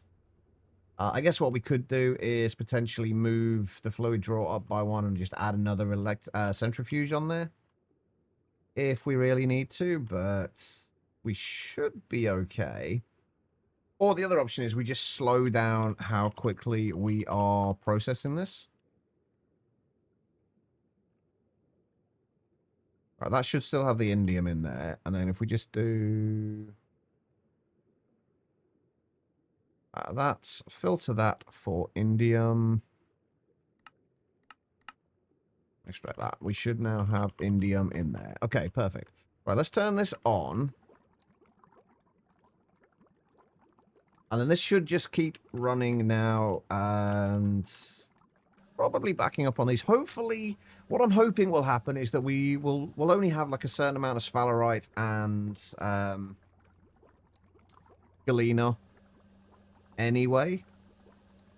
So what I'm hoping is that we will run through that and then it'll be idle for a while and then it can process the rest of what gets stored in there. That's my hope, at least. We will add a little bit more storage in there so we can have like 2,000 buckets, but we could upgrade. We could have some slightly better storage upgrades as well. In fact, do we want to do that? Yeah, let's do that. Just so we don't end up losing any of it. But that's going to be making us indium. And we just need to do a recipe for the indium gallium phosphide. We do actually get 3 indium gallium phosphide per indium, though, which is good. And that goes in circuit 1.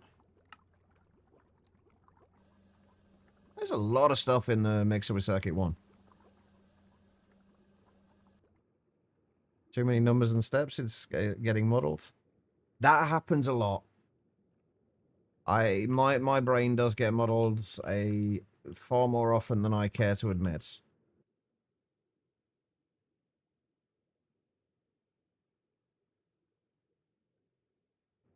All right. So we should now be able to make indium gallium phosphide. Hey, we might actually be able to get the we might actually be able to get the PBI going today as well. If we can get our like everything we need. But there we go. We've got our first indium gallium phosphide. Are there any, there's got to be quests for the indium gallium phosphide, right? Oh yeah, there's a quest for indium right there. Hold on, let's grab that. Oh, right. Also, oh, we are dropping sulfuric acid, but not significantly quickly. I think we do still want to upgrade it to an EV energy hatch, though. Maybe even do we want to do it? Do we want to do IV for it? You know what? Yes, we may as well do.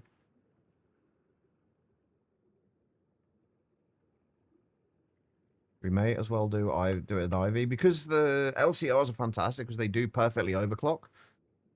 Which means that you don't like there's never much of a situation where you don't want to have the highest tier energy hatch on there. There are very, very few situations where that's going to be the case. We're going to have to move this a little bit as well. Right, okay, so if we get rid of that and that, and put that in there, we'll do the EV 4 amp energy hatch there. Put the converter there. We are going to have to switch things around a little bit. In that we're going to have to put that there and replace that with a connector.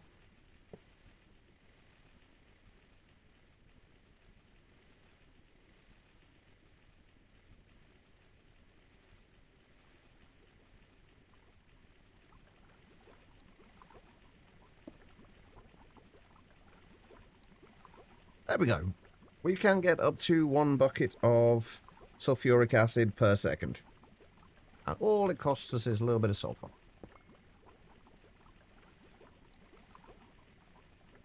And we're still stopping it at 32,000 buckets, so that should still turn off.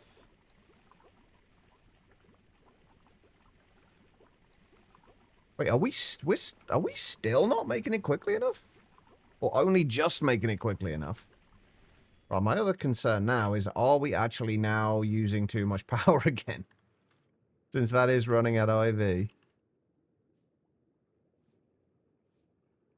We'll find out if, like, when this drops below... I don't actually know. What do we set it to? 60%. Right. What's 60% of 2.5 billion?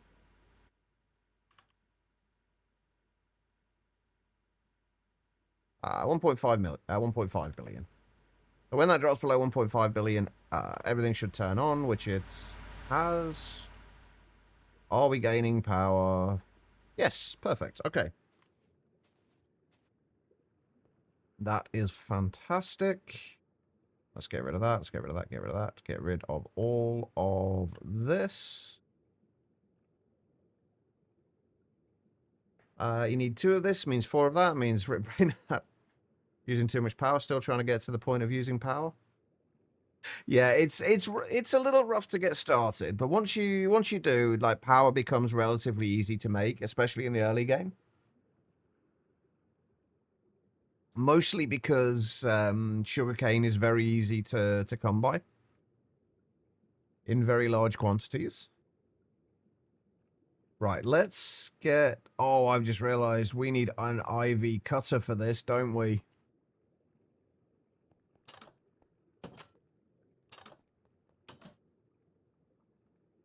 Well, that sucks. Right then.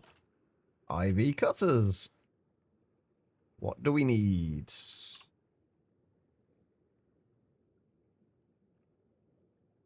Alright, we need... tungsten carbide buzzsaw. Okay. Oh, and laminated glass. Oh, we're not going to get to this today. I was really hoping to get this this sorted today, but we still need to make the polyvinyl butyl plates. Or more accurately, just polyvinyl butyl. Which we need polyvinyl acetate and butyraldehyde, which is propene. Do we even have any propene at the moment? Oh yeah, we are. We are backed up on propene. That's good. It was mostly being used in epoxy, which we are fine for.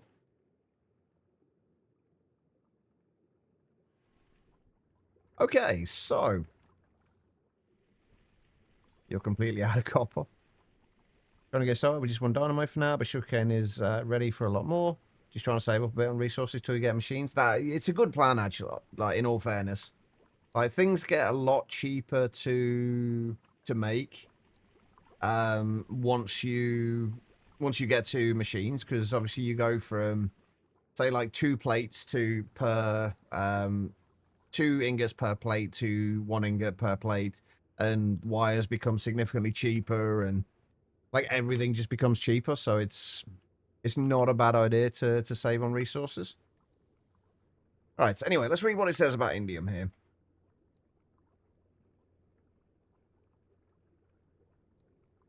Macerating, I wouldn't worry too much about early on. Like, resources are abundant enough that you don't need to worry too much about it. And macerators, at least the single block macerators, are incredibly slow. If you do want to macerate things, though, the multi-block, the steam grinder is definitely worth it. This thing. This is definitely worth it, and it's worth making a couple of them. When you copied my sugarcane farm sign, you were not prepared for how much sugarcane you were getting. I'll show you. I can show you mine. I've still got mine running because we are actually still using sugarcane. That's mine. We've got 6 in there at the moment because I had to get rid of one of them. But it makes a decent amount of sugarcane. Everything's still running. Yeah, we're doing fine. But yeah, it looks like we are not going to get this done today, which I really, really hoped we would.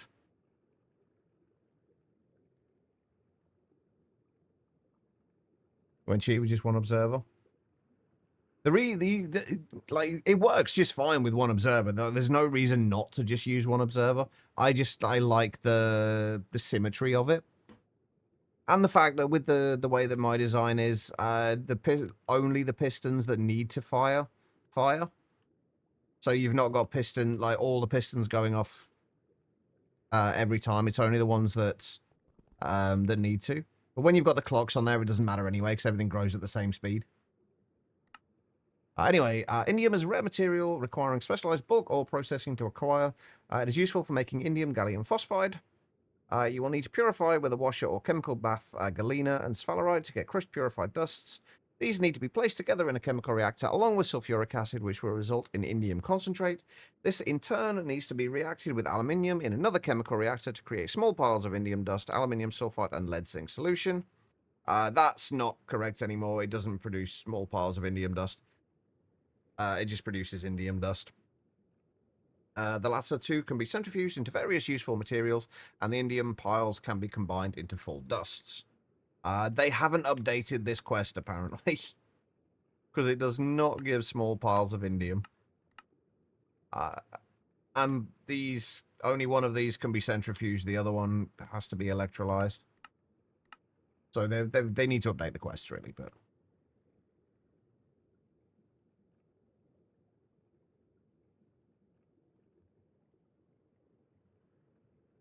Anyway, right, we've got indium now. But we have more, so we've done so much, we've got so much stuff passive now, it's ridiculous. Like, this floor is getting incredibly full. There's still a bit of space in here, and there's stuff we can do down the middle of here as well, although we do still need to put a staircase going up here. But we're using a lot of space. I want to check those cables went up in smoke. Wait, which cables?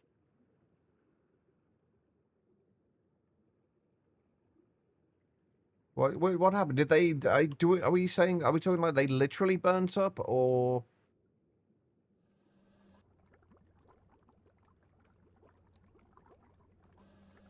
they just got used really quickly?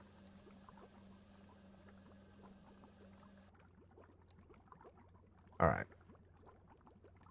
Is this still running? This is still running. How are we doing with the galena? We've still got over 1,000 of those, like 74 indium, 75 indium. Oh, yeah, the ULV. Okay, power. Right, which quest are we talking about? Let me because if they told you to use those, then it is wrong. Oh no, the red alloy wires are really only used for crafting. Red alloy wires are really only used for crafting.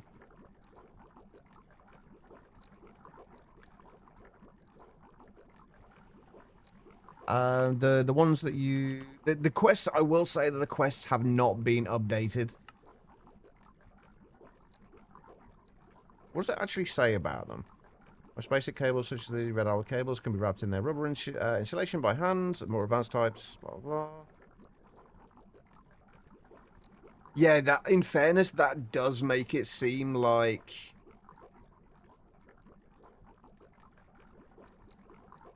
To be fair, just from reading that first part of that, it does make it sound like you should be using the red alloy cables. So yeah, that could be worded considerably better.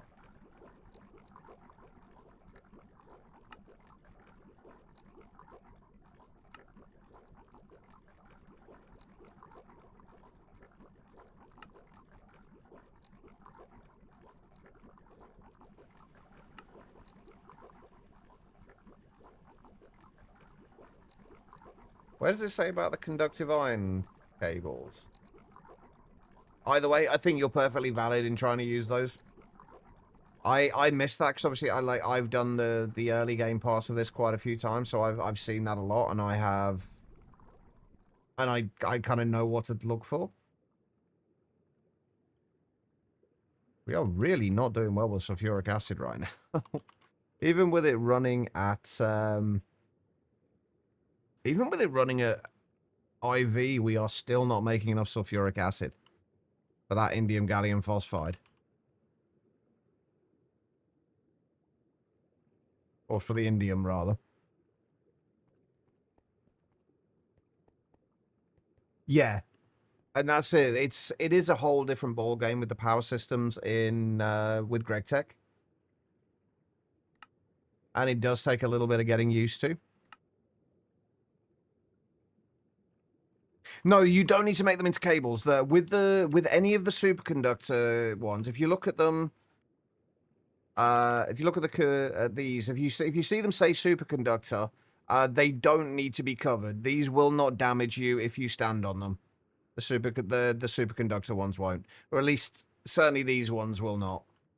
Like these are also these are the HV ones, and we can stand on these without any problems.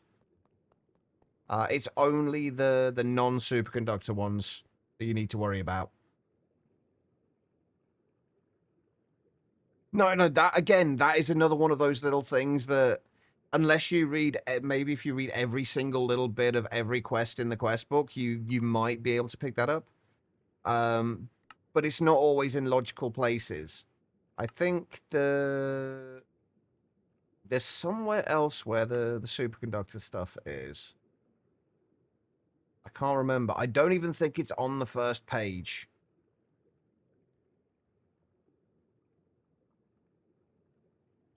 I don't know where it is, but I don't think it's on the first page.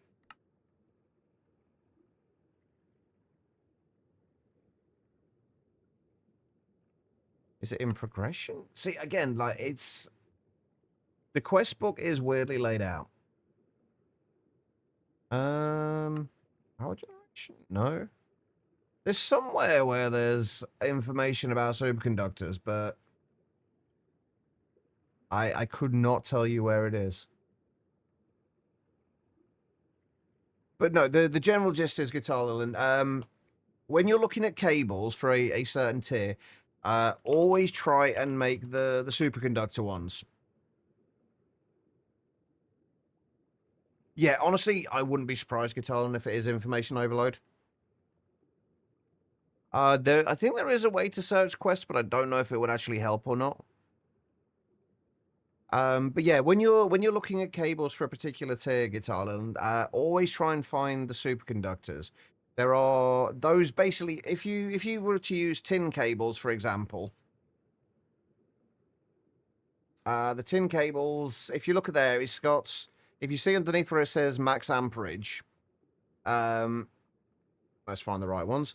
Loss per meter per amp, 1 EU per volt. Basically, every meter of cable, it will lose 1 EU per tick. So on the first one, it will be transferring 32, and then on the next one, it'll be 31, and then 30, and so on and so forth. So there is cable loss as it continues down the cable for most of them. But if you use superconductors, So in this case, let's look at conductive iron. If you look at that, the loss per meter per ampere is 0 EU per volt. So basically, you can run these cables for as long as you like, and they will not lose any power. No, just honestly, just look at the superconductors. That is probably all you need to do. If you search for superconductor, there will be one recipe that seems ridiculously difficult to craft in each tier, and one that is less so. So if you look at LV, for example, there's two superconductors in LV. There's conductive iron, which is the easy one, and then there's manganese phosphide. Manganese phosphide requires manganese phosphide dust, which requires all these. Basically, ignore these. For the most part, you don't need them. Just look at if you look at the superconductors, they go from conductive iron at LV, and then it's energetic alloy for MV, and then vibrant alloy at HV, and so on and so forth. These will all be like relatively easy to make compared to the other ones, so just basically keep an eye out for those. It should tell you in the quest book anyway, the ones that you should be going for. So like energetic alloy. Does it mention superconductors in any of these? Oh, there you go. There's a quest here. There is a quest here in the factory. That one. And that will tell you what all of the superconductor materials are. It's this top list you want. The bottom list is the more difficult ones. It's a lot, I'm aware. It is a lot to take in at first. But hopefully you will get the hang of it. Right. Anyway. We need to be able to make laminated glass. We're going to have to continue this tomorrow, I think. I've already kind of gone on longer than I was intending to, because I might need to go to the shops today. I'm not sure. But tomorrow we are going to need to make liquid polyvinyl butyl, which shouldn't be too hard, honestly. Propene, hydrogen, carbon monoxide, all stuff that we have. I don't think we're going to need... I don't know how much of this we're going to need. And then polyvinyl acetates. We can make with... We're not going to bother with the titanium tetrachloride, I don't think. Vinyl acetate and air, or vinyl acetate and oxygen. Vinyl acetate is oxygen, acetic acid, and ethylene. Acetic acid. Do I have acetic acid already? We do have some acetic acid already. So all of this should be very much doable. And I think the only thing we're going to need from this is going to be the polyvinyl butyl plates. So we won't need huge amounts, but I think the polyvinyl butyl plates are needed for laminated glass, and it looks like the laminated glass is needed for a few things further down the line, including the assembly lines. So that's something we got to do. So tomorrow we've got to do that. So we've got to get to the elite cutter. Basically, we need to get to IV energy hatches tomorrow, which means we need the HPIC chips, which means we need IV chemical reactors, liquid vanadium gallium, indium gallium phosphide, a lot of IV stuff, which we currently don't have. So that is the plan for tomorrow. If we can get that done, hopefully we can then get the IV dynamo hatches sorted. And then once we've got the IV dynamo hatches, we can then make the combustion engine. We also need to make the power substation. I think this is going to be what we're doing all week, honestly, is getting this power situation properly sorted.